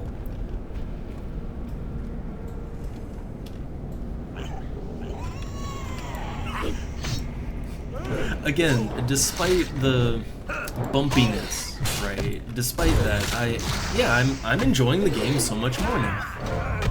Like, I don't want to go back to random questing, right? I don't want to go back to that. I'm gonna have to, because you do get stuff out of that. But like this right here, as chaotic as it can be, honestly, it is really fun for me. I like it. I revel in the chaos.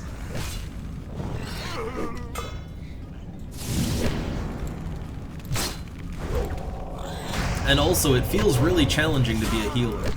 As a quick aside, as someone who, honestly, I tend towards the healer role in a lot of games that I play. I like support classes, right? I'm not opposed to dealing the big damage or anything like that. But I do like supporting. Tanking too. But like, the fun of tanking is managing aggro, right? And in FF14, there's no management to that. Also, yeah, in FF14, playing a healer was just kind of painful, because imagine like this, where you don't have that many buttons that you have to worry about. But on top of that, like, you don't really need to heal either. Like, damage is so scripted and controlled that in normal parties, you don't even really have to worry about healing. Or in the tougher stuff, it's just you have to heal at certain scripted moments, and that's about it. So you don't even get the fun of like, oh man, what's gonna happen? I don't know. Is the enemy gonna crit big and the tank just drops? Like, oh, what am I gonna have to deal with? You don't get any of that there. Though I don't know if okay, I'd say I prefer the... Then again, I don't know. Honestly, FF11, right, FF11's healing. Being a white mage in FF11 is pretty fun. I like it. It can get a little boring though, and I think that's just because parties in FF11, past a certain point, they tend to be really safe. Just honestly, right? Like, at a certain point, around level 30 or 40 or so, parties get really, really safe. And and you don't get the chaos that you get in Valkyrie Dunes. And I kind of like the chaos is the problem, right? I kind of like it. It makes being a healer fun. So in a weird way, I think I might, even though I have less to worry about, I think I might like being a paladin healer here in TurtleWoW. I might like it a little more than I like white maging in FF11. I'm making the bold statement right now.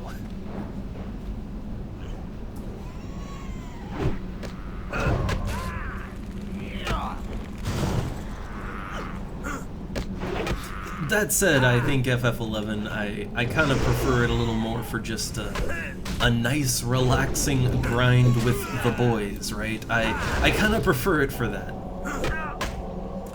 Dungeoning in this is fun. I'm having fun with it, but it's a little bit too high stress to be something that you can you can settle in with a nice cup of hot cocoa and just just get lost in it, right? It's not quite stress-free enough for that. Ooh, strength and intellect. Oh man, oh come on, we gotta get that one for the, right? Like, come on now. Come on now. I mean, what I'm wearing right now is 2 intellect spirit, so yeah, look, you gotta have it, right? You gotta.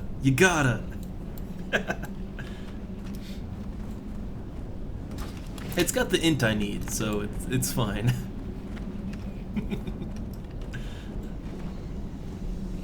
We're a proper barbarian now. I think the other pants are a little better. Yeah, I think those might be a little better, but it's fine. We have the hot pants of the barbarian. We're all good. So if I've been getting any other stuff, well, I have this cruel barb right here. It's soulbound, so I can't even sell it if I wanted to. So oh man, they started a whole ass thing, and my MP is a little low.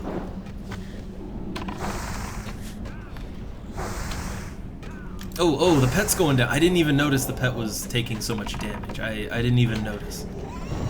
Oh no, I'm being squeaked at by a cat, but oh no, now the other one wakes up. But they've been eating. I fed them very good before I started. Oh no, there's too many here. Too many. Too many.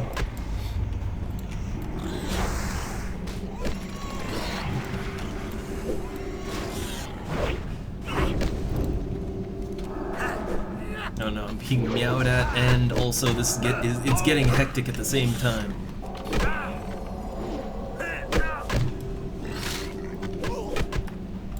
Okay, let me channel, try to get some MP here.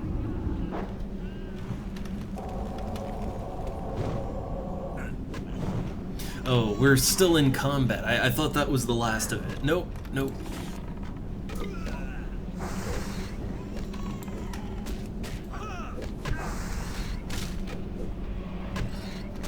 Alright, if I have to, I guess I can bandage, right? I got bandages, but nope, we're good. We good. Oh my god. Oh my god. I love it. Look at this man. No fear.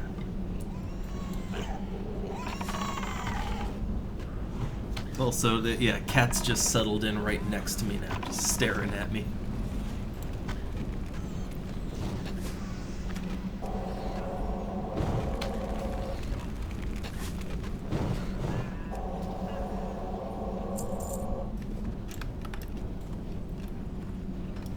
Alright, let's see if I can take one sec. One sec. Alright. Cat time! Be right back.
Alright.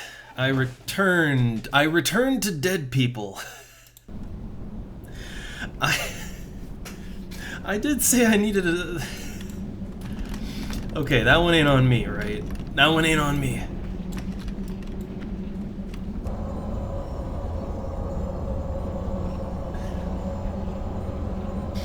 Yeah, I don't know. I was AFK for a sec, and I said as much. I mean, I'm not dead, so I assume nothing ran into me, right?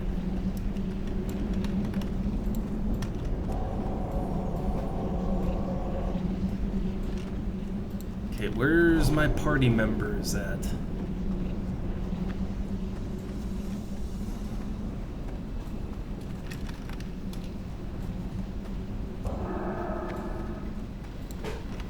Okay, there they are.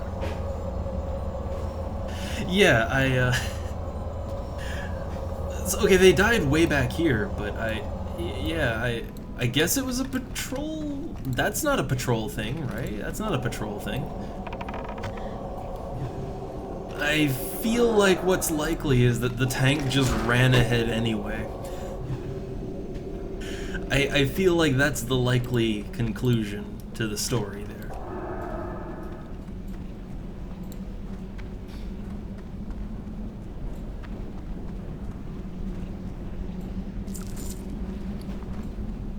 Oh god, too much junk. Too much junk.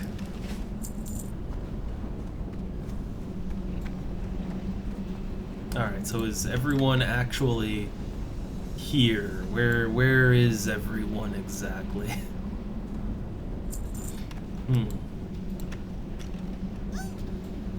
Oh, they just jumped. Okay.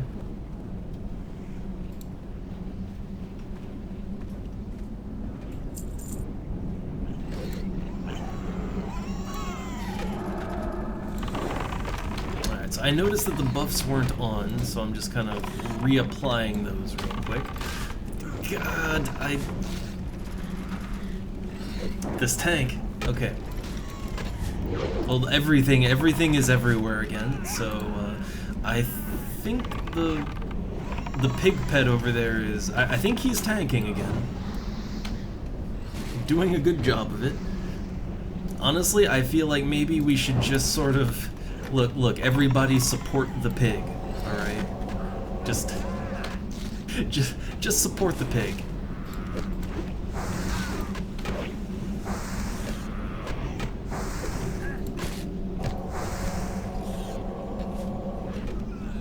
Good tank.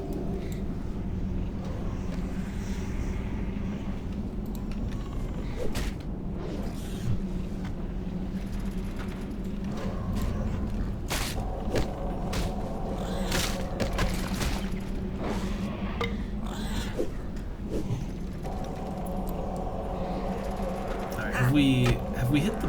No, we haven't hit the boss yet. I remember this room gave us trouble with the... Like, even with the druid tank last time. This room was kind of trouble, right?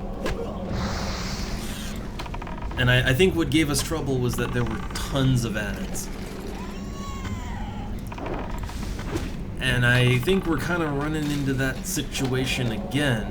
Not quite as badly as the last time, but not great either.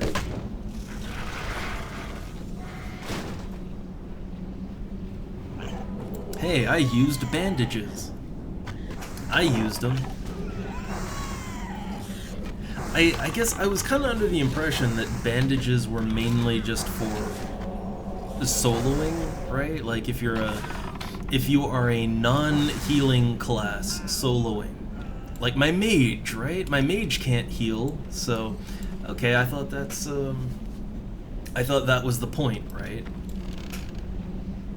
But I am getting a lot of use out of those bandages as a healer, because I run out of mana a lot.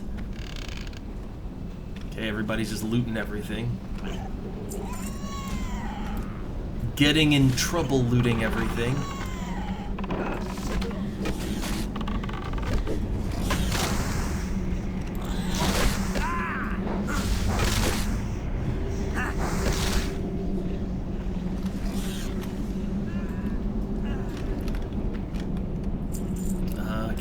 rest? I cannot. I can... Okay, here we go. Chug that milk. A phrase I never thought would apply to a game like this. Or at least, I don't know, maybe FF14? Maybe.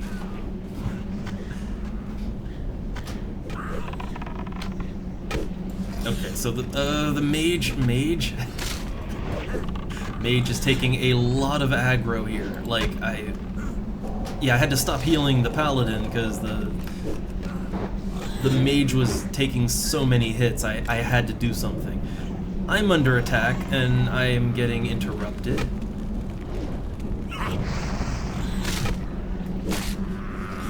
Oh man, I'm going down. Meditate.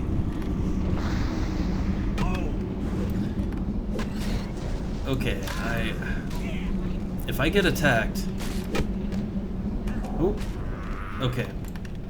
I did the panic maneuver.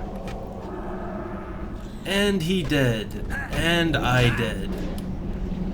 I'm gonna be dead in a sec. Oh god, the party... Yeah, man, it's a repeat of last time, right? It is a repeat of last time.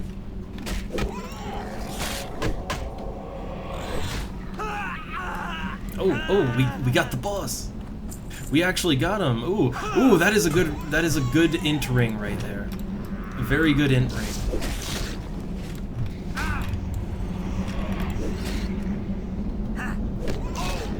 Like, look, if I can get that ring, I'll be happy. All right, party well done.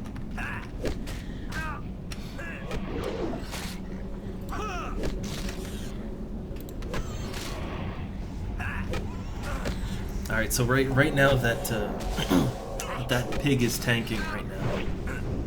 Oh look, they're going on a smoke break. Great.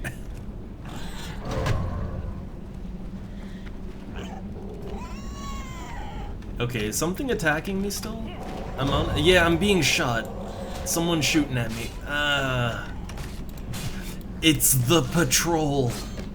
I knew it was coming. I knew it. I knew it.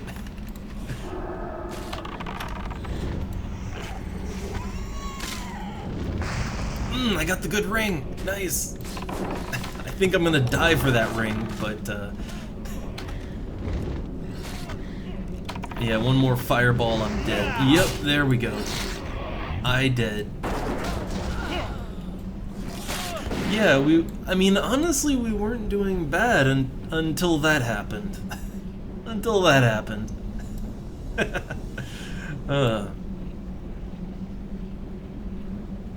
I don't know. I gotta be honest, part of me, since I know, look, every step of the way, this party has kind of just been suffering. Part of me really wants to say, you know what, I've been going for quite a while, I think that's a good time to duck out, right? I mean, honestly, it's also the stream's been going on a little too long now. Because, again, I don't know, at any moment, it could be time to install Boiler. So, honestly, this is probably a good time to duck out.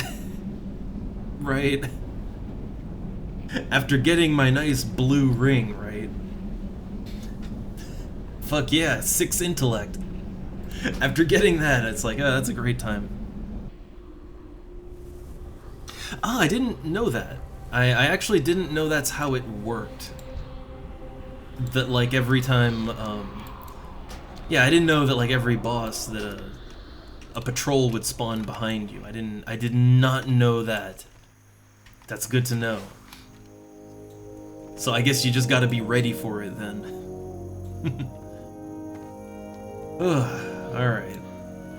Well, yeah, honestly, that party was a little bit much, I think. I just don't have the most time right now. So look, everybody, this is the point, right? This is the point. This is a good time to get a new healer for them. So I'm just gonna duck right on out of there. Yeah.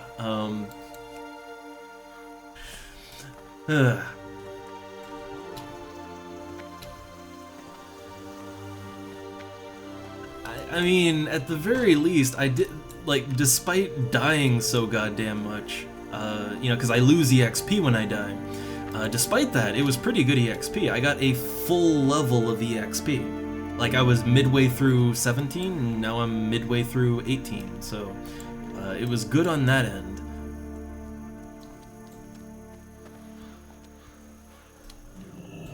But man, yeah, that was a rough intro to healing in a party in this game.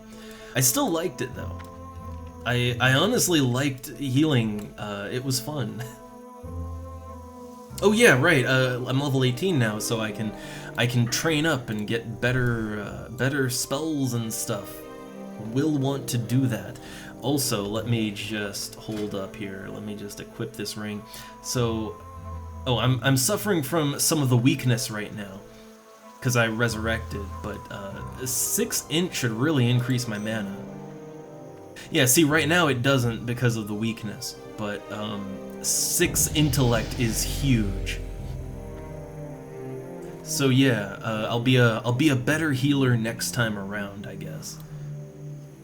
And as fun as the hot pants are, I think what I had is a little better. It's 2 int, 2 spirit. I think that's a little bit better than the 2 int, 3 strength, right? A little bit. I got quests to turn in too. Was this goblin mail better or worse than what I had? It gives int, which is a bit of a strange one, right? It gives int. Yeah, it gives... I'd say actually the goblin mail is probably better, right? It's 4 agility, 3 stamina, 3 int. Now the int when I'm tanking isn't so important. You do still want to have some, but it's not as important. I'd say like 4 stamina is nice, but 4 agility, like that's defense, right?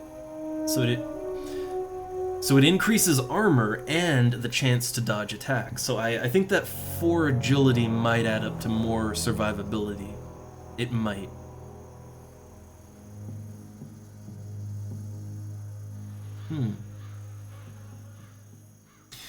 Yeah, I mean, I get that they're not meant to be like a fast clear over and over. I'm still gonna do them over and over because I like it. Honestly, the dungeon itself was fine. I was having fun with it. I think the main thing that was holding it back was that, I mean, so like the first tank we had, the run was much smoother. It was still a little rocky, but I think the issue was that they were just minimum level, right? And then the second tank we had, honestly, I couldn't keep him alive. Like he was missing some things, and he wasn't geared the best, and yeah, he was just a pain in the ass to keep alive. But I think with a slightly better party, I think I'd really enjoy just doing dungeons in this game. Like, I think it would legit just be fun to dungeon all the time.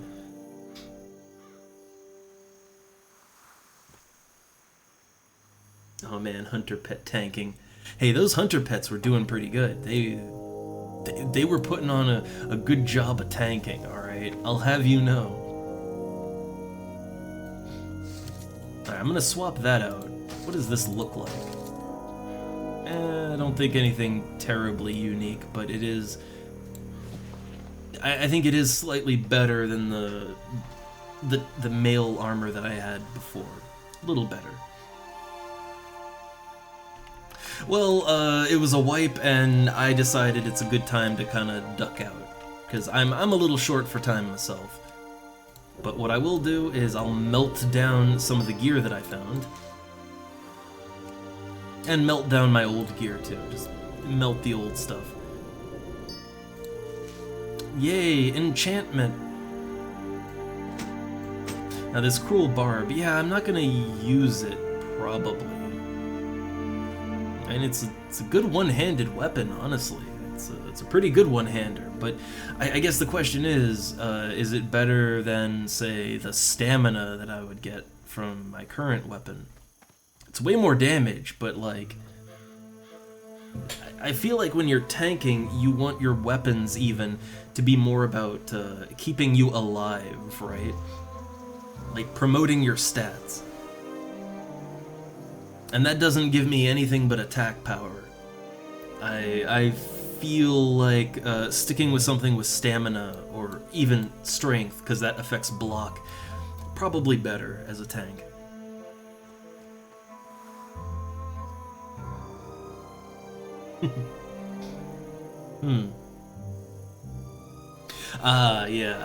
I had a map in the Dead Mines, and I didn't need it really, but it was nice to have. Alright, so yeah, this is soulbound, so I'm just gonna melt it down. More enchantment fodder. Got a small glimmering shard. Alright. Yeah, so I'll just kind of get to town and sell my stuff. Do that on my own, but no, I had fun. I had fun doing a nice dungeon as a healer. So I will say, that's what I needed to make this game click. Also, it looks like my, that little guy in the corner, that's my gear is broken, right? But yeah, the game is definitely clicking a lot more now. Like, as a mage, when I went through the Dead Mines as a mage, I didn't get a whole lot out of the experience, but as a healer, I got a lot out of it. Like, I was much more engaged with the game as a healer. And I can only imagine as a tank, because, man, watching the other paladin tank... yeah, I feel like tanking is also going to be quite an ordeal. Probably going to die a lot, too. But either way, I think it's a little more engaging for me than being a DPS. Let's see, did I get much wool? Let me take a look here. Oh, okay. So I got 8 wool. I mean, I was gonna use it. I wanted to navigate to this. I do need that wool to level up my first aid. And you know what? I did actually, like, look, I used a lot of my wool bandages. I did use them. I was using them bandages. But I think what I might want to do is, yeah, use the heavy linen. Yeah, see if I can skill up on that. Green still gives skill ups. Sometimes, very rarely.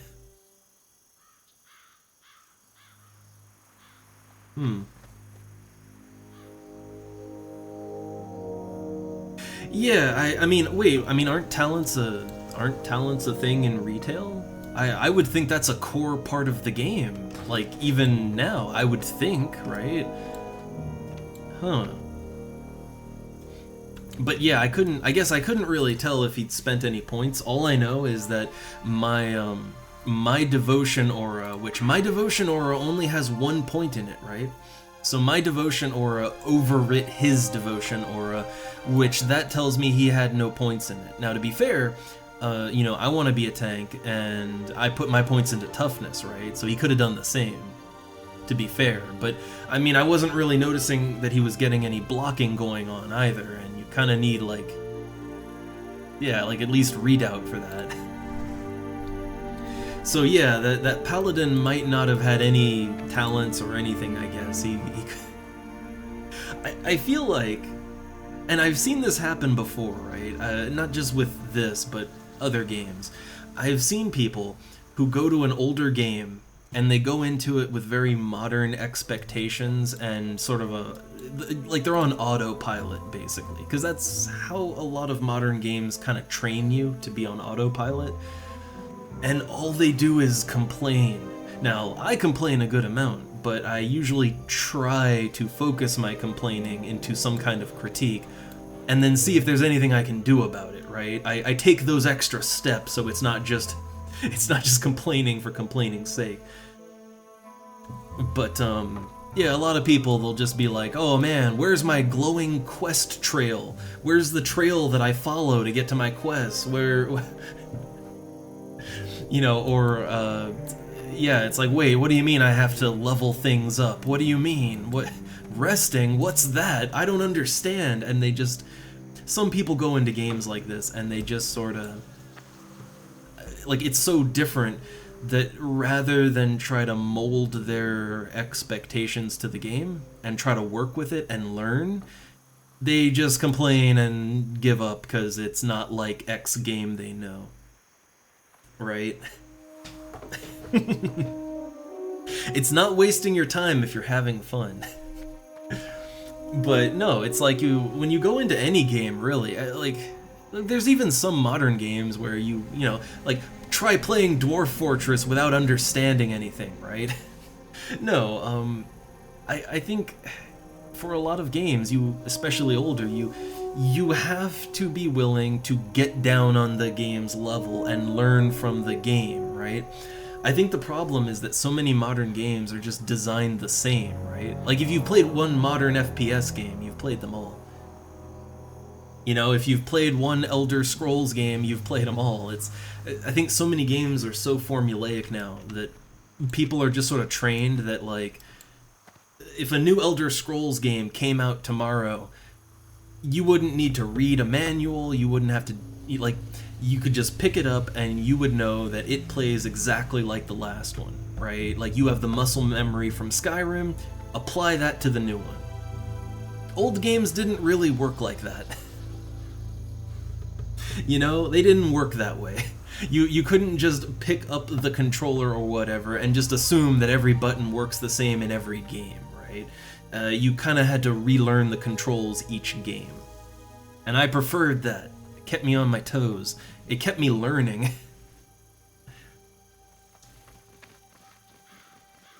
I guess, see, that's the thing. Like, I love farming and traveling and grinding. I love that. As long as it's not completely arbitrary. Like, it's the difference between I have a long-term goal that I set for myself and I want to grind money to achieve that.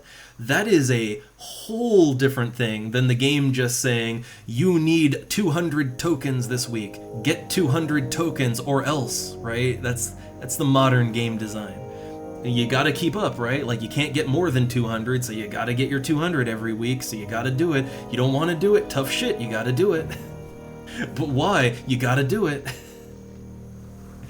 Like, that, like, I think you really gotta see those are very different things, right? It's so different, even if it's just different because of what's in your head, right? But, like, I have goal, I want this, and I will work to this. It's grind all the same, but it's my grind, it's my choice, right? Like, I chose to do it. It's not that I have to, it's not that I'll be left behind in a week if I don't.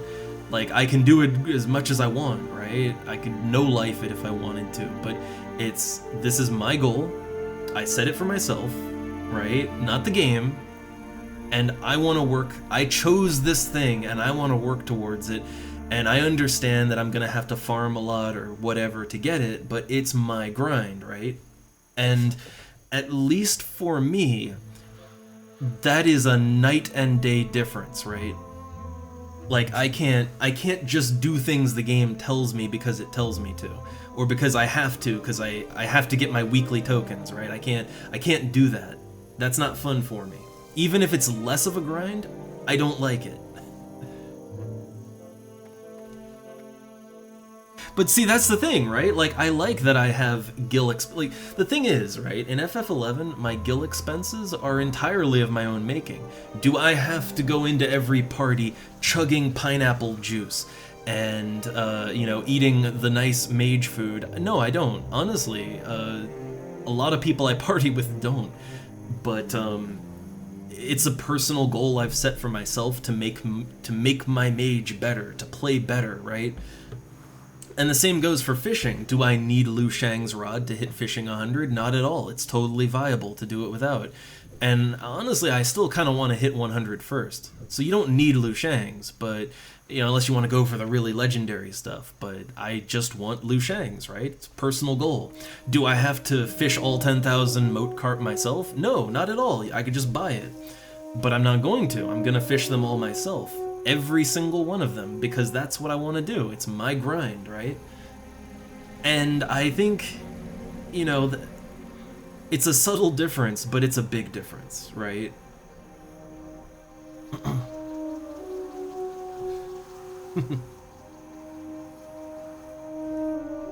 Some people might believe that, but again, I try to avoid partying up with people that are really controlly and try-hardy about what others are doing. Like, I will step out of a party like that, right? I guess I don't look at it that way, because cost effectiveness is a thing in real life. Like, in real life, why doesn't everyone just use the best materials to make everything so nothing ever breaks?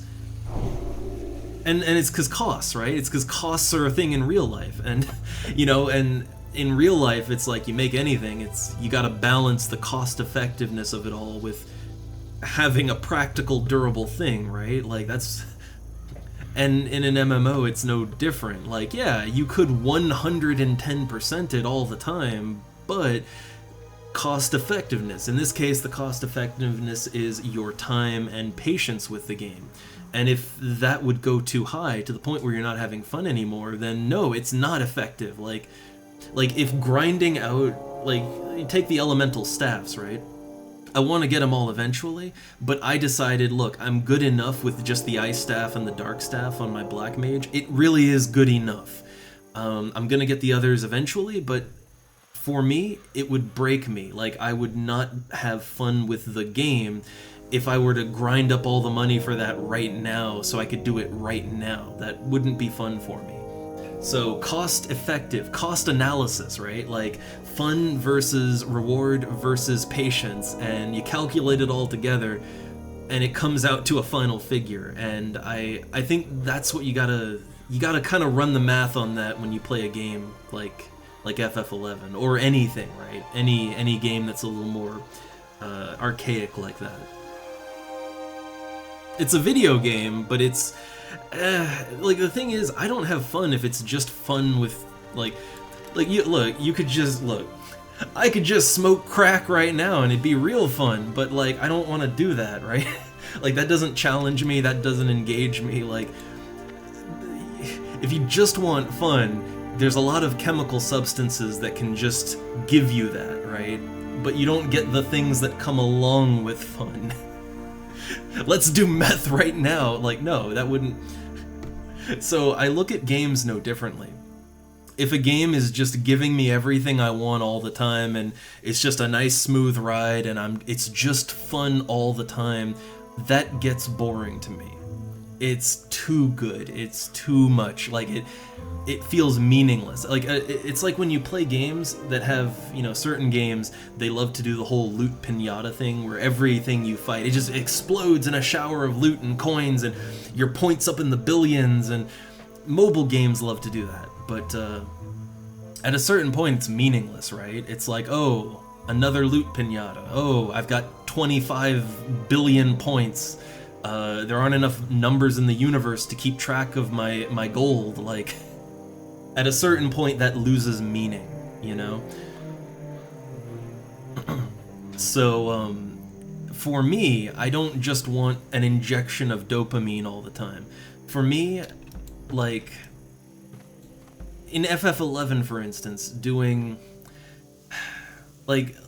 doing a mission that I want to do to get, like, more wardrobe slots, to get access to something, right? Like, the first time I got access to Tavnasian Archipelago, that felt really good. But you know why it felt good? Because it took me, like, for 20 years I just couldn't get around to it, and I finally did it. But even then, like, once I started, try to get a party, try to get into it, it was a lot of effort. It was a lot of struggle to get it done. But if I hadn't struggled, the payoff at the end it just would have been meh, right? It would have felt like completing a story quest in Final Fantasy XIV. I'm hitting the skip button a lot and I just want to get through it, right? Like, no payoff, no reward. So for me, I don't want to just get to the dungeon. I want the long and dangerous journey to get to the dungeon, right? I don't want to just get the awesome sword of awesomeness. I want to do a 20-part quest chain that's bullshit hard, because when I earn that sword, it'll feel good. Like, I need that, right? I need that to have fun. You need the lows to have the highs. It's like, what's a roller coaster? What is a roller coaster if it's just going up? right? I don't know how that would work physics-wise, but imagine a roller coaster that only goes up. It never goes down, it's just up. Or, I guess conversely, it's just down, endlessly down, right? With no fun bits or anything, and no slow parts at all. Like, that's no fun. And yeah, I like arcade games too, but for me, I guess arcade style games, I like them for a little bit, but I have to take big breaks, right? Like, I love the Metal Slug games, and I'll play one through all the way, and that maybe takes an hour, and then I just don't play a Metal Slug game for like several months, right? So I like arcade games too, but in small bursts, and it's because they tend to not have those lows. It's just get in there and do the thing, and that's fun for a while, but I guess I need a little more than that. I think a good arcade game too. Arcade games tend to be paced out fairly well, despite that. Like, they tend to give a really good experience for like an hour or two, and then it's done. And you could ride it again, right? You could get on the roller coaster again, but would you get the same thing out of it? Not really. You have to give it time to simmer, right? You gotta give it a little while to, you forget it, you come back to it refreshed, right? Now I try, when I play the Metal Slug games, which my favorite is Metal Slug X and Metal Slug 4 and 5. Those are kind of my favorites. But I think those take around an hour. I try to go for like no dying and, you know, get as many points and all the POWs and stuff. I try to really get into it. Now, what about something like, since we're decompressing a bit here, what about something like, say, look, I grew up with this game. The old Super Ghouls and Ghosts, right, on the Super Nintendo, something like that, or Ghosts and Goblins in the NES/arcade form. See, I like that game a lot, but the thing is that it's fun until you beat it the first time. Actually, it's fun. It's fun up until like the last 3 levels. Those are just bullshit, but it's fun for one run. But then you get to the end of the game and you have to go back to the beginning and play it through again, but with a special item. And I never do that. I literally never do that. I stop when I beat the game the first time because I'm not interested in doing it a second time. Like, for me, that's kind of an arcade game that I like, but it's really pushing it, right? It's pushing it.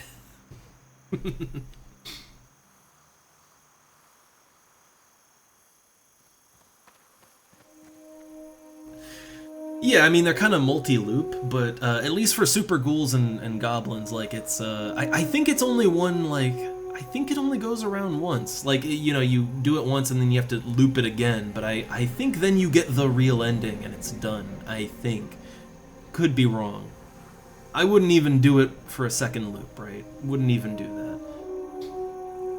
that. The main thing is Super Ghouls and Goblins, like, or Super Ghouls and Ghosts. God, it's titles, right? Titles. The last couple levels are just really unfun. The earlier levels are great, but the last 3 or so are just... I feel like they're maybe not designed the best, honestly. Those damn gargoyles. But, yeah, for me, that's one that's kind of pushing it, right? One that is probably also pushing it, but I really like, is Zombies Ate My Neighbors on the Super Nintendo.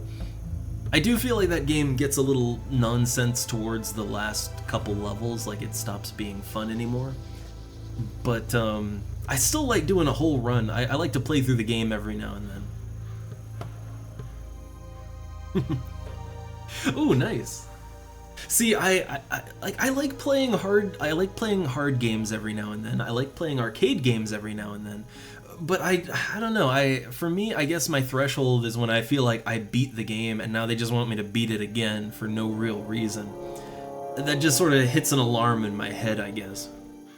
Because I played Death Trap Dungeon. I can always say that, right? I played Death Trap Dungeon all the way through. I wasn't the best at it, but I beat it, and like that game is nothing but bullshit, right? It's nothing but pain and suffering.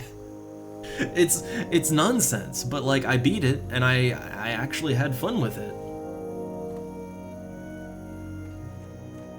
There you go, there's your shameless plug. Enjoy it. You're a braver gamer than I. I don't know, it's the looping thing. I guess it's not even really about the difficulty, right? It's more that the game becomes unfun to me in the last couple levels, and the idea of just going back and doing it again for no reason it doesn't sit well with me. One run is good enough.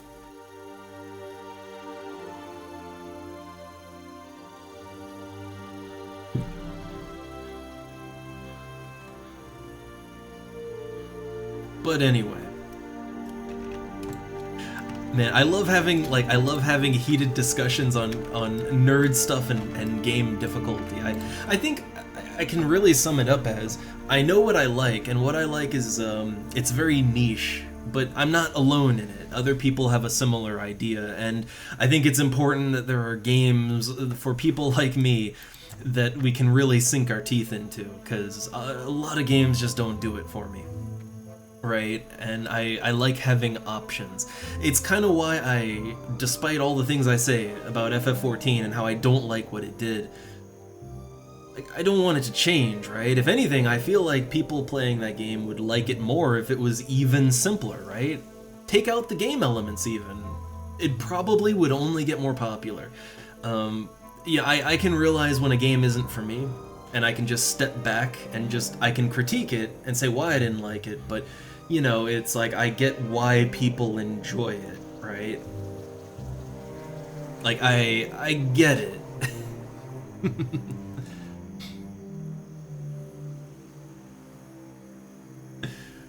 So I kind of, yeah, for me, I wish that there were more like more games being made that kind of appeal to a more not even old school, but just a different design philosophy, right? But they still happen. There's still a few, you know, smaller titles, right? There's still some smaller titles that come out that fill that niche, but it's a rare thing in this day and age. Also, with the goddamn gargoyles, those red flying things at the end of Super Cools and Ghosts. The problem I have with them, at least the Super Nintendo version is the one I always played, at least in that version, the problem is that they can fly off screen, and they can kind of get stuck in places where you can't hurt them, but they can just quickly swoop in and kill you, right? But you have no real chance to hit them back. That's what I hate about them. Again, it might be a Super Nintendo specific thing, but like they literally glitch out under the floor sometimes in a way that you cannot physically fight them, but they can just sort of like just diagonal shoot straight into you. I guess maybe I know they read your inputs, right? So like you can kind of fake them out a little bit, but it's really hard to. At least I found it to be difficult. And again, my other problem is just the glitchiness. Like it feels like a glitch. Like they get in places you just can't hit them. But I've only really played the Super Nintendo version. I don't know if that kind of thing happens in the other versions.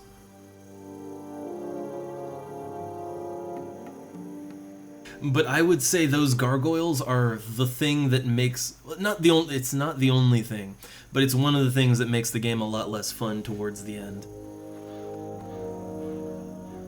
Yeah, if you have like if you've got magic, that works. Like yeah, if I can keep my armor to that point, I do that. Ooh. Looks like we might have mail or a package. Might need to take a sec. No. They delivered the post and left. But I do want to check my mailbox then.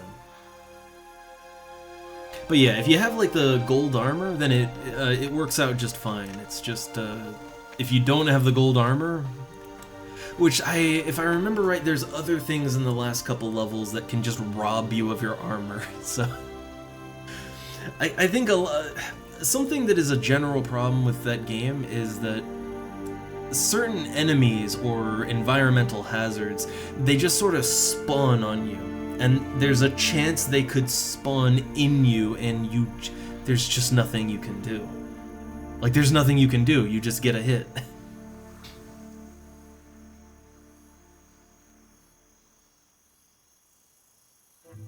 Or at least that's been my experience playing the game. I guess if you can really manipulate the game, then you could maybe avoid having like enemies spawn in you, right? You could maybe avoid that. But it's a tricky one, and I guess it's a game that I really like the first couple levels, and I feel like they're just balanced just right. But then the last couple levels feel unfun to me. Again, it's the same deal with Zombies Ate My Neighbors. I love the first couple levels, but as it goes on, it just it gets less fun as the game goes on. And it's not just difficulty, it's just, I don't know. I think a lot of arcade games, they ramp up a little too much for me towards the end. They push my patience more than anything else. And with an arcade game, I tend to... I guess when I play an arcade game, I do just sort of want to get into it, but get into it for a short burst, and then I'm done. And if the game gets a little convoluted or something towards the end, it kind of breaks my flow, I guess.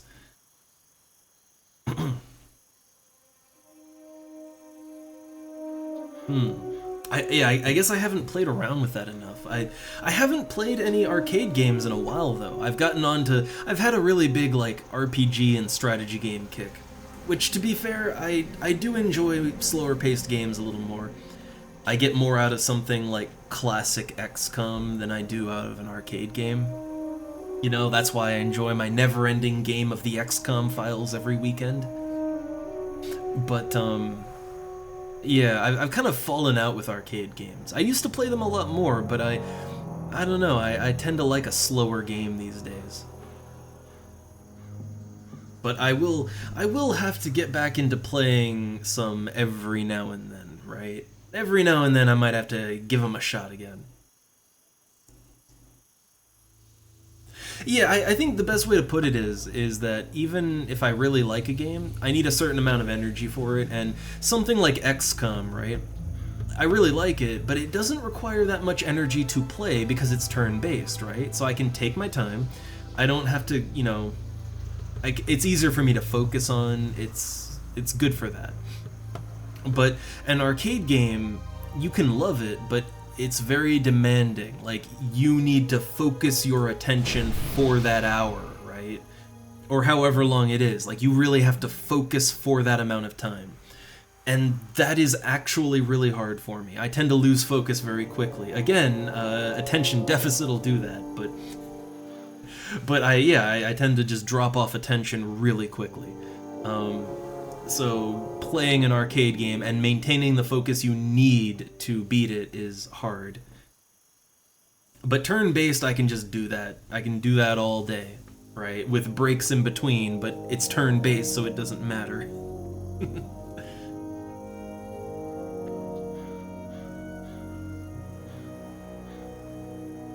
Well, let me take a look here. Let me just make sure it's not going to pop up some sound, but again, checking on the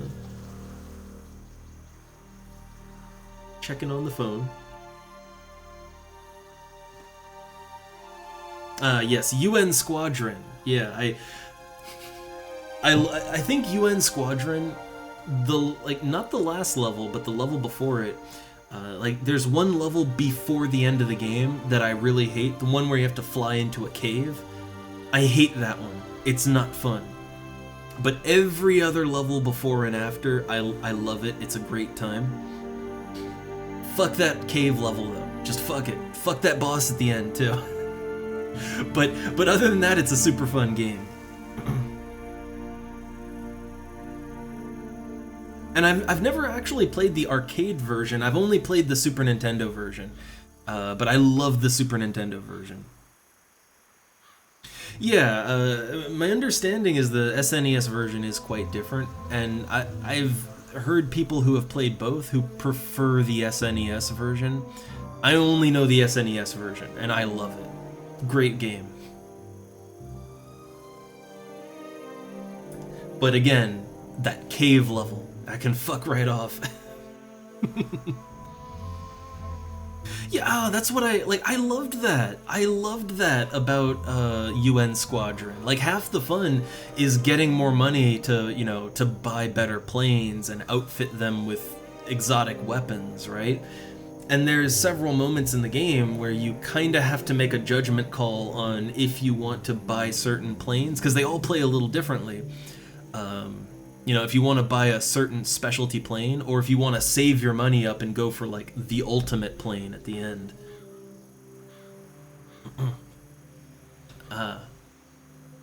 Yeah, so I guess I like the I like the non-arcade stuff they added to the SNES version. To me, it really I don't know. I guess the arcade version wouldn't have it, but the map, like you have like the area map, and you can choose which mission to go to, and there's even like little trucks going, like there's trucks and planes and ships just moving around the map, and you have to deal with them, and I really like it.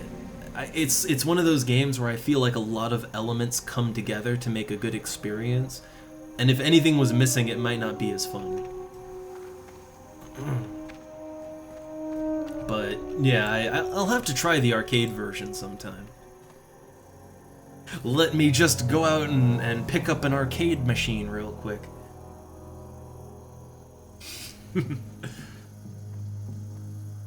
But yeah, I don't know. I gotta play some more arcadey stuff. I gotta do that again, because I did used to love, you know, both platformers and arcade games. I used to love them. Yes, I am familiar with MAME. I think I still have a MAME. I think I have a folder with some MAME things somewhere. I just haven't used it in forever. I got it to play some of the Metal Slug games that I didn't have on console. I mean, I do own some of the Metal Slug games, both on PC and on PlayStation 2. There's a really good collection with Metal Slug 4 and 5. I've worn that disc down. I've played it so much.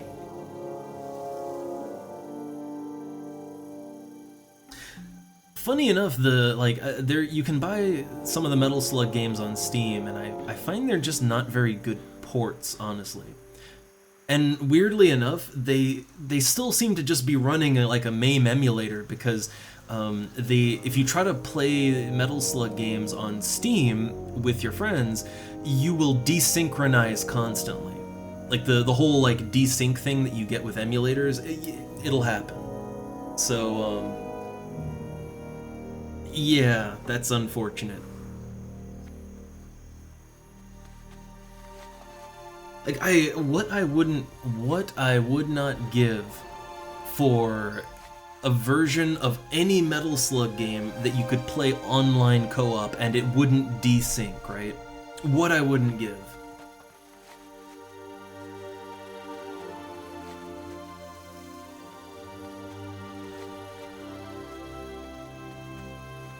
Ooh, Fightcade. I'll have to look into that one. It's just, yeah, anytime I've tried to do something like that, desync is the big problem.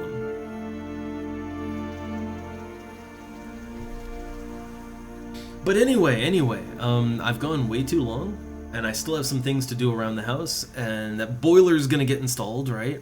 So, I think this is a good point to end it. Final thoughts. Final thoughts is, you know what? I don't hate World of Warcraft. I never did, recently. But, I'm enjoying the game more now, having played through a dungeon as a healer. I am finding I have more to do. It's more fun. I overall like it, even if it is really goddamn chaotic, right? But the game is clicking with me much more than it was. So I will continue to play TurtleWoW every now and then. But I'm not gonna commit a huge chunk of time to it. It'll just be an every now and then thing still, but I will play it on my own time some. I'd rank it below FF11 and City of Heroes and all that. Maybe above EverQuest, but I'd have to go back and play EverQuest again to give a good idea on that one.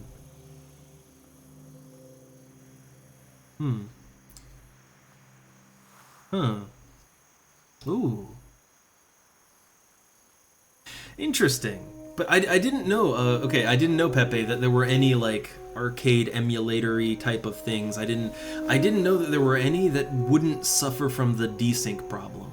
Because that's not just, it's not just a problem with MAME, it's also a problem with, like, if you've ever used any, like, yeah, NES or SNES emulators that have a multiplayer function, desync is a constant problem. So I didn't know if there was anything that wouldn't have that problem. Emulator-wise, anyway. Ooh, nice. Rollback features.